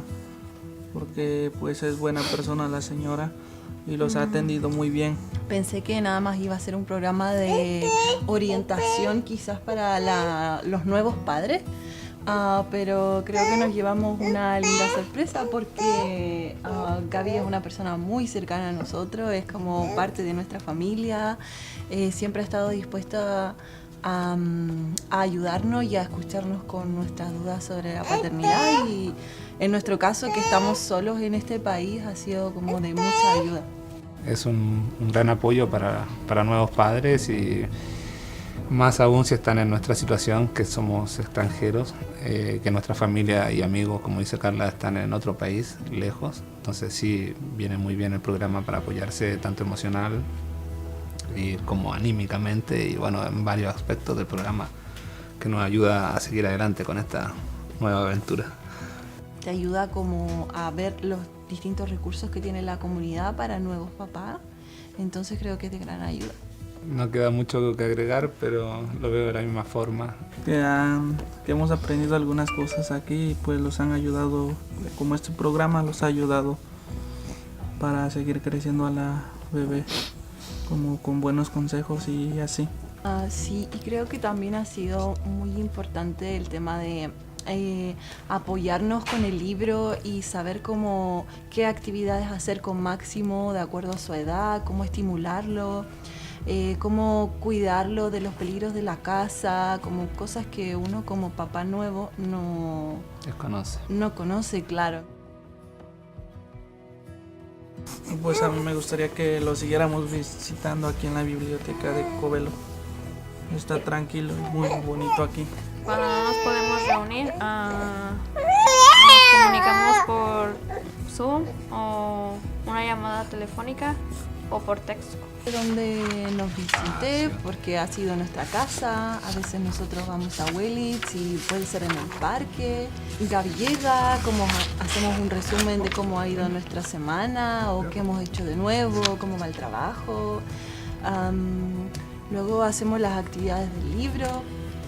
Vemos si podemos hacer un juguetito nuevo para Máximo, a veces ella lo evalúa, cómo está su sentido motriz, qué ha aprendido de nuevo, nuevas palabras, y jugamos un ratito y conversamos. A mí personalmente también me ayudó mucho a obtener mi licencia a conducir, que era un objetivo que teníamos en cuanto a la familia, sí, para poder estar tranquilos, así que encuentro que ha sido fundamental el apoyo.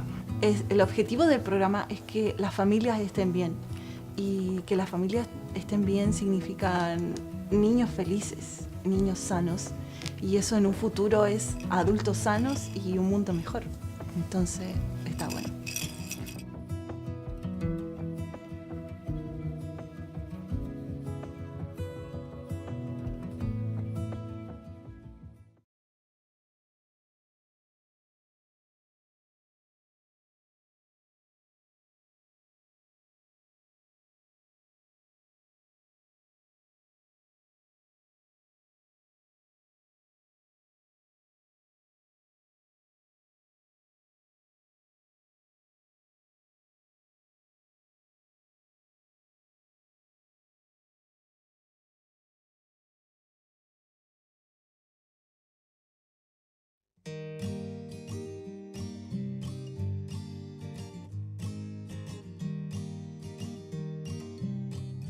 She has made me feel like I'm important and I can go at my own pace, and that's all you need sometimes when you're feeling like you got nobody.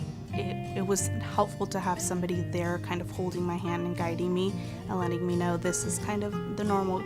It felt like I was becoming a new mom, so it was very interesting and helpful, very, very helpful. You know, there was that self-conscious part of me, like, will I be accepted even though I'm not perfect? What I like the most is that she really listens. The support that she gives me is special because she does it with love, and it's just natural, you know? That's all I could say. It just feels like somebody that I've known since I was little. You know, I said to Jeanette, Jeanette, you're supposed to be with me for 5 years. Jeanette said, yeah, I know, I'm going to be with you guys for 5 years. That's when I said, well, I guess I can trust her. She's going to be with us for 5 years. Yo creo que quizás pasó como a la segunda visita o algo así, como que ya nos presentamos formalmente. Y luego ya creo que en la segunda visita estaba como todo más tranquilo, como muy como que el ambiente era muy familiar, entonces yo me sentí muy cómoda. Felt like she cared for Sparrow too, and Sparrow really enjoyed it. Yeah, she knew when Gabby came we were going to be making something or learning something, and she'd instantly start digging through Gabby's bags to find out what activity we were going to do. Not only did we get the assistance with this program, but we also made a really good friend.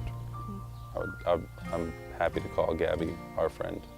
I think the relationship that we've built has been just, she's a part of the family.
When I first realized that I was going to be a parent, I was super scared. After 2 or 3 weeks of meeting in the home visiting program, I was totally comfortable with the fact that I was going to have a baby. Yes, I was still scared, but at the same time, I felt like I had some sense of strength behind me. If I didn't have those resources that Jeanette provided me, I think it would be harder now. I got into the program and I realized, like, oh, this is nice. And now look at me, I work at a family resource center with parents and families, all this stuff. I'm so grateful that I got the opportunity to meet my home visitor, because without her, I think that I would be 10 steps behind from where I'm at right now. Pero pues aquí pues ya los enseñan un poquito más cosas que uno no sabía.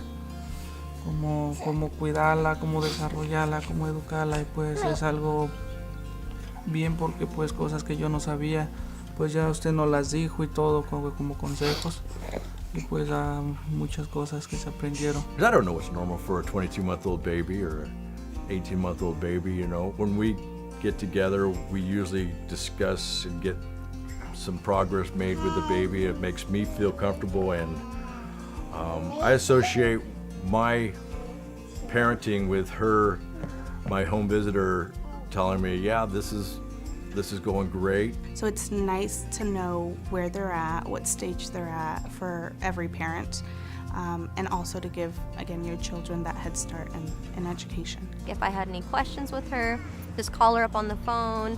You know, it was very relatable, very personal. And, you know, with her getting to know my kids, you know, she got to kind of help guide me along the way. I mean, there were so many cool things that I've learned. I went from a very like rough type of life. I was homeless, and she was able to help me get into school, and I actually have enough credits to graduate with a business degree right now. I think I really want to mention just that I'm grateful that I took advantage, because it's something that has put me in touch with my child or closer to my child and her development. I want other people and parents to know that the home visiting is not something that you should be afraid of. It's actually something that is needed.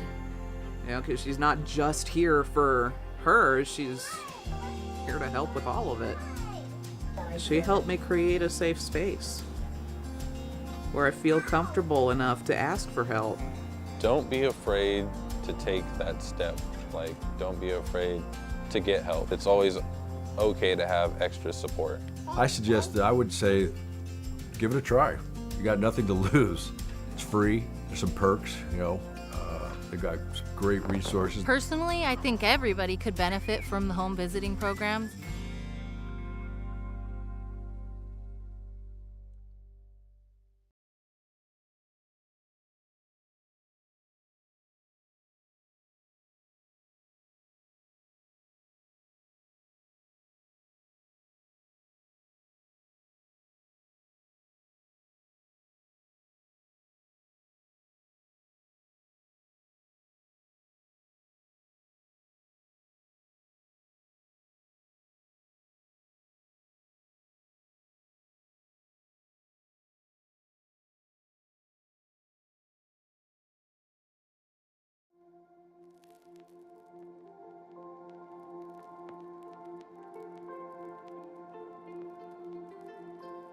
I realized that my life was going to change dramatically in ways that I did not know or understand or even comprehend. I was going to have to really go to the well and become accountable and adjust to a lot of things differently. Lo que queríamos era que naciera. Ya, si la quiero tener, entonces ahorita lo que tenemos es aprovecharla, quererla y cuidarla lo más que se pueda. Creo que a todos nos preocupa la primera vez que nos dicen que vamos a ser padres. When we started the program, my daughter was about 3 months, and my daughter's 22 months now. Something I love about my child, that she's healthy, she's happy, she knows that she's cared for and loved. Those are some of the things that I wanted to make sure that she had, and she has them. I'm happy today with my daughter. She's the greatest thing in my life, and I'm glad to wake up and see her, and everything I do it for her. Sí, bueno, yo también vengo de una familia separada. Creo que por eso también me motiva a estar más presente con él, de quizás también estar de la forma quizás que yo no la tuve para Máximo. Y también comprender que el padre no solo es el que pone los límites y las reglas, sino que también está ahí para hablar, acompañar, regalonear, jugar, cosas lindas también, no solo ser el guía para el niño, sino que también un compañero de vida. I was more of a elated and thankful because for 3 months I was in baby land, and when you're in baby world, you're just kind of flying by the seat of your pants and hoping you know that you're just supportive in the ways that you can be supportive. Pero pues aquí pues ya los enseñan un poquito más cosas que uno no sabía, como cómo cuidarla, cómo desarrollarla, cómo educarla, y pues es algo bien porque pues cosas que yo no sabía, pues ya usted nos las dijo y todo como consejos, y pues muchas cosas que se aprendieron. Bueno, creo que por mi parte esperaba algo totalmente diferente, como un programa más frío, por decir algo, no tan cercano a la familia, sino más bien un programa de estado programado para la ayuda solamente. Y a través del programa nos hemos dado cuenta que también pasa a ser una familia con nosotros, porque nos apoya en los momentos difíciles o cuando nos hemos visto en dificultades. Siempre nos hemos podido apoyar en Gaby a través de su programa. Encuentro que ha sido fundamental el apoyo. You know, my experience has been nothing but positive. Annette has been wonderful. She's on time. She lets me know if there's going to be any changes in the schedule. Not only did we get the assistance with this program, but we also made a really good friend. I'm happy to call Gabby our friend. I still feel the challenge of being a parent now in today's world is immense. I think that You need support. Es un gran apoyo para nuevos padres y más aún si están en nuestra situación, que somos extranjeros, que nuestra familia y amigos, como dice Carla, están en otro país, lejos. Entonces sí, viene muy bien el programa para apoyarse tanto emocional y como anímicamente y bueno, en varios aspectos del programa que nos ayuda a seguir adelante con esta nueva aventura. Don't be afraid to take that step. Like, don't be afraid to get help. Because, you know, you might think that you know what you're doing, but it's always okay to have extra support. And don't do it alone. Give it a try. You got nothing to lose. It's free. I'm grateful that I took advantage because it's... We met in closed session and there's no reportable action.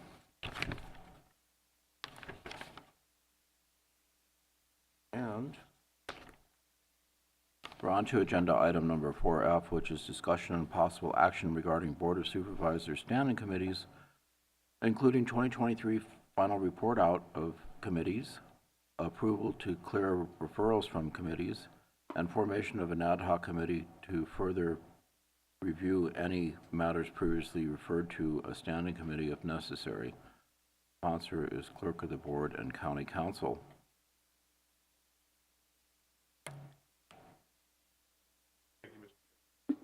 This is the annual report out and closure. Would the board just like to go down through the list? Okay.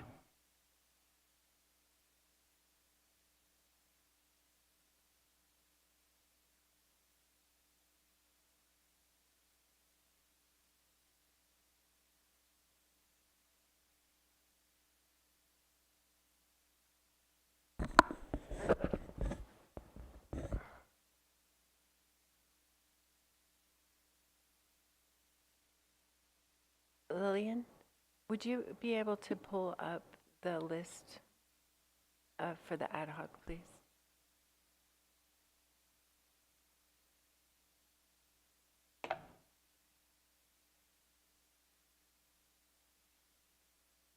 Excuse me. Oh, you got it. You got it. Thank you.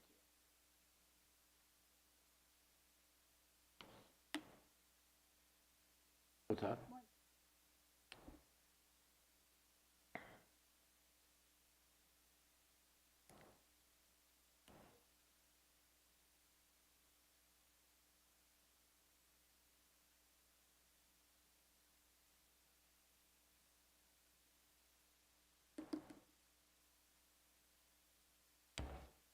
Did County Counsel want to lead off the conversation, or I had comments if...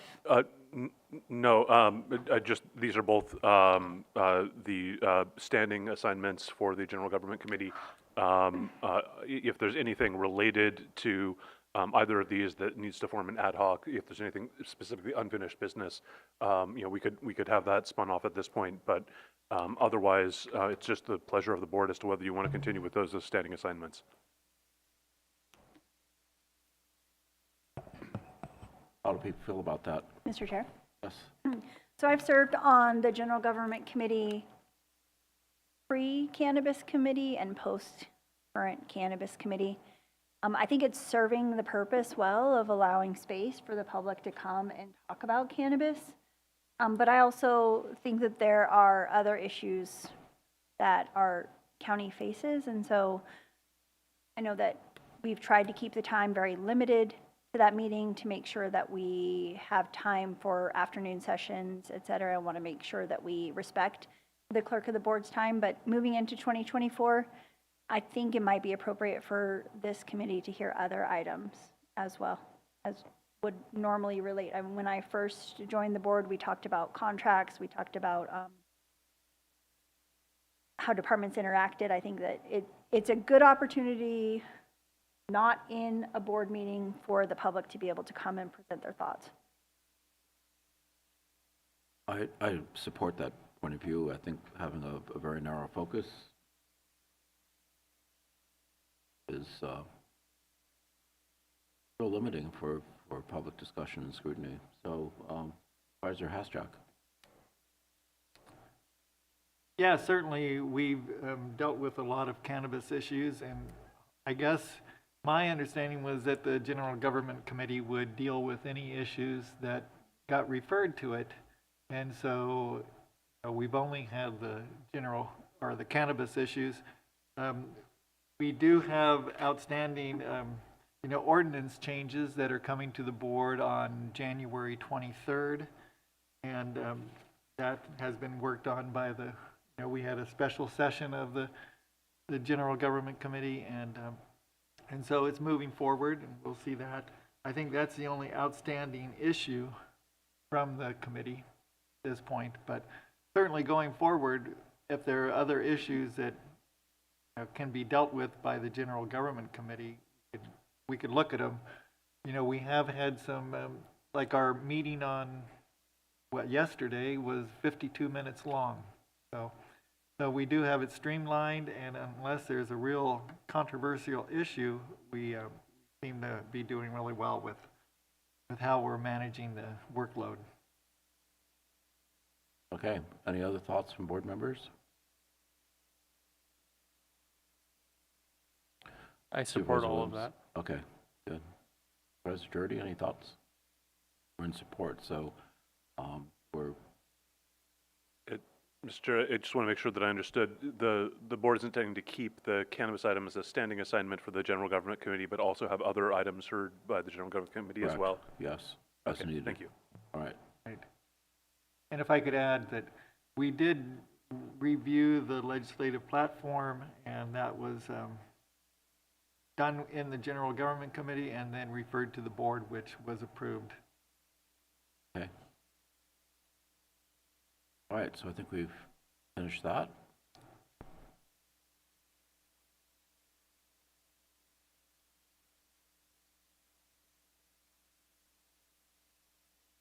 Mr. Chair, I would suggest an opportunity for public comment. Sure. Any public comment on the General Government Committee assignments? Again in the room? And online. So we're good. All right. Let's move on to then the ad hoc committees. Is that our next? So I have a question.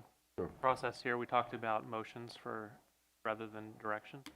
We just direct anything, or was this a no action item? Really? I thought we just clarified the scope of the committee, didn't we? Yeah. So that would be the status quo. Okay. So that you wouldn't necessarily need action for that. So it was a no action. Okay, no action. Good point, though, just to double check.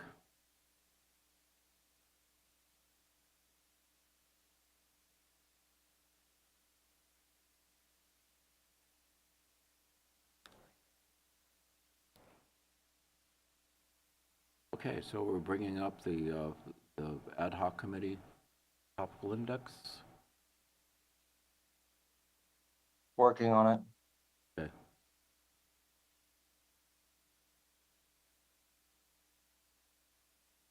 And while the clerk of the board is bringing up the list, I'll just remind the board again, ad hoc committees are an exception under the Brown Act that allow 2 members of the Board of Supervisors to meet on a particular item without having to go through a noticed public meeting. They do need to be single subject and short duration. There is no clear bright line as to when something ventures into standing committee territory, but if it's starting to look like multiple items related to the same subject matter are going back to the same standing committee, then it would be prudent to the same ad hoc committee, then it would be prudent to transition it to a standing committee. Okay.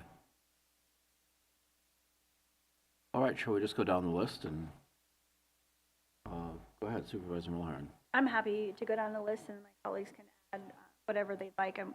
The tax sharing agreement has been a fairly long process, and I think that we're getting close. We're working with all 4 cities in the county. So it has taken some time, but I expect that something should be coming back, or should be coming before the board and the city councils in early of 2024. We continue to work with our community partners on fire and EMS related issues. The conversation earlier about the ambulance JPA, the conversation with the executive office and county council to make sure that the contracts are approved for the Measure P funding has been ongoing, so we continue to work on that. And the parks needs assessment and the matrix has been presented to the board, but because that was presented with more work to do as far as building relationships, identifying key partners, and working on strategies for our parks, that seems to be an ad hoc that needs to continue. And then, of course, we did hear the item about the Measure B funds and how they would be spent on the new jail wing in last month, so ad hoc. Okay. So, looking at the formation of an ad hoc committee to work on fiscal year 22-23 budget process is finished, so we're looking at a new budget ad hoc committee, I imagine. We are done also with the formation of an ad hoc regarding the Community Economic Resilience Fund and the existing agreement with West Company. We don't have to worry about it anymore because we have an economic development person, which I'm very pleased, so we can eliminate that. It should be on. Hold on. Can you hear me? Sorry, Mr. Chair, it's just a bit faint. Is that any better? Okay, I'll try to get a little closer. Okay, so the next one, Supervisors Jordy and Williams. What's that? Take this off. So, I'm sorry, which ad hoc are you on? We're on the next one, which is the formation of an ad hoc committee to engage stakeholders, identify potential growth challenges, and initiate high-level planning efforts for our county's futures in regard to climate refugees. We've just started that, correct? Yeah, we just started. Okay. Okay, so continue. All right. Formation of an ad hoc committee to look at staffing with regards to the Cultural Services Agency Director. Have discussions regarding overall Cultural Services Agency, et cetera. So where are you? Okay, thank you, Chair. So we have had several meetings with library staff and museum staff. What we're recommending is separating the library and the museum from this Cultural Services Agency model. And so we would disband the Cultural Services Agency, first part. We would direct the Executive Office and Human Resources to work with library staff to come up with a model that includes the county librarian position and report back to the board with a plan. The CEO would work with the museum, and the museum would report directly to the CEO. And so we would dissolve the CSA ad hoc and create a museum ad hoc. And then we would direct the CEO through a motion to look at new models for the museum and come back to the board with a plan. So it seems like there's a lot going on there, and some changes that I think would benefit the museum and the libraries with the work we've done. So can you put that in the form of a motion then? Is this, or county council, are we okay to take action on based on report out? Well, I think what I heard from Supervisor Hashak was that when the item comes forward, there would be a dissolution of the current ad hoc and the creation of a new one. There's still some formal action that would be needed to actually change the structure with respect to the library and the Cultural Services Agency, and it may be appropriate to just have the change the ad hoc structure occur at that time. Okay, so the actions we need to bring back as an agenda item? Yes, in terms of actually changing the organizational structure, and if there's anything that needs to be, we probably need to delete the CSA director position from the position allocation table.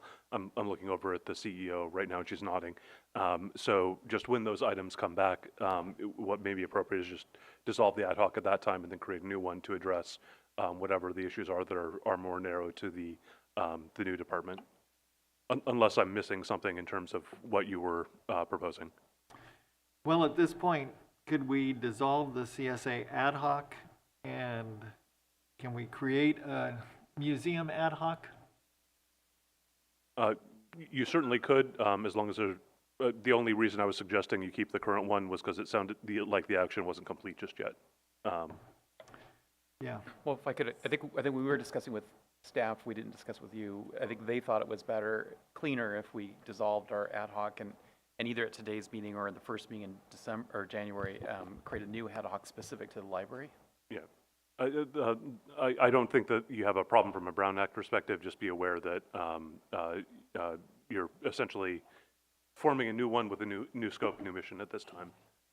Yeah, and what we wanted to do was inform the board of the kind of the work that's been done in the ad hoc and kind of the direction that we want to take the museum and the library. Okay, well, obviously we'll have a chance to discuss that, but as far as it goes for the ad hocs, I think that that's fine. If someone wants, you've made, I don't know if you want to make a motion and a second? Okay. Question? I mean, it worked on the ad hoc, so I support your recommendation, but can you tell me a little bit more about why the agencies should be separate? And if that's going to come forward in a different agenda item, then I would rather just dissolve ad hoc and have them come forward as agenda items for discussion. Because I don't think I understand you don't want to continue the ad hoc, but I don't have enough information to understand why we would separate the two. I think we have permission to go into more detail, don't we? Yeah. So, sort of big picture, we had the departure of the Cultural Services Director, and so that did give an opportunity to take a fresh look at the way the budget was allocated, both to the museum and for the library. And what we kind of came to the conclusion was that the setup we had was actually, even though it was only one department head, it was creating a higher paid department head than was needed really for the library. And so what we're looking at is a model of, although by state law there must be someone designated with certain academic credentials to be the county librarian, that really we have a wealth of talent within our library employees, in that we have branch managers who, I think all 4 of them qualify to be the county librarian. And so a later item would be coming to the board, but it's kind of moving forward, which would, if we do separate out, if the board agrees to separate out museum from library, what we're also recommending is that the interim step we've taken, which is to designate one of the 4 branch librarians as the county librarian, that we would be looking at that on more of a permanent basis, where the county librarian, although it's really a branch librarian who's maybe working half-time as the county librarian and half-time as their branch librarian. So it's a hybrid system. It's sort of a best among equals, basically, and it saves money on the administrative side so that we have more money for the library staff, who are among the lowest paid of all the county employees. So that's a separate agenda item for a future day. But then on this issue of separating out the museum from the library, we didn't see how it was in the end really saving money, because we were paying although a small fraction, we were paying a small fraction of a couple fairly high-paid county employees over the library system, when some lower-paid county employees in the executive office could do the work. And so that was needed for payroll, et cetera. So, and we're looking at, again, for a later agenda item, we're looking at new models for the county museum that would require, ongoing commitment from the county, but at a lower cost level per year. And so there are 2 separate agenda items that would come back to the board at later times. I think it's quicker and easier to do this restructuring within the library department. And then, it's a longer term process to kind of create a new lower cost model for the county museum.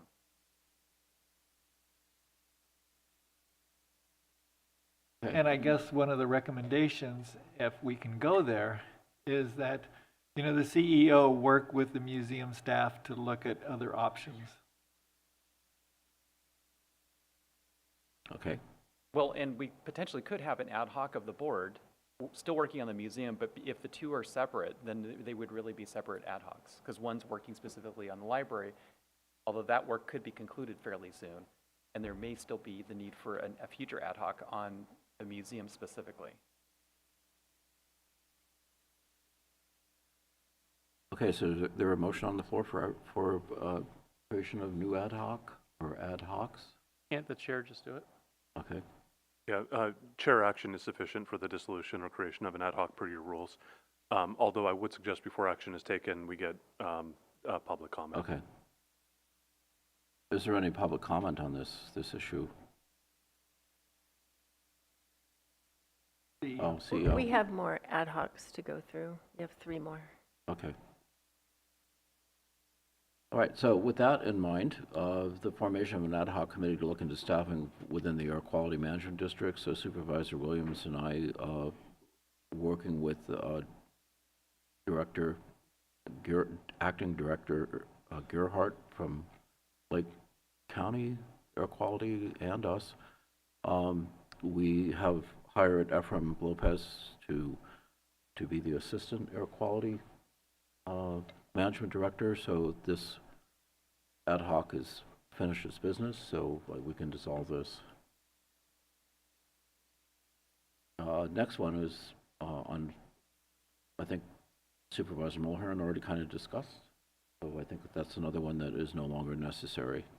So, and finally, formation of an ad hoc committee to look into and return to the full board with ideas on how public policy can address gas station closures. With this just started, right?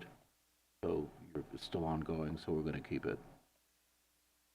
All right, now we can ask for public comment on the entire list. Is there any public comment in the room?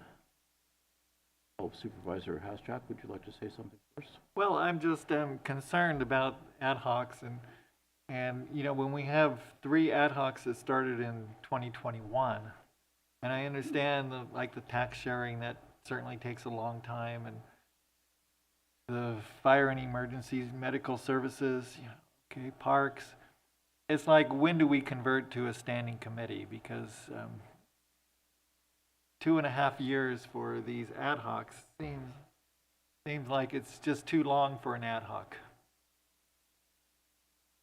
So, question for County Council, is it the length of the ad hoc, or is it the number of items that they're considering that starts to turn it into So it's both. The recommendation from the Attorney General is that the ad hoc committee be single subject and short duration. Neither is terribly well defined, but I would share Supervisor Hashack's concerns that once we start getting into multiple years, it does start to look longer. Okay. Supervisor Williams? And then So nothing stops 2 supervisors from working with the public. So we could dissolve the fire and EMS ad hoc. I would still go to the same meetings as I'm going to now. I assume Supervisor Mulhern might join me. And you know, together, if we find a need, we can bring an agenda item to the board.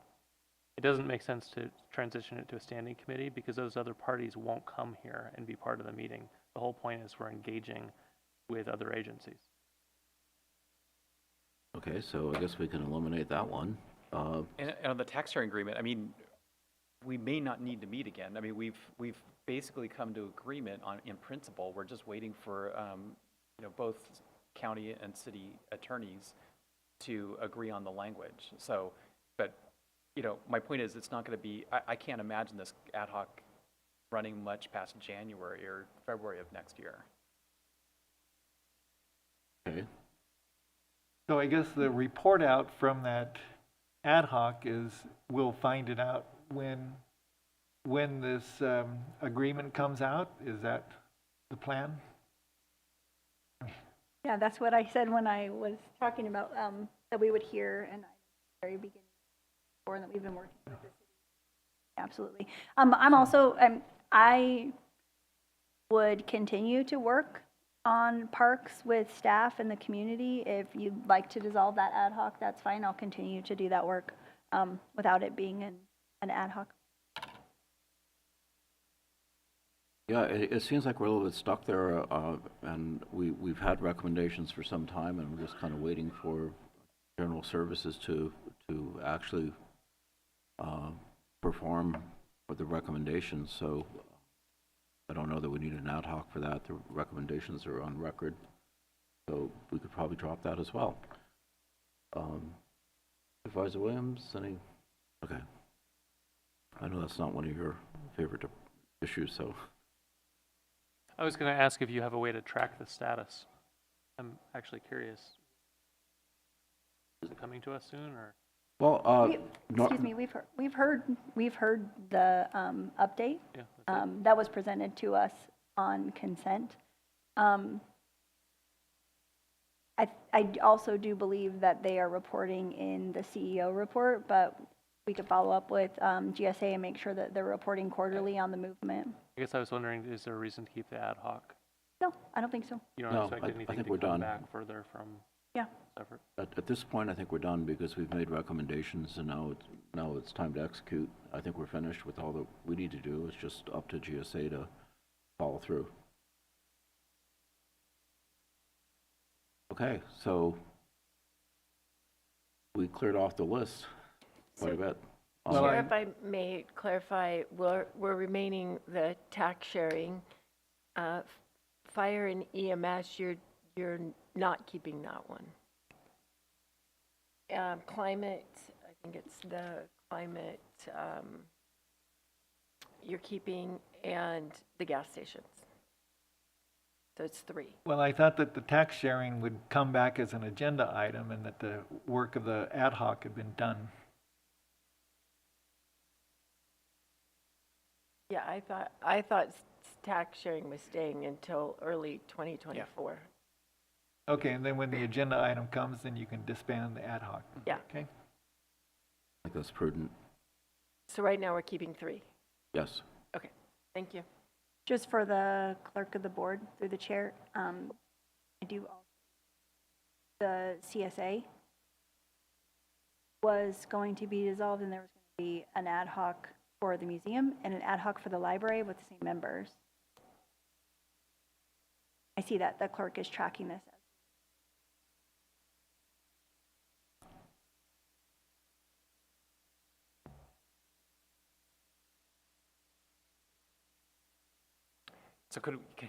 So I think that was what we had agreed, but I guess I'm looking to county staff that were in the meetings would that address the concern? Because if the direction is to separate museum from library, I thought the concern with staff was that really the ad hoc needed to be broken into 2 ad hocs, 1 library, 1 museum. I believe I misunderstood. I thought you were disbanding the CSA and creating a museum only, not one for library. Okay, so museum only, not needed for library. Okay, right. Okay. Okay. We done with this public comment? Yeah. I think I called for it. There's none either in the chambers or online, so I think we're done with this item. Well, Through the chair, I'll if I move may. approval. I'm sorry? I'll move approval of the noted changes. Second? Okay. Through the chair, if I may. Yes. Question, can we get a clear restatement of the full scope of this new museum ad hoc for the record? I think it's to work with community partners to develop a cost-effective model for sustainably funding the county museum in Willits.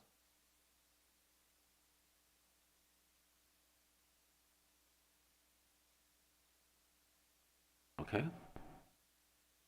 Ready for the question.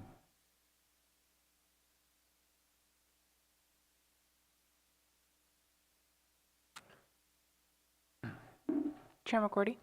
Yes. Supervisor Mulhern? Yes. Supervisor Williams? Yes. Supervisor Hashak? Yes. Supervisor Jurdy? Yes. The motion carries unanimously. Okay, thank you. So now we're going to move on to agenda item 4H, was discussion and possible action, including acceptance of a presentation regarding the status of the pretrial release program for Mendocino County as of June 30th, 2023, and possible direction to staff. This is probation.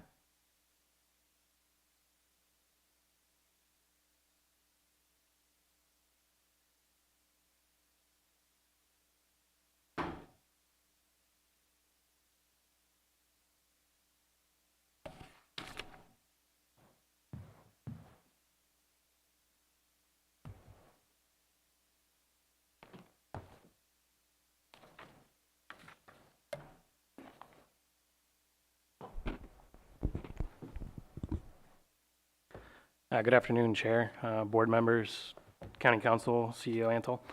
Eisen Locatelli, Chief Probation Officer. Today we've brought before you a presentation for pretrial release data information. I was last before you in March of this year with a 6-month recap of how the pretrial program was going, and now we have our first full year of data. I'll remind you that SB 129 passed and that the Mendocino County Board of Supervisors entered into a contract with the courts with probation running a pretrial program. It's the first pretrial program at this level that the county has operated. So the data, first year's worth of data is before you. It's in a slideshow presentation format, and we can quickly run through that. You should have your agenda summaries. The summary of request is probably the most pertinent information for you for this agenda item. Total bookings for the year at the Mendocino County Jail, as you can see, is the 4,129 numbers. That could be it could be one person more than one time. It isn't an individual number. You can see who was not assessed, who was assessed, and then each of those categories has a breakdown as we go further into a slide, because I'm aware that most people are going to say, well, why weren't they assessed?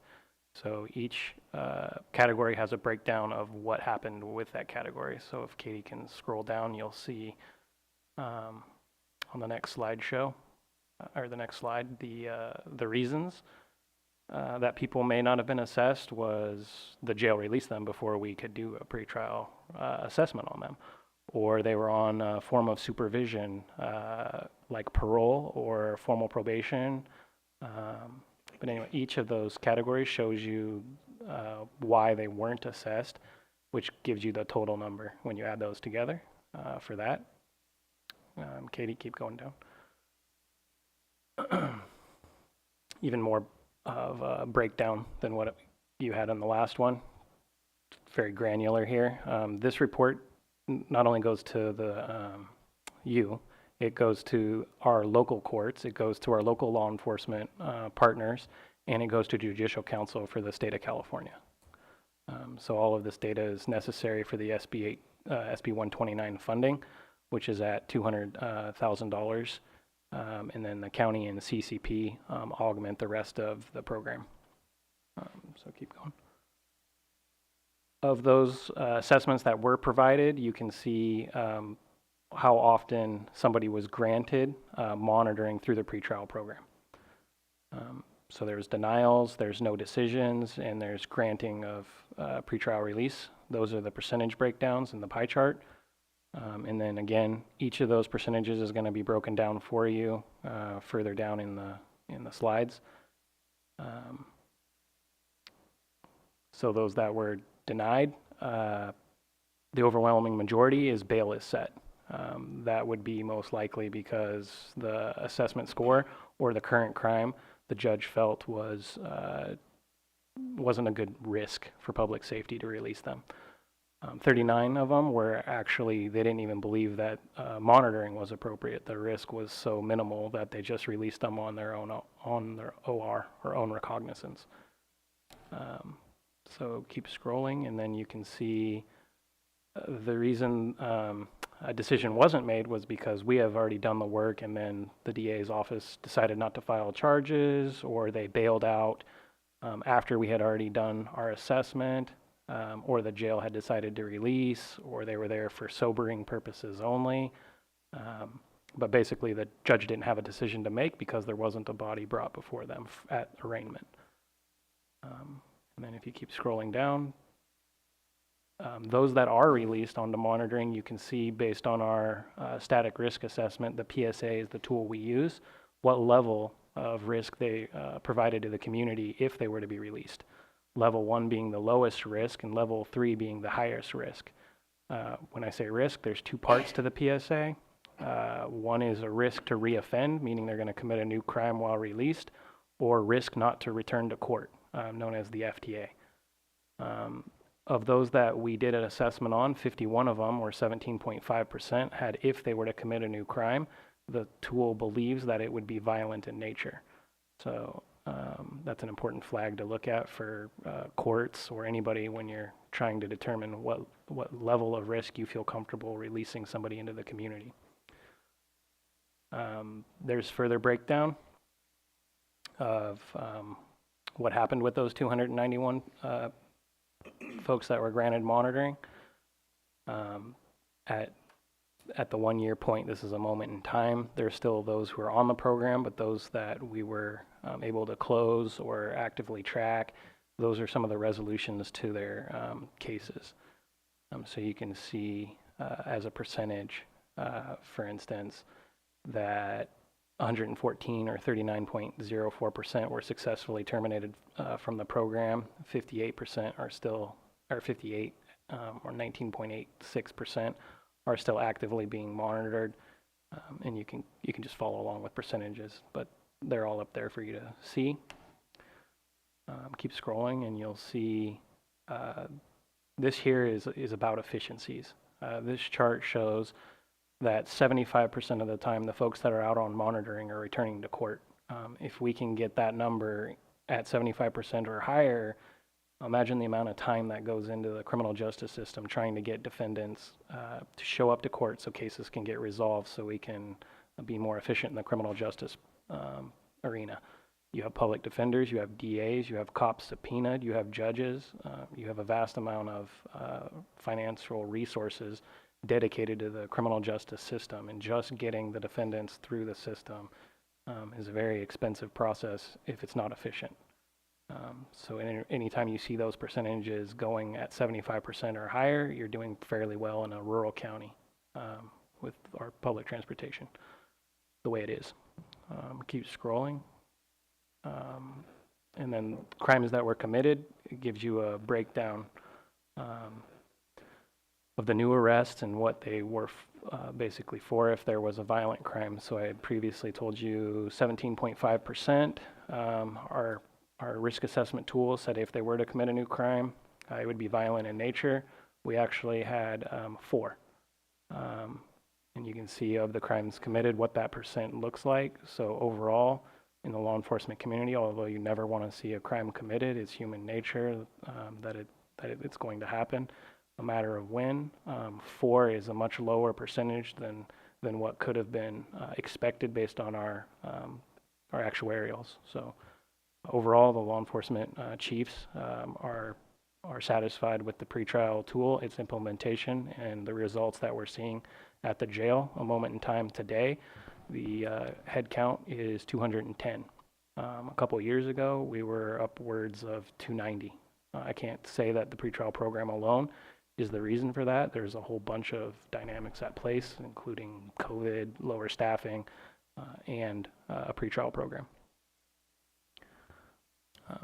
And that is the last slide, so I'm open to questions. Questions, board members? Supervisor Williams? More of a comment. I'd like to see this again a year out to start seeing does it trend, become more successful over time, and do you have any anticipation? I absolutely believe that it'll be more successful. When this program was implemented, I had 1 staff. We started it with 1. We didn't have a supervisor.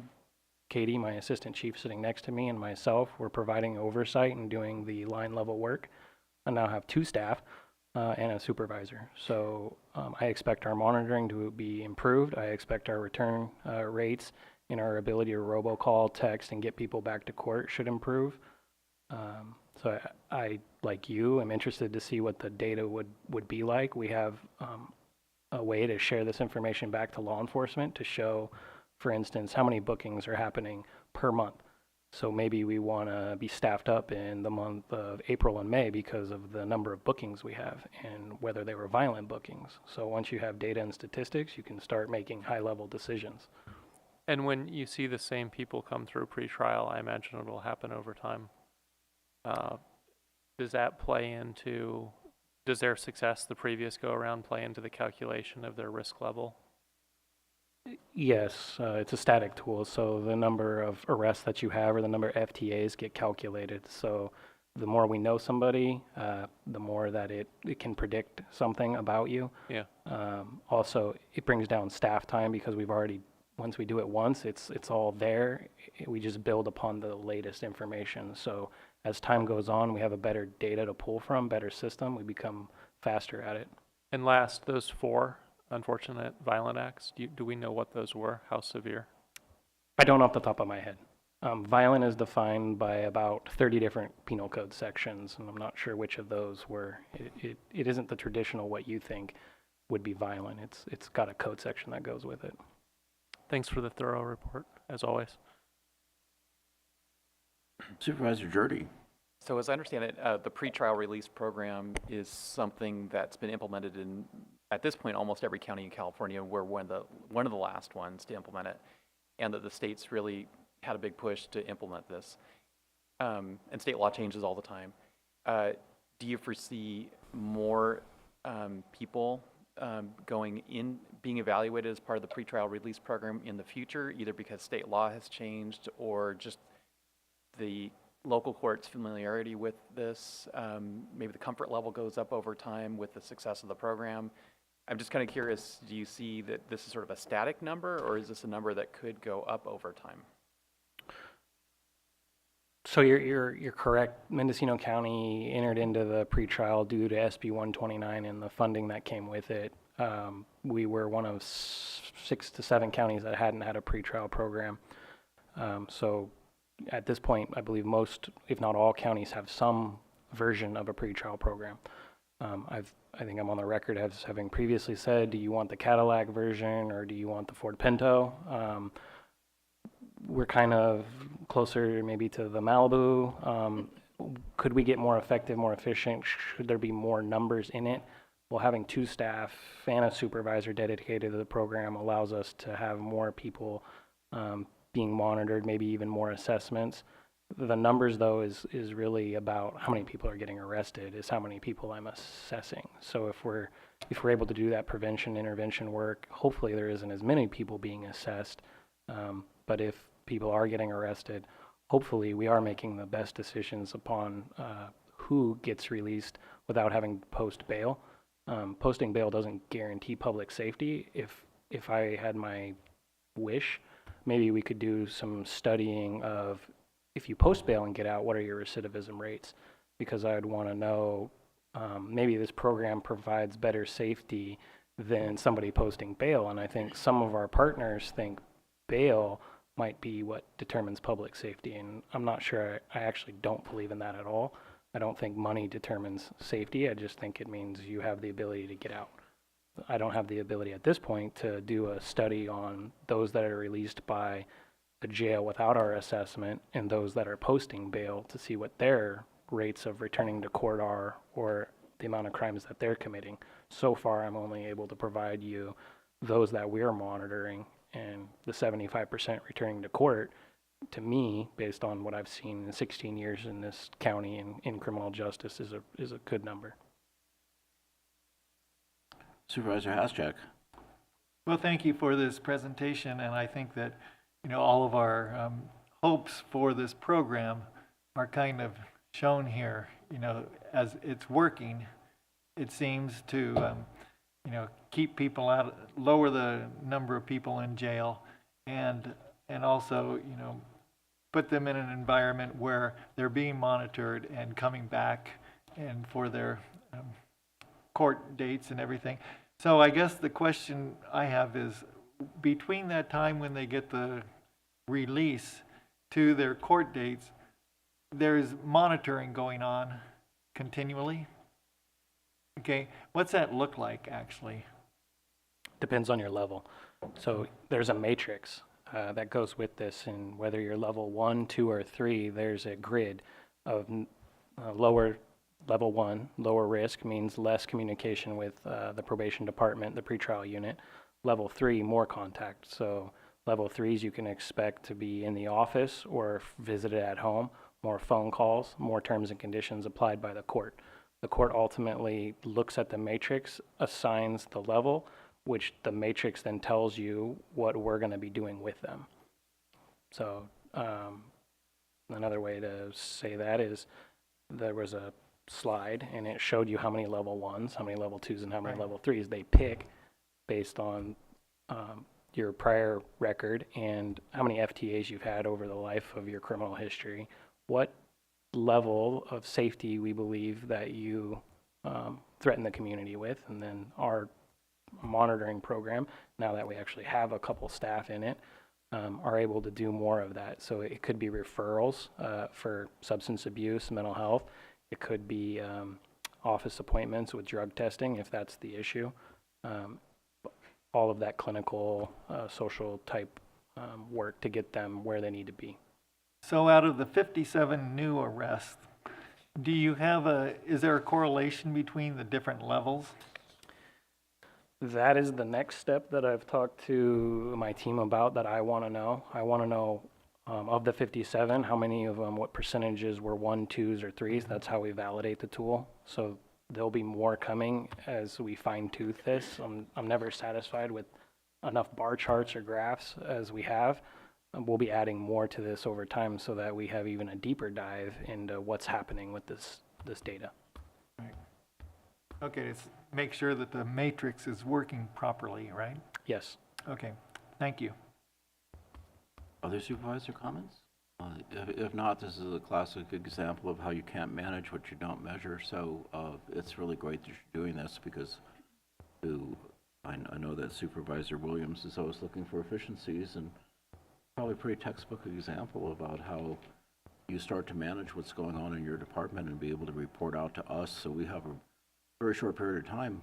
We know about what you're doing and how well you're doing at it. So I appreciate the presentation. Supervisor Williams. I think the chief is the role model, and this really sets the bar of what we would like to see from all departments and projects. Okay, any public comment? Nothing online either, so I don't know if we need a motion to accept the report, or we just accept the report, and thank you very much for both you and Ms. Ford coming in.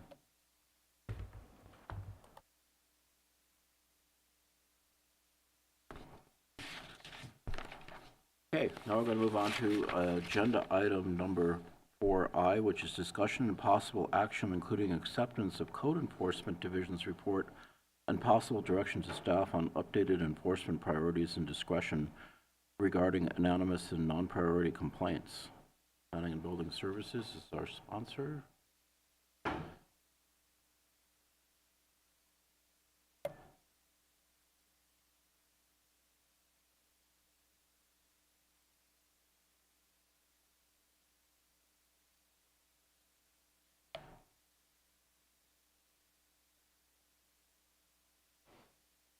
Thank you, Julia Krog, Planning and Building Services Director. Give me just one moment. I'm going to share my screen for our presentation and turn it over to Gretchen McLaughlin, our Code Enforcement Manager, to walk you through it.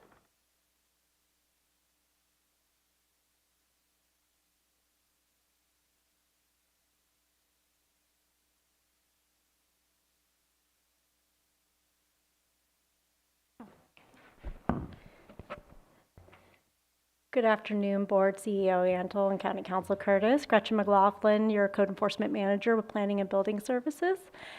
Today, I bring forth, it's actually a supplemental presentation to a 7-page memo I provided everyone to provide a Code Enforcement Division update in terms of a real-time, what we are doing, how we're resourced, new projects we're taking on, as well as some suggested recommendations for your consideration and approval. We'll start off. Thank you. So currently, Code Enforcement is taking on complaints primarily to support our planning and building services. We regulate Title 18 building code violations, including like non-permitted structures, non-permitted grading, similar violations like that. And then we also take on zoning violations of our Title 20 for all 3 divisions, including the town of Mendocino, coastal zone, and inland. Along with that, we do additional enforcement violations in certain circumstances for public nuisances that have been declared. 9A violations, which is solid waste regulations on private property, and that usually encompasses things like trash and debris that's spread out on properties, along with 10A17 violations for illegal cannabis cultivation activities. Chapter 16 violations of stormwater and illicit discharge.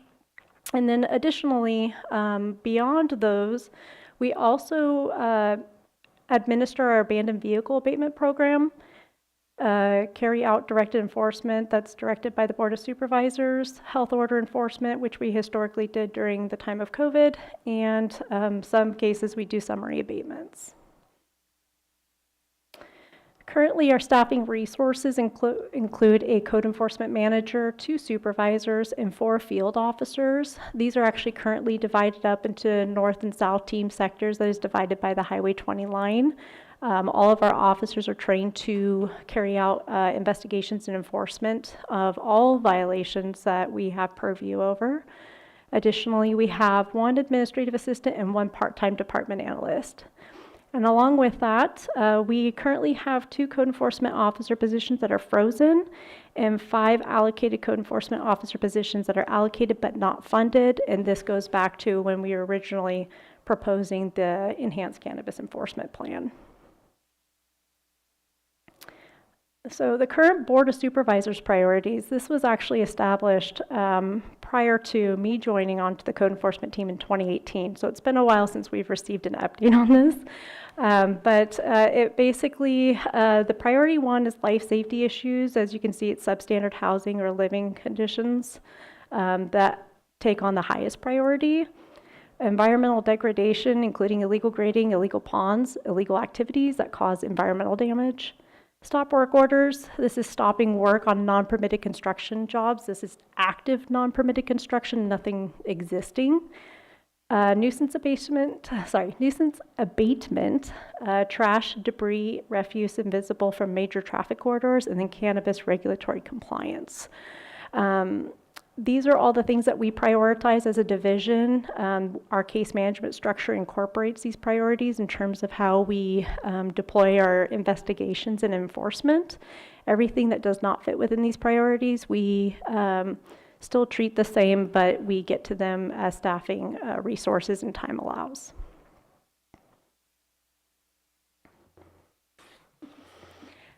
Okay, and so additional updates. So with all of that in mind, this year we've actually taken on a little bit of new challenges and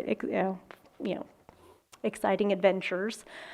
We have actually started deploying our code enforcement as a service model concept. This is actually something that we developed as a team that would basically offer services to other county regulatory agencies like DOT, like environmental health, and possibly the cannabis department, to basically provide our assistance to carry out enforcement activities. This is like notices of violations, administrative citations, liens as applicable. As of right now, we are developing a pilot program with Solid Waste Division of Department of Transportation. As you may know, SB 1383 came out, which is the local mandate for organic waste disposal, monitoring and enforcement. And being that we are the subject matter experts on enforcement, we are offering the service, and we have it under an MOU review right now, pending approval that we can carry out this service for them. Additionally, we have the substandard housing inspections and reporting requirements. Effective July 1st of 2022, a new law came out that it's an unfunded mandate on local jurisdictions to carry out enforcement response on complaints for substandard housing. Its ideal is to support tenants and give them extra protections from slumlords, essentially. And so as a primary agency that's used to this stuff, we have taken on that role as to be the primary reporting hub for it and to carry out the initial response and inspections and then develop the supporting reports and documentation that those tenants may need. And then finally, we also are carrying out resource sharing with the Mendocino County Cannabis Department. As the General Government Committee might be aware of, our officers have been assisting the Cannabis Department with their field inspections to help get their CCBLs issued in a timely manner. Here we have our code enforcement metrics, just to kind of give you a snapshot in time in terms of what our efficiencies currently are. As you can see, at the time that we created this, which was within this last couple weeks, we had 846 complaints received overall, and we've closed 830 with some type of level of compliance or actionable efforts taken by our division. You can see that we still have 896 cases that are still active, and these also include our recorded liens because they're not truly resolved yet. And then the other tracking shows enforcement cases that we've opened. We've actually been able to focus on a voluntary compliance model, really trying to work with property owners. And so this number's actually been significantly lowered because we're still working with property owners to resolve the issues before we actually open a formal enforcement case against them. So with all of that in mind, we are requesting approval for the recommendations of the updated Board of Supervisors priorities for enforcement. Generally speaking, we recommend to keep them in the same fashion that they have been, but we've provided some additional updated definitions in terms of what we mean by life safety and environmental degradation and non-permitted construction, so that way everybody's on the same page in terms of expectations of what that enforcement would look like and that response would look like. And beyond that, for all other complaints that are received not applicable to the above list, the division recommends having the discretion to determine response to those complaints and enforcement methodology to address those complaints. So the division is also seeking Board of Supervisors support for code enforcement to be able to have strategic discretion for response to and enforceability of anonymous complaints. By allowing the division to carry out this discretion, it will allow the following benefits. The division can determine its appropriate prioritization of the complaint based on details provided by the lack of details provided.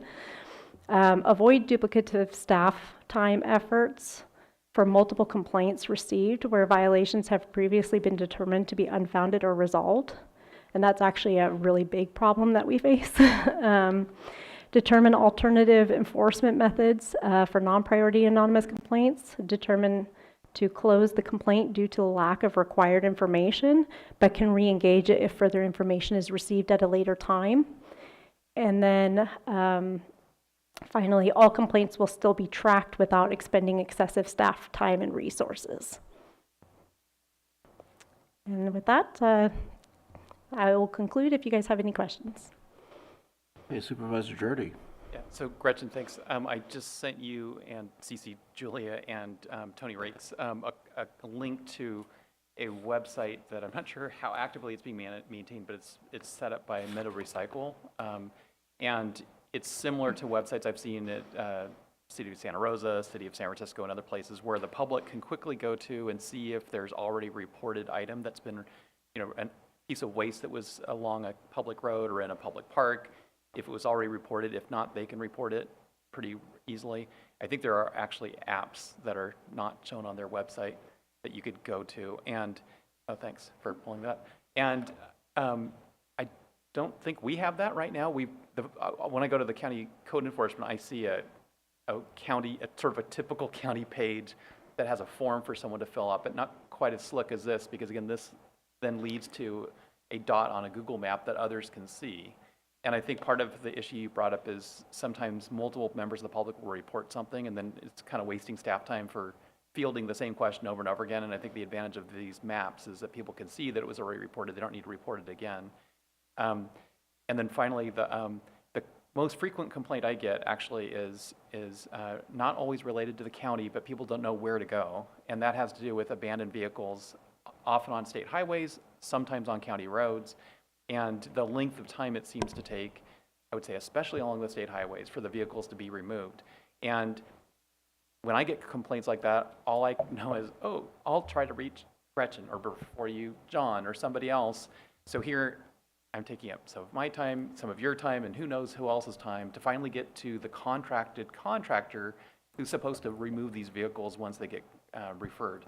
So it just seems to me that there's with this technology like this, like an app, we could streamline the process and get those vehicles off, even off the state highways, even though it's not our responsibility, at least get it to the attention of Highway Patrol and their contractor quicker, because I know that you guys have often contacted Highway Patrol to get them to move on it when the vehicles just sit there for, because like on Highway 20, a very highly visible, between Fort Bragg and Willits, you got thousands of tourists driving over every month, and what do they see? They see these abandoned RVs, maybe in a week or two, they're lit on fire. I mean, it looks pretty bad. And it just happens over and over and over again. It just sits there for months at a time. It just seems like there's got to be a better way to more proactively and just sort of quickly address it. If I may, through the chair. So just to kind of give some clarification, we do have the abandoned vehicle abatement program, which is actually managed by us. In certain circumstances, Highway Patrol or other agencies, law enforcement agencies may be traveling through and identify vehicles that may pose a safety issue, and they can actually get those towed off faster than our AVA program would allow. And partially is because there's very specific parameters that our AVA program can actually, the authority that we can tow vehicles under. They have to be valued under $500, which is not very much, and they have to be something of the inoperable or wrecked kind of circumstance. So with our AVA program, we actually have a 10-day noticing period that we have to flag it, with the exception of there being an immediate safety issue.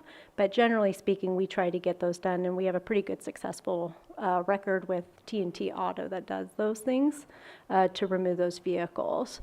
And to your point, in terms of having the accessibility to report those, we are literally in the midst of actually establishing an updated website, including a code enforcement page to include that. We have established an online reporting for abandoned vehicles.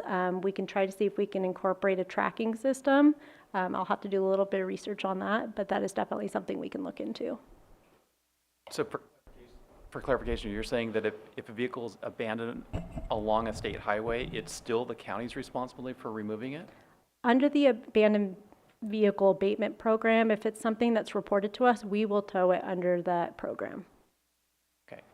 For some reason, I thought that Highway Patrol had their own contractor and had their own budget to do that. They can do things under the vehicle code for other requirements, like if it's expired over 6 months, or if it's over 72 hours and it doesn't meet our AVA parameters. But that's, I would suppose, at their discretion. Supervisor Hasjack. Well, I appreciate the prioritization and the details on it.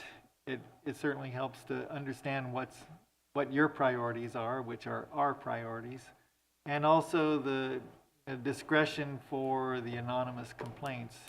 I think that your Office of Code Enforcement is very professional, and you need that discretion to really use your time most effectively. So I would move approval of the recommended action. Second, with a comment. Go ahead. Or a question.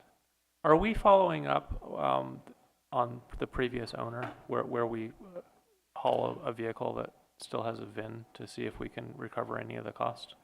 I brought this up before. I feel like we're a county that's known to tolerate vehicles being dumped. And I understand there's a cost to it when the value of the scrap is down, but you can't afford to dispose of a vehicle. Doesn't mean you drive it 20 miles down a county road and dump it. It is my understanding that we do try our best to reach out. We do send out notices to try to locate a vehicle owner. Yeah. But there are times where it's so outdated, they haven't been registered in months, years. But even if it hasn't been registered, they know the last owner. Isn't it the last owner who's responsible for the waste? you know what the success rate, I'm putting you on the spot here, and Yeah. you called me. I should have thought of it then. At a future discussion, it would be great to look at the success rate. Out of 100 vehicles, do we recoup on any of them? Is it 2? It's very rare. I Very think rare. in the time that I've done it, I actually have Brian Webb here, who's our supervising code enforcement that oversees that program. He may be able to provide further details, but in the time that I've been here, I mean, we're talking maybe a vehicle a year. Maybe this is just what it is. I would like to compare against other counties to see, is this, this is just the normal. I mean, it's like driving down the road and throwing trash out the window. CHP is going to stop you and fine you. But dumping a whole vehicle or a trailer roadside, no consequence, even though we know who owns the vehicle. It has a VIN placard all over it. If I may through the chair, I can say honestly, in a few circumstances, we would track down the last owner of record, and they would say that they sold that vehicle 5 years ago or whatever, and the release of liability just never made it into the DMV. I have a couple of quick questions. So when you're talking about stormwater enforcement, is that like around construction sites and such? Yeah, typically with illicit discharge, at least from the code enforcement side. So this is outside of what the building inspectors are looking for when they're doing their permit inspections. There might be a grading project that's happening because they're trying to, change the water flow on their property or something like that without any permits, and the water's just shooting out onto their neighbor's property or out onto a roadway. We have a responsibility to enforce that. Every county agency has a responsibility to provide some type of enforcement of that to prevent illicit discharge into our stormwater waterways. And so that's also kind of one of the responsible in North Coast Regional Water Quality Control Board. Do you interface with them or no? Not too often. We do have a stormwater management program that we coordinate with other agencies, and I'm sure that they have some type of purview over it for the overall review in terms of how we're doing as a county, but not specifically with them, no. Okay. Then also in the organic waste, is that an abatement program, or what is your role in that? So in the proposed program where we'd be providing a service model, Department of Transportation Solid Waste Division would actually carry out their own investigation and monitoring of those circumstances to determine whether or not a violation exists, and still try to work with the responsible to address it. But if they don't, and they're not able to get the compliance that they need, they can refer that to us to carry out the notice of violation, like the formal enforcement process. Mm-hmm. And what kind of things are we talking about here? Manure or? I'm sorry, say that again? What are we talking about here? Are we talking about manure or compost piles or? As it is written inside our ordinance under the 9A violations, I would suspect that it would apply to any type of regulation that we have within our code that solid waste in Department of Transportation identifies as a violation that we can enforce. I see. Okay. Just a comment, my experiences with contacting you about abandoned vehicles has been really excellent. You're very responsive and got there quickly. And once again, I appreciate a very detailed report of your activities. You know exactly what you're doing. And that's what we hope to see, just like with Chief Locatelli's report. I appreciate the work that you have put into sharing with us the information. Yeah, usually I hear complaints from the public, and I've actually heard a lot of praising of code enforcement. So whatever you're doing in the 5th District, people seem to be happy. Even people who have been flagged for violation, some of them have felt that it was going to be more punitive than it was. And in that process, they came to understand that it's about compliance, not punitive measures. So I really appreciate the job you're doing and your team. Great. So time for public comment. Is there any public comment in the room? If not, we do have Peter McNamee online. Thank you for giving me the opportunity to comment here. I appreciate that in a nation of laws, laws that are not enforced mean lawlessness. And along those lines, well, I am happy to hear that the county's code enforcement unit has been kept busy and is doing the enforcement that's required. It seems to me that there is one glaring exception, and that is the activities of the Mendocino Railway in conjunction with Glen Blair Junction. 10 years ago, there was literally nothing at Glen Blair Junction. It is in a zone that is designated as timberland, and under that zone, in order to engage in commercial recreational activity, you have to get a major permit. I've asked about whether or not Mendocino Railway has gotten a major permit for its activities at Glen Blair Junction, where it has built a large structure of probably 2,000 square feet or more in order to conduct recreational activities like holding weddings and events. It's hauled in porta potties. It's built a huge deck for unloading and loading people off of the train. It's done all of those activities without gaining any permits. This has gone on now for years. They're making money, and it's at the expense of the local residents that have to put up with a bar down at that junction now, operating late into the night on the weekends, and the train running back and forth between Fort Bragg and Glen Blair Junction with the horn going off regularly in an area which is supposed to be rural residential. And not only is that a nuisance, but I question whether or not it is adequately publicly safe. There is no roads going into and out of Glen Blair Junction. If there was a major catastrophe, a fire, for example, there would literally be no way to get emergency personnel into that location in order to assist the people there. This is not a minor issue. The fact that they have literally hundreds of people going there by train and being dropped off and the train leaving is a major issue, and it falls within the jurisdiction of the county. Mendocino Railway has already been put on notice for $10,000 a day fines for its violations within the coastal zone. But Glen Blair is outside the coastal zone and directly under the jurisdiction of the county. I hope that you'll speak to that and move forward expeditiously. Thank you very much. Thank you. So we also have Steve Amato online.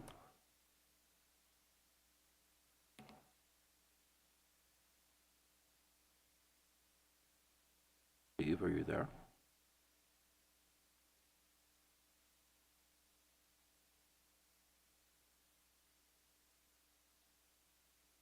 Okay, we can't seem to get Steve.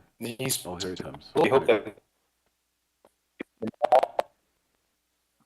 I'm sorry, did I just start? Yes, you did, Steve. Go ahead. A lag here. It's raining in Hopland here. Yeah, I know the MCERA. We support these proposals. Steve, your Will connection help is... to reduce the amount of unfounded anonymous complaints. That's okay. Sorry about that. Yeah, your connection's very poor, Steve. We're having a hard time hearing you. Okay. All right, well, with that, we do have a motion, is that correct? Yeah, we have a motion. Okay. With any further discussion, or go ahead? So I guess I did want to ask a question, because I assume the code enforcement department's heard some complaints about some of the activities by Mendocino Railway. Maybe this isn't the time to go into any great detail, but again, I assume that they've received complaints, and I assume that there's some sort of investigation or response of allegations of construction without building permits. Yes, that is correct. Okay, so I guess we'll hearing more about that at some future point. Yes. Okay. All right, thank you. So we have a call for the question, I think. Supervisor Hashak? Yes. Supervisor Jordy? Yes. Supervisor McGordy? Yes. Supervisor Mulhern? Yes. Supervisor Williams? Yes. The motion carries unanimously. Very good. So we're moving on to agenda item 4J, which is discussion and possible action, including adoption of a resolution proclaiming the existence of a local emergency related to climate change, adoption of an emergency ordinance exempting replacement roofs and/or roof mount solar energy systems from discretionary review in the coastal zone during the local emergency related to climate change, and 3, adoption of an urgency ordinance exempting the removal of certain dead, diseased, or hazardous trees from discretionary review of the coastal zone during the local emergencies related to climate change and tree mortality. Sponsor is Planning and Building Services and County Council. Thank you, Chair. Julia Krog, Planning and Building Services Director.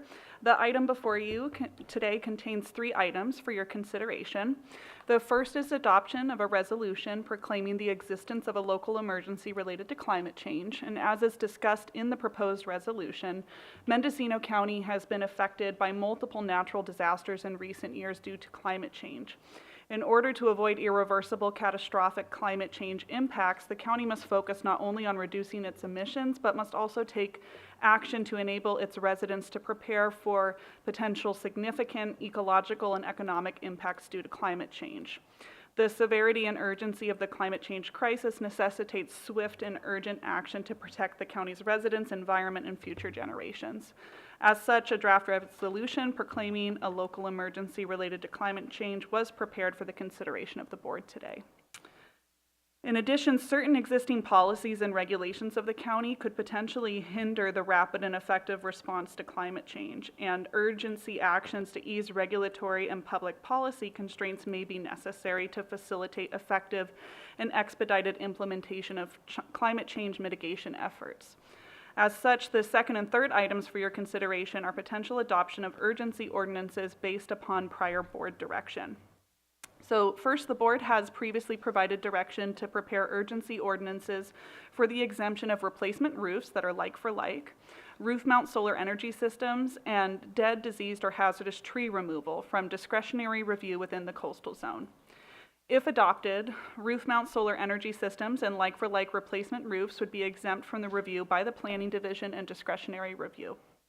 In addition, certain dead, diseased, and hazardous tree removal would be exempted from discretionary review with the completion of an affidavit by a property owner attesting to certain facts regarding the proposed removal. A draft affidavit has been attached to this item as well that shows you what that form would look like. The affidavit would be filed with Planning and Building Services, but is not subject to review or any exercise of discretion by staff. The affidavit is based upon the direction received from the board on January 24th, 2023, and environmental review considerations pursuant to the California Environmental Quality Act. It is important to note that the proposed urgency ordinances would not apply to properties where the California Coastal Commission retains permit jurisdiction or areas of deferred certification such as pygmy forest areas, as the county lacks the jurisdictional authority within these areas to exempt development. That concludes my presentation. I'm happy to answer any questions that the board may have. Supervisor Williams. Well, I found it to be brilliant execution of the previous board direction. I'm very pleased by the proposal, and thanks staff for all the hard work on it. Anyone else? It seems very sensible, and given the difficulty sometimes of wrapping people up in the permitting process to cut down a tree, when the tree might very well come down on its own and unannounced and with great hazard and wanton destruction to whatever might be under it. I appreciate you taking this seriously. And, you know, trees are extremely heavy. Even I won't tackle taking down a big tree. That's a job for a professional. And when they come down unplanned, they can really hurt people and property. So I appreciate that there's an easy out for this for people who I'm pretty sure can determine when a tree is dead, and that there's a process that allows them to expeditiously take care of the issue. Okay. I'd make a motion, but we probably need public comment. Public comment. Oh, sorry. First, Supervisor Haschek, then. Well, I'm just trying to come to grips with how this really jives with the Coastal Commission. And, you know, I can certainly back the resolution proclaiming the existence of a local emergency related to climate change. And you know, we have the emergency about the tree mortality. And so we don't need to state that at this point. We did include within the urgency ordinance related to the tree removal reference back to the proclamation of a local emergency related to tree mortality. So Right. that is part of the reference documents. You know, I understand that the tree issue is very critical, and when it's a life and safety issue, then I'm totally back it. I guess I'm having trouble with the urgency ordinance exempting replacement roofs and or solar energy systems. And I'm just wondering, you know, if the Coastal Commission has an issue with this, then like what would be the normal process for replacing a roof, and how long would it take, and are we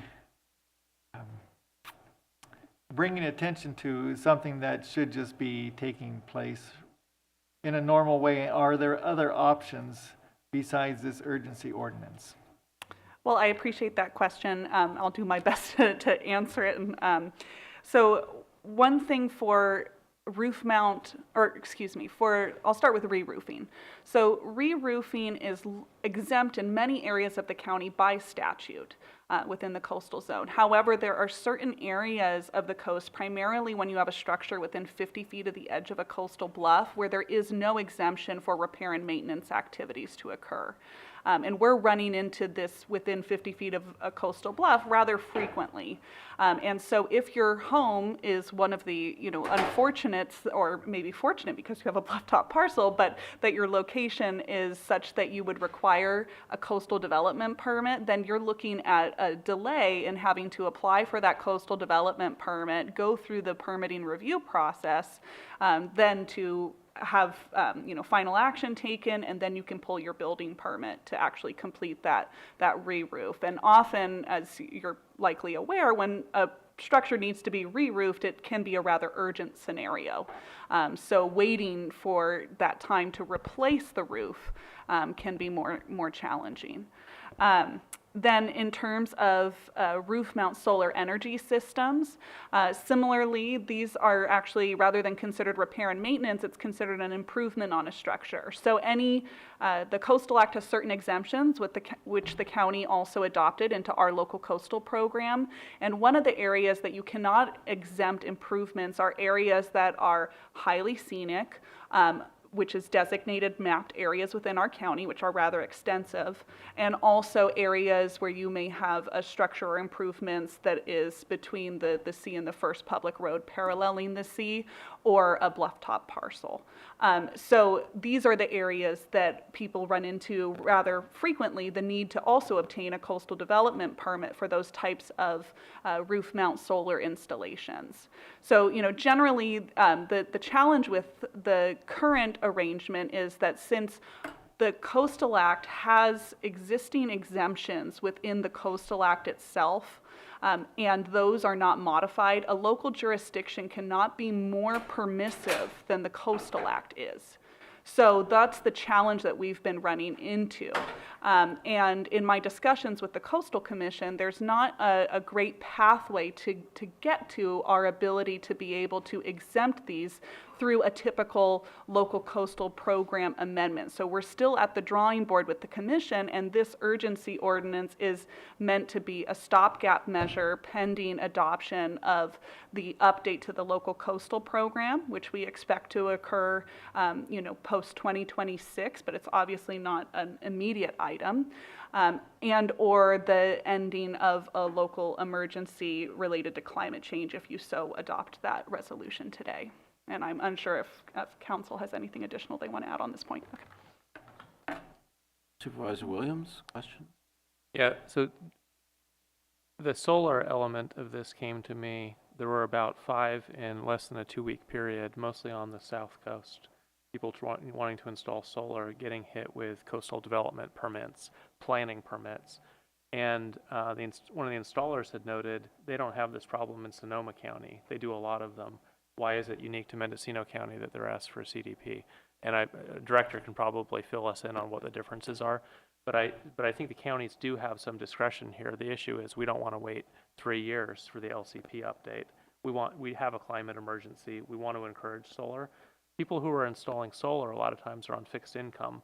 They're not able to afford the solar panels outright, but they're able to work with a firm that charges them every month like they would pay their utility.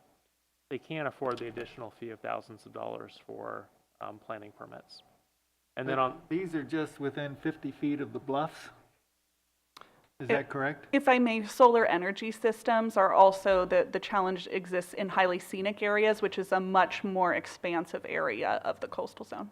And then the re-roofing, most people think of a planning permit as you're creating a new structure somewhere where there isn't one. And it makes sense. That's a planning permit. We have to decide on a discretionary basis whether to accept the development. A re-roof where it's like for like, you're replacing composite roof with composite roof because water's pouring in. The public doesn't accept that as an opportunity for the county to apply discretion.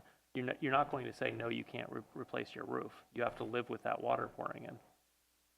And that's the predicament we have a lot of people in trying to do basic maintenance today. So I think the longer term plan is for the county to exempt certain maintenance and repairs from the CDP requirement, but that'll take time. Other counties have already have an exemption through a different mechanism than what we can use. Now, Director Krog, have you had discussions with the Coastal Commission about these issues?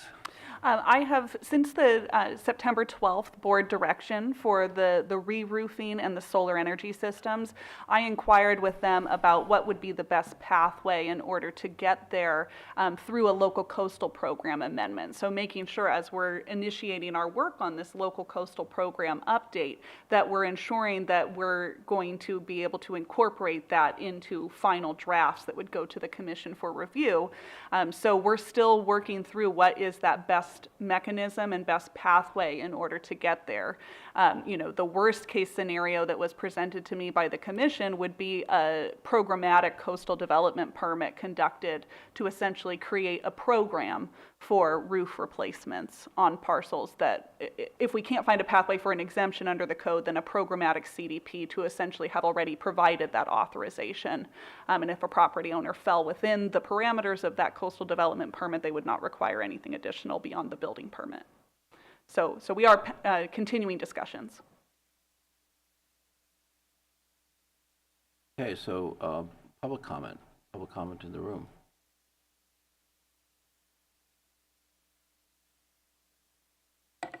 Test. Okay, I'm going to read this. I guess I have 3 minutes, so I'll get going. Good afternoon. My name is Morgan Zeitler. I am here to speak in support of the proposed emergency ordinance to exempt rooftop solar additions on existing roofs in the coastal zone from coastal development permit requirements. Let me begin by thanking the board for considering this measure today and not letting it languish in a lengthy effort to revamp the county local coastal plan. My house is on Casper Point, which is west of Highway 1 in the highly scenic coastal zone. While that may suggest an ocean view, I have none. We call ours the cheap seats. Yet, while the house was built prior to the California Coastal Act, it is currently subject to CDP permitting. It was disconcerting, if not surprising, to learn that this includes installing a rooftop solar array that faces away from the ocean and is arguably invisible to my neighbors. I had hoped that adding rooftop solar photovoltaic panels on an existing house would have been rolled into a standard building permit by now. You see, 45 years ago, I was a student intern for a consumer interest lobbying group called Citizen Action.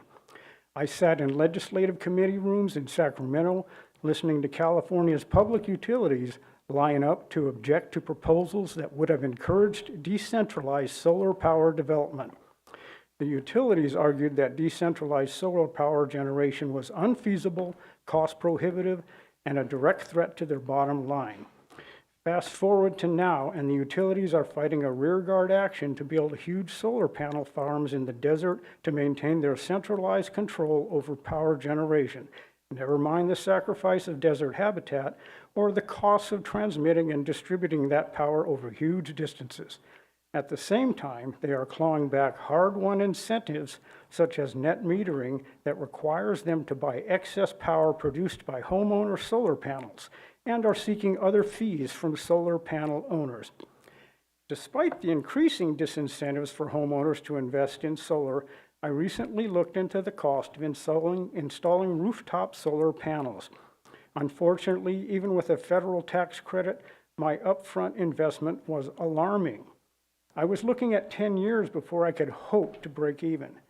Even then, I was willing to move forward until I approached planning and building and was told I needed a CDP in addition to a building permit at a cost estimated at $4,000. At that point, I had to take a step back. This is where Mendocino County can make a difference by removing an expensive deterrent that discourages improvements that reduce global carbon emissions, provide capacity that can help our communities avoid power shortages and blackouts, and lessen demands on the power grid as a whole. Okay, I Mrs. urge Zucker, your time support is in about up. approving CDP exemptions for homeowner rooftop solar. Okay, thank you very much. Any questions? No? Thank you very much. Appreciate it. Online, we have Don Hess.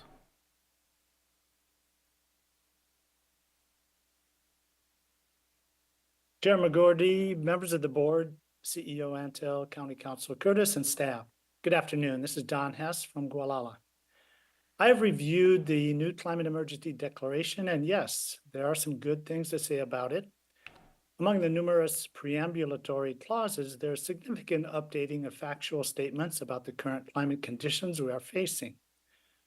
All of these well-researched justifications build a compelling case for taking real action, and soon, when it comes to mitigating the impacts of climate change and adapting to the new climate world we have entered. However, where the new declaration falls a bit short is in prescribing remedies and actions, particularly when it comes to the stated goal of reducing greenhouse gas emissions that historically are largely the result of burning fossil fuels. So where is the operative statement about the need to transition off of fossil fuels, or better yet, to phase them out? Even the highly compromised COP28 conference, which just took place in the UAE, an oil-producing state of all places, agreed to the need to transition away from fossil fuels. This is why myself and others are keen on maintaining the viability and relevance of the original 2020 Climate Emergency Declaration, which, even if it fell short in its applicability from a legal standpoint, is unambiguous about the need to transition away from fossil fuels. As a reminder, I will quote from the operative clauses of the 2020 CED, and I quote, "The County of Mendocino joins a worldwide call for a just transition away from fossil fuels and an urgent collaborative climate mobilization effort focused on enacting policies that dramatically reduce heat trapping emissions," end quote. And, quote, "The Board of Supervisors commits to addressing the climate implications of all policies and actions that come before the board that have the potential to impact greenhouse gas emissions, carbon sequestration, and disaster preparedness within the county," end quote. So to conclude, my hope is that this new CED is flexible enough and thus can become a solid foundation upon which to build for supporting and justifying future concrete actions aimed at reducing greenhouse gas emissions and transitioning away from the use of fossil fuels. Removing hazardous trees, streamlining the approval of rooftop solar and roof replacements in the coastal zone are a start, but there is so much more that needs to be done. Thank you for providing me this opportunity to speak. Okay. That ends public comment. Move the recommended action. Okay, moved and seconded for recommended action. Call for the question. Supervisor Hashak? Yes. Supervisor Supervisor Mulhern? Yes. Chair McGordy? Yes. Supervisor Williams? Yes. Supervisor Drudy? Yes. The motion carries unanimously. All right, so we're going to move on to item number 4K. Thank both of you from Planning Building Services, County Council. Item 4K is discussion and possible action, including ratification of employment agreement with Doris K. Rentschler for the position of Executive Director of Mendocino County Employees Retirement Association, or MCERA, for the term of December 19th, 2023 through December 19th, 2026, including the following salary increases based on employee's current salary of $173,138.88, benefits not included. Be a 5% increase effective the first full pay period following ratification of the employment agreement by the Board of Supervisors, a 3% increase of the then existing salary on December 19th, 2024, and a 2% increase of the then existing salary on December 19th, 2025. The sponsor is MCERA, and along with that, the salary after adoption would be $181,795, not including benefits, and $254,514, including benefits. Okay, so Supervisor Drudy. Yeah, so as the board's appointee to this board, I just wanted to reassure you that everyone on the retirement board is in full support of this contract, and that we had an ad hoc committee. It was a labor negotiations committee that negotiated this contract. We do have the chair of the board, Quincy Comer, here, who I think may be prepared to make some additional comments. But again, the full retirement board supports this, and I've worked closely with two of our administrators, James Wilbanks and now Doris, and I think she is doing a phenomenal job on multiple levels. I mean, there's a lot of moving parts with the retirement system, and I hope we can approve it. Okay. Any other comments from board members, or we'll go to public comment? Okay, public comment. Thank you, Chair McGordy, members of the board, County Council, and CEO Antle. My name is Quincy Cromer. I am the chair of the Board of Retirement, and I'm also the elected safety representative for the Board of Retirement. I came here some months ago to talk to you about this contract, and there were some questions. I believe those have been addressed. It resulted in us entering into a closed session discussion again in October for the Board of Retirement, gave additional directions to our negotiations team, who then met with our executive director. That resulted in this new proposed contract with the terms that Chair McGordy read on the record. I will second Supervisor Drudy's statements that we are very satisfied with the performance of the executive director. This is a very specific classification of terms and conditions and education and training that somebody has to hold to be effective in this position, and our executive director holds those. And we, when recruiting for this position, hired a recruitment firm and searched wide and far for the best candidate possible. And we were confident then and remain confident now that we have hired the best representative for this position, and that's our executive director. This intention, which the language is in the contract, to get this executive director closer to market is our intention, even though it's difficult to establish a market with a position where there's only 20 comparables in the state, and our board is the smallest system by funding in the entire state.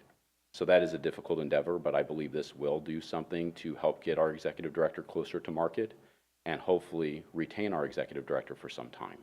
So those are the comments I had prepared, and I do support this. I know the Board of Retirement support this, and I think it's in the best interest of the county to approve this contract to hopefully keep our executive director for the Board of Retirement. Okay, thank you. Any questions or comments from board members? If not, I'd entertain a motion. Move the recommended action. Okay. I'll second that. Okay. So moved and seconded to, let's have a call for the question. Chair McGordy? Yes. Supervisor Mulhern? Yes. Supervisor Williams? Yes. Supervisor Hashak? Aye. Supervisor Jordy? Yes. The motion carries unanimously. Right, on to agenda item number 4L is the Chief Executive Officer's Report. Thank you, Chair McGordy. Attached, you will find the CEO report with many data points. The departments are becoming aware of your desire for metrics and goals. So I'd like to point out just a few things today. You will see that County Council has reported their statistics, as well as that they will be hosting a Brown Act and ethics training on Teams January 16th. I would like to encourage this board, other boards and commissions that we work with, as well as staff to attend that session from 9 a.m. to 11. You will also see the executive office continues to report on a directive to report out the statistics on the assessed value. We work very closely with the assessor, who is coming in verbally to provide that report to you each meeting or monthly as she gets the data collected. General Services Agency is reporting out on the advanced vehicle diagnostic telematics, and where they have ordered 74 devices and have installed 50, with more to go, and a plan is there. You'll also see attached fuel and utility consumption. While we see fuel has gone up, that could be due to the reduction of visits that were occurring during the time of COVID, and that our social services folks are back out in the field doing more of those visits, social services, public health, and behavioral health. You will see a slight decrease in the utilities, which I'd like to thank all the departments for their help on that particular initiative by this board. Environmental health continues to be successful in implementing an installation of fish advisories throughout local fishing areas and working closely with the Army Corps and the Department of Transportation. A thriving economy, you will see, and you heard this morning, that the Auditor Controller, the Acting Auditor Controller, has submitted this year's annual comprehensive financial report of the county, and that will be coming to you in a presentation on January 23rd, I believe, the second meeting in January.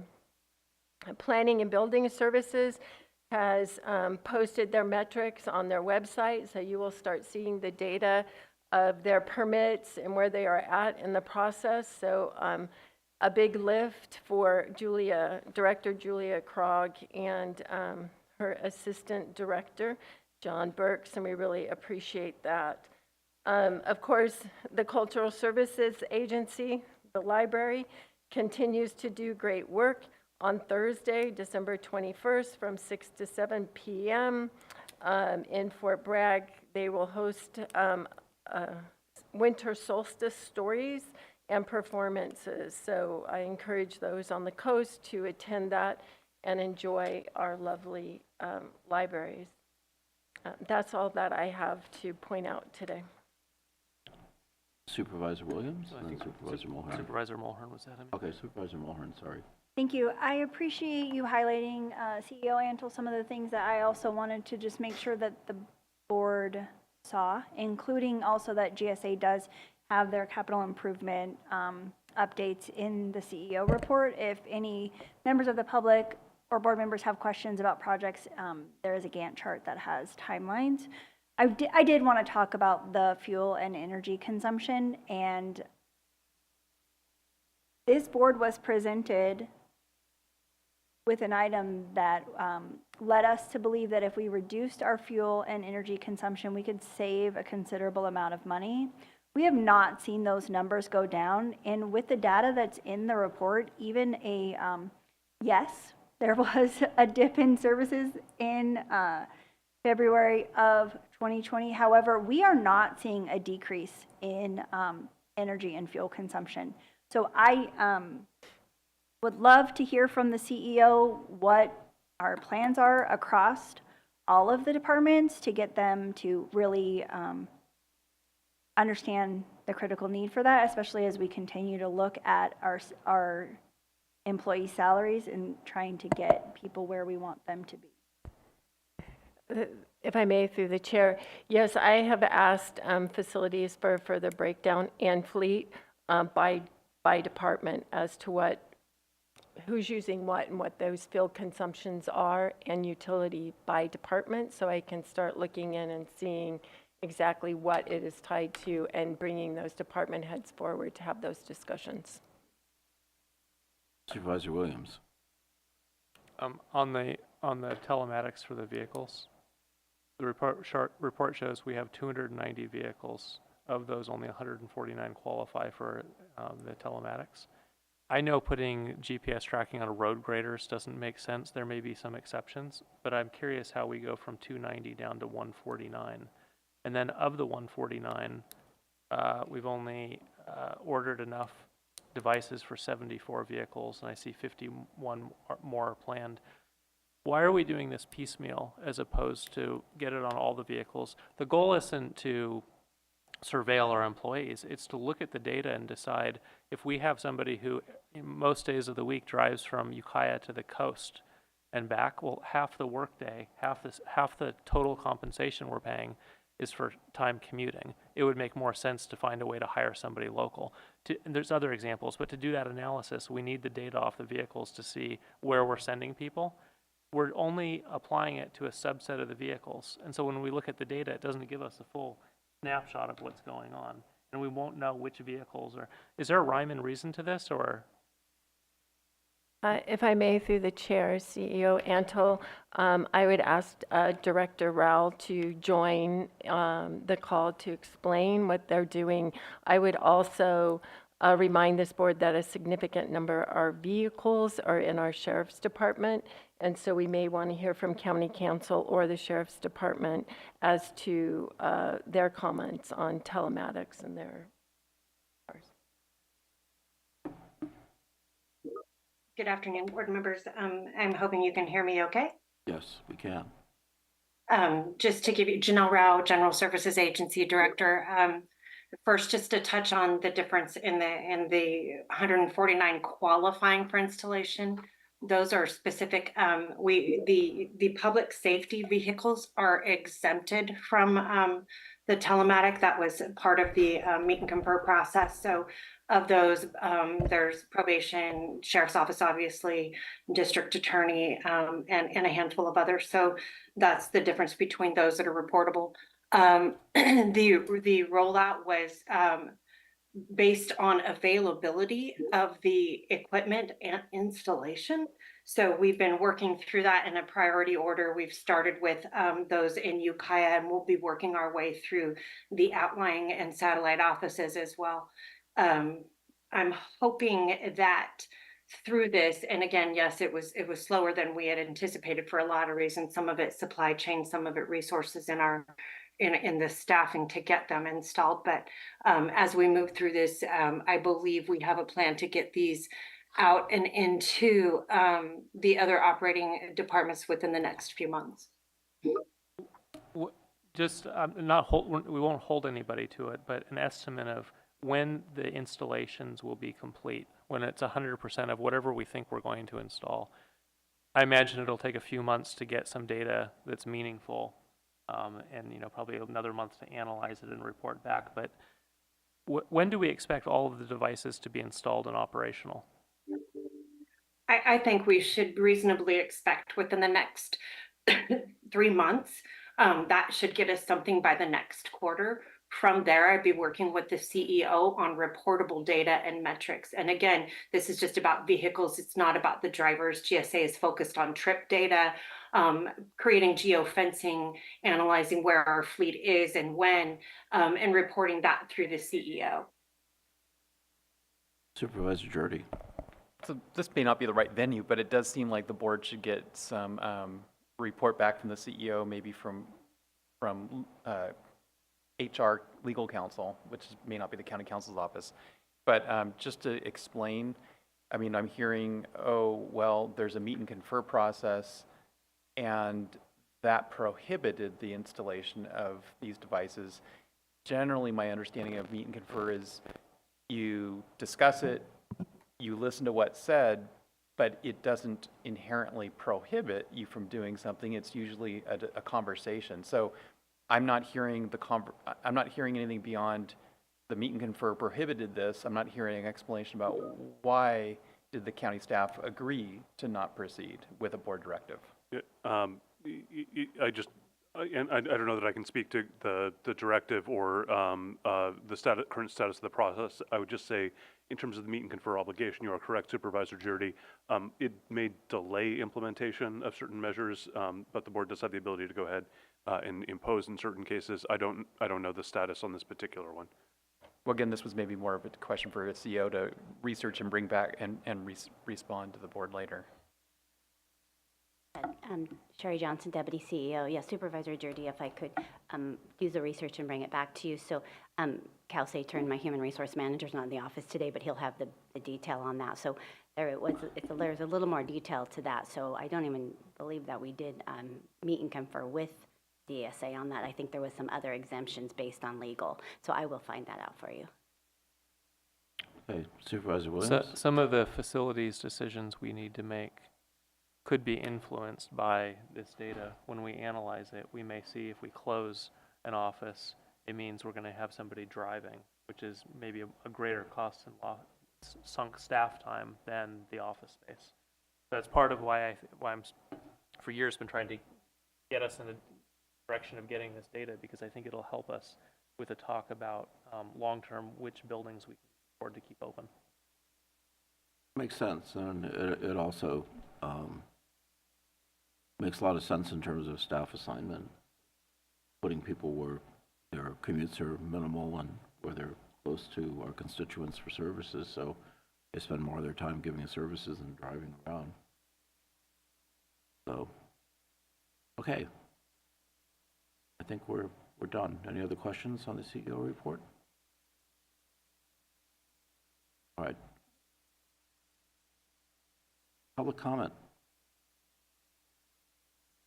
Nothing in the room, nothing online. So we'll move on to the next item, which is the Ledge platform update. If I may, through the chair, CEO Antle, I would just let this board know there's a staff memo that is attached that contains the California Fiscal Outlook of the Legislative Analyst Office that was just released recently, and a calendar of legislative and budget actions for 2024. Also, to let you know, a letter has gone out to all the department heads and elected officials to provide input to the 2024 Ledge platform, and that will be in front of the general government in early 2024. Okay, thank you. Any questions from board members? Move on to the last item on the agenda, which is Supervisors Reports regarding board special assignments, standing and ad hoc committee meetings, and other items of general interest. Supervisor Jurdy. So one of my assignments, as I just said earlier, is to be this board's appointee to the retirement board, which in my mind, the single most important thing that this board does is approves and modifies over time the investment portfolio. For a little over a year now, as I've become aware of some additional online tools to look at portfolios of investments, and we have about 50 people that look at the retirement board meetings versus a few hundred for these meetings. So maybe it's too dry for most people, but I think it's really important. And if you look at those meetings, I've been bringing up questions about, are there ways that we could test our portfolio to see if maybe there's a better way with some minor tweaks in my mind to make the portfolio perform a little higher and earn more money so that the fund becomes fully funded over time. I know that our advisors that we're paying substantial amount of money to are saying that the portfolio we have within about 18 years will be fully funded. However, it's also important to keep in mind that in the last several years, over a decade, the county of Mendocino, people who preceded us and we have increased the cash flow into the retirement system pretty substantially. So it wasn't that many years ago, maybe 15 years ago, that the assumed investment returns of the plan was 8%. And over time, and I've supported almost all of this, it's been dropped to now 6.5%. And the intent there was to be more prudent and to have enough cash flow into the plan that we're not seeing unfunded liability in the rearview mirror 10, 20 years later. I guess my concern as I get more information through websites like Portfolio Visualizer, that it does seem to me that there could be ways to improve the portfolio in a way that would likely earn more money over time, so that with all this cash flow in, we could be not only certain that it'll be fully funded, we could increase the certainty that it'll be fully funded within 18, 20 years, and not have rude, awakenings, 20 years later that, gee, it still is underfunded. So again, we've got a good team at the retirement system, and I've been working with them on some ideas, and they're kicking around their own ideas. And I'm just curious, would this board be interested in an agenda item? This may be too dry for most people. Again, we only get 50 people watching our meeting, retirement board. But would this board be interested in looking at some scenarios where, there's things called Monte Carlo simulations where the computers will run thousands of scenarios using past performance of stocks, mutual funds, the stock market, the bond market, and it'll show you the likely outcomes from different portfolios.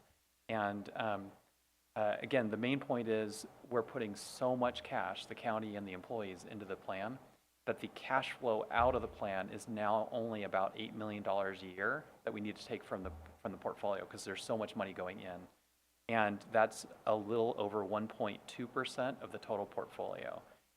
If you look at like an endowment or something that has a forever life, they might look at a withdrawal rate of 2.5% or 3.5%, and they believe those endowments can last forever.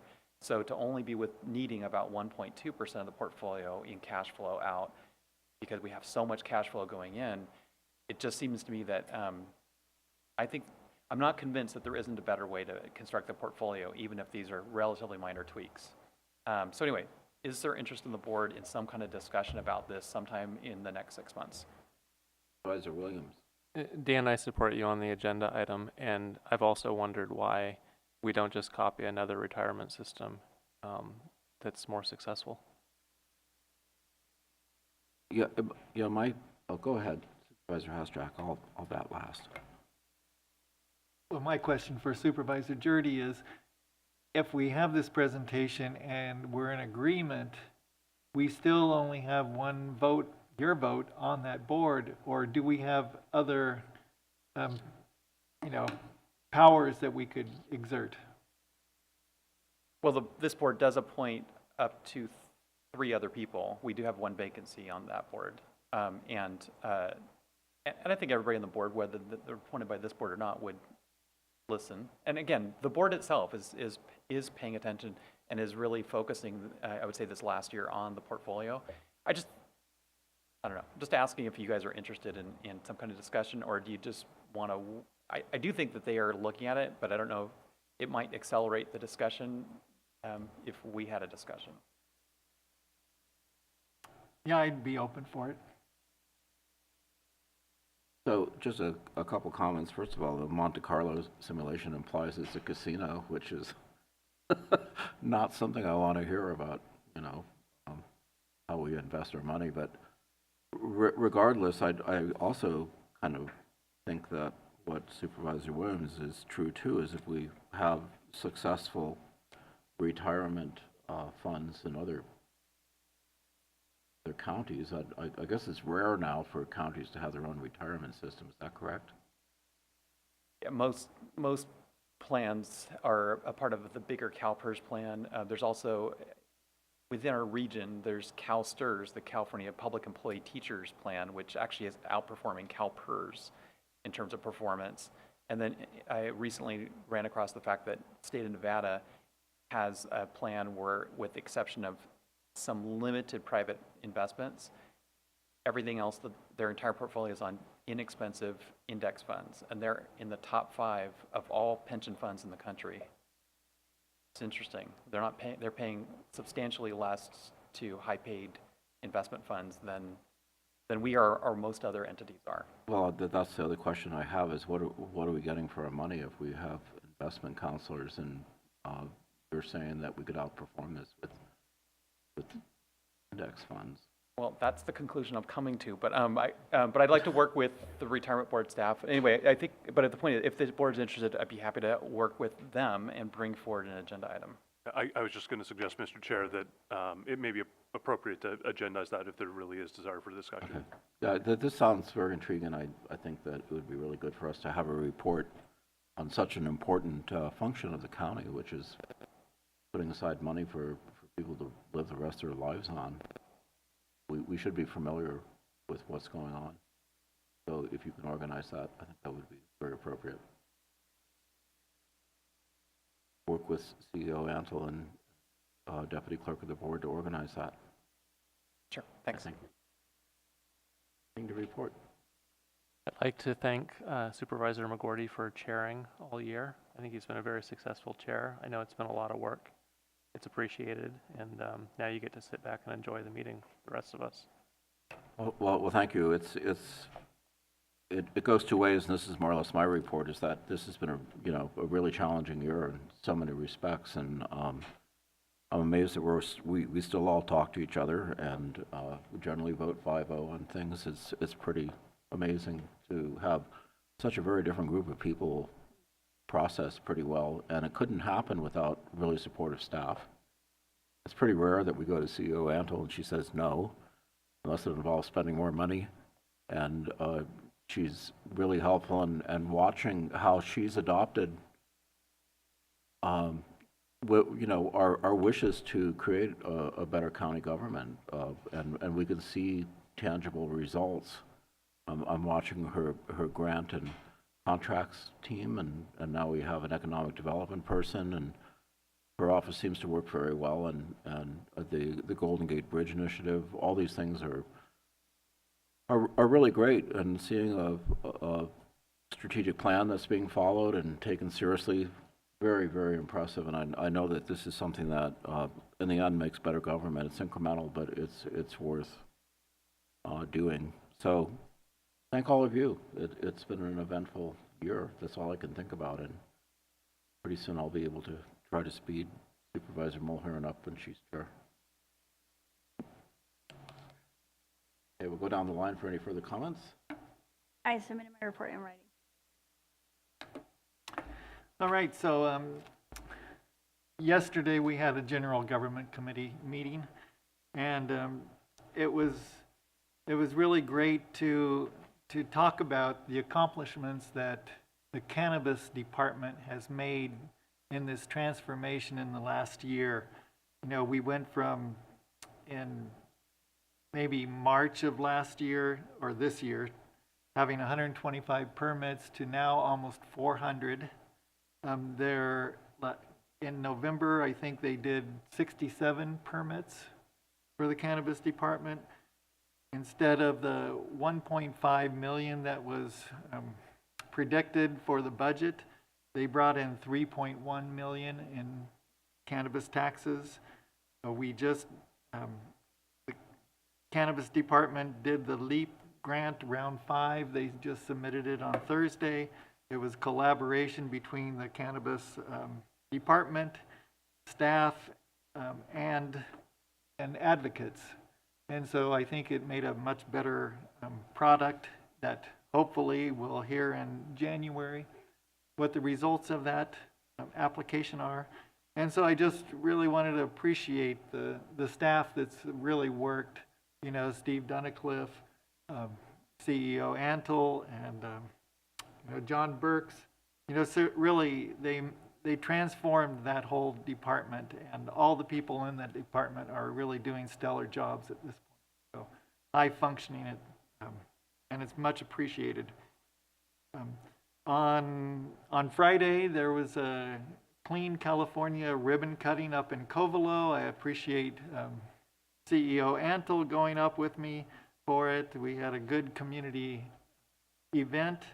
And we also had 3 candidates for the Assembly District 2 that showed up, and so that was it was a good afternoon in Covelo.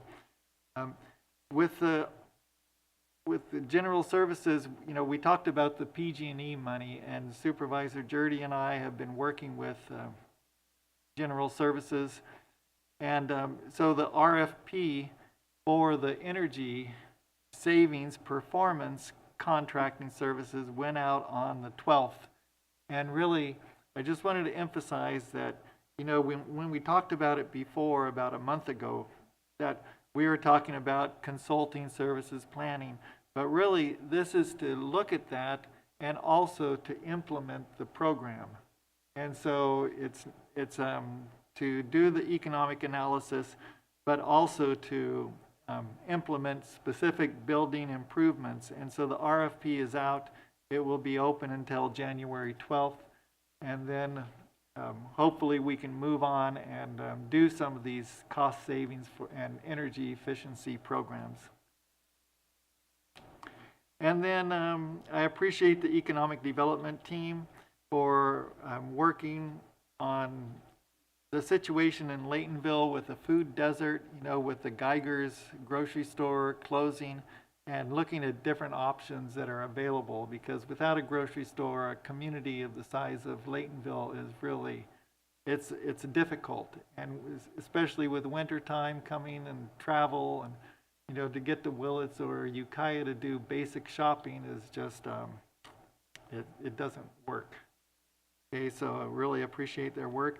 And then the CDBG, you know, I appreciate that presentation from the last meeting, but the news is that, you know, we talked about the situation in Covelo with fire hydrant, and I guess that CDBG or HCD, which runs the CDBG program, went to a new grant program or management system, and so that the planning grants aren't going to be available for 9 months or so. So it might be late summer or next fall before we can even apply for those. So it's disappointing, but that's the system that we're living in. And so we'll deal with it when the time comes. And appreciation to Chair McGordy for your work. I really appreciate, you know, your office door is always open. I always feel free that I can go in and talk about issues, and I appreciate your calm demeanor in all of these, the tough year that we've had, and so really appreciate all you've done. Thank you. Okay, meeting adjourned.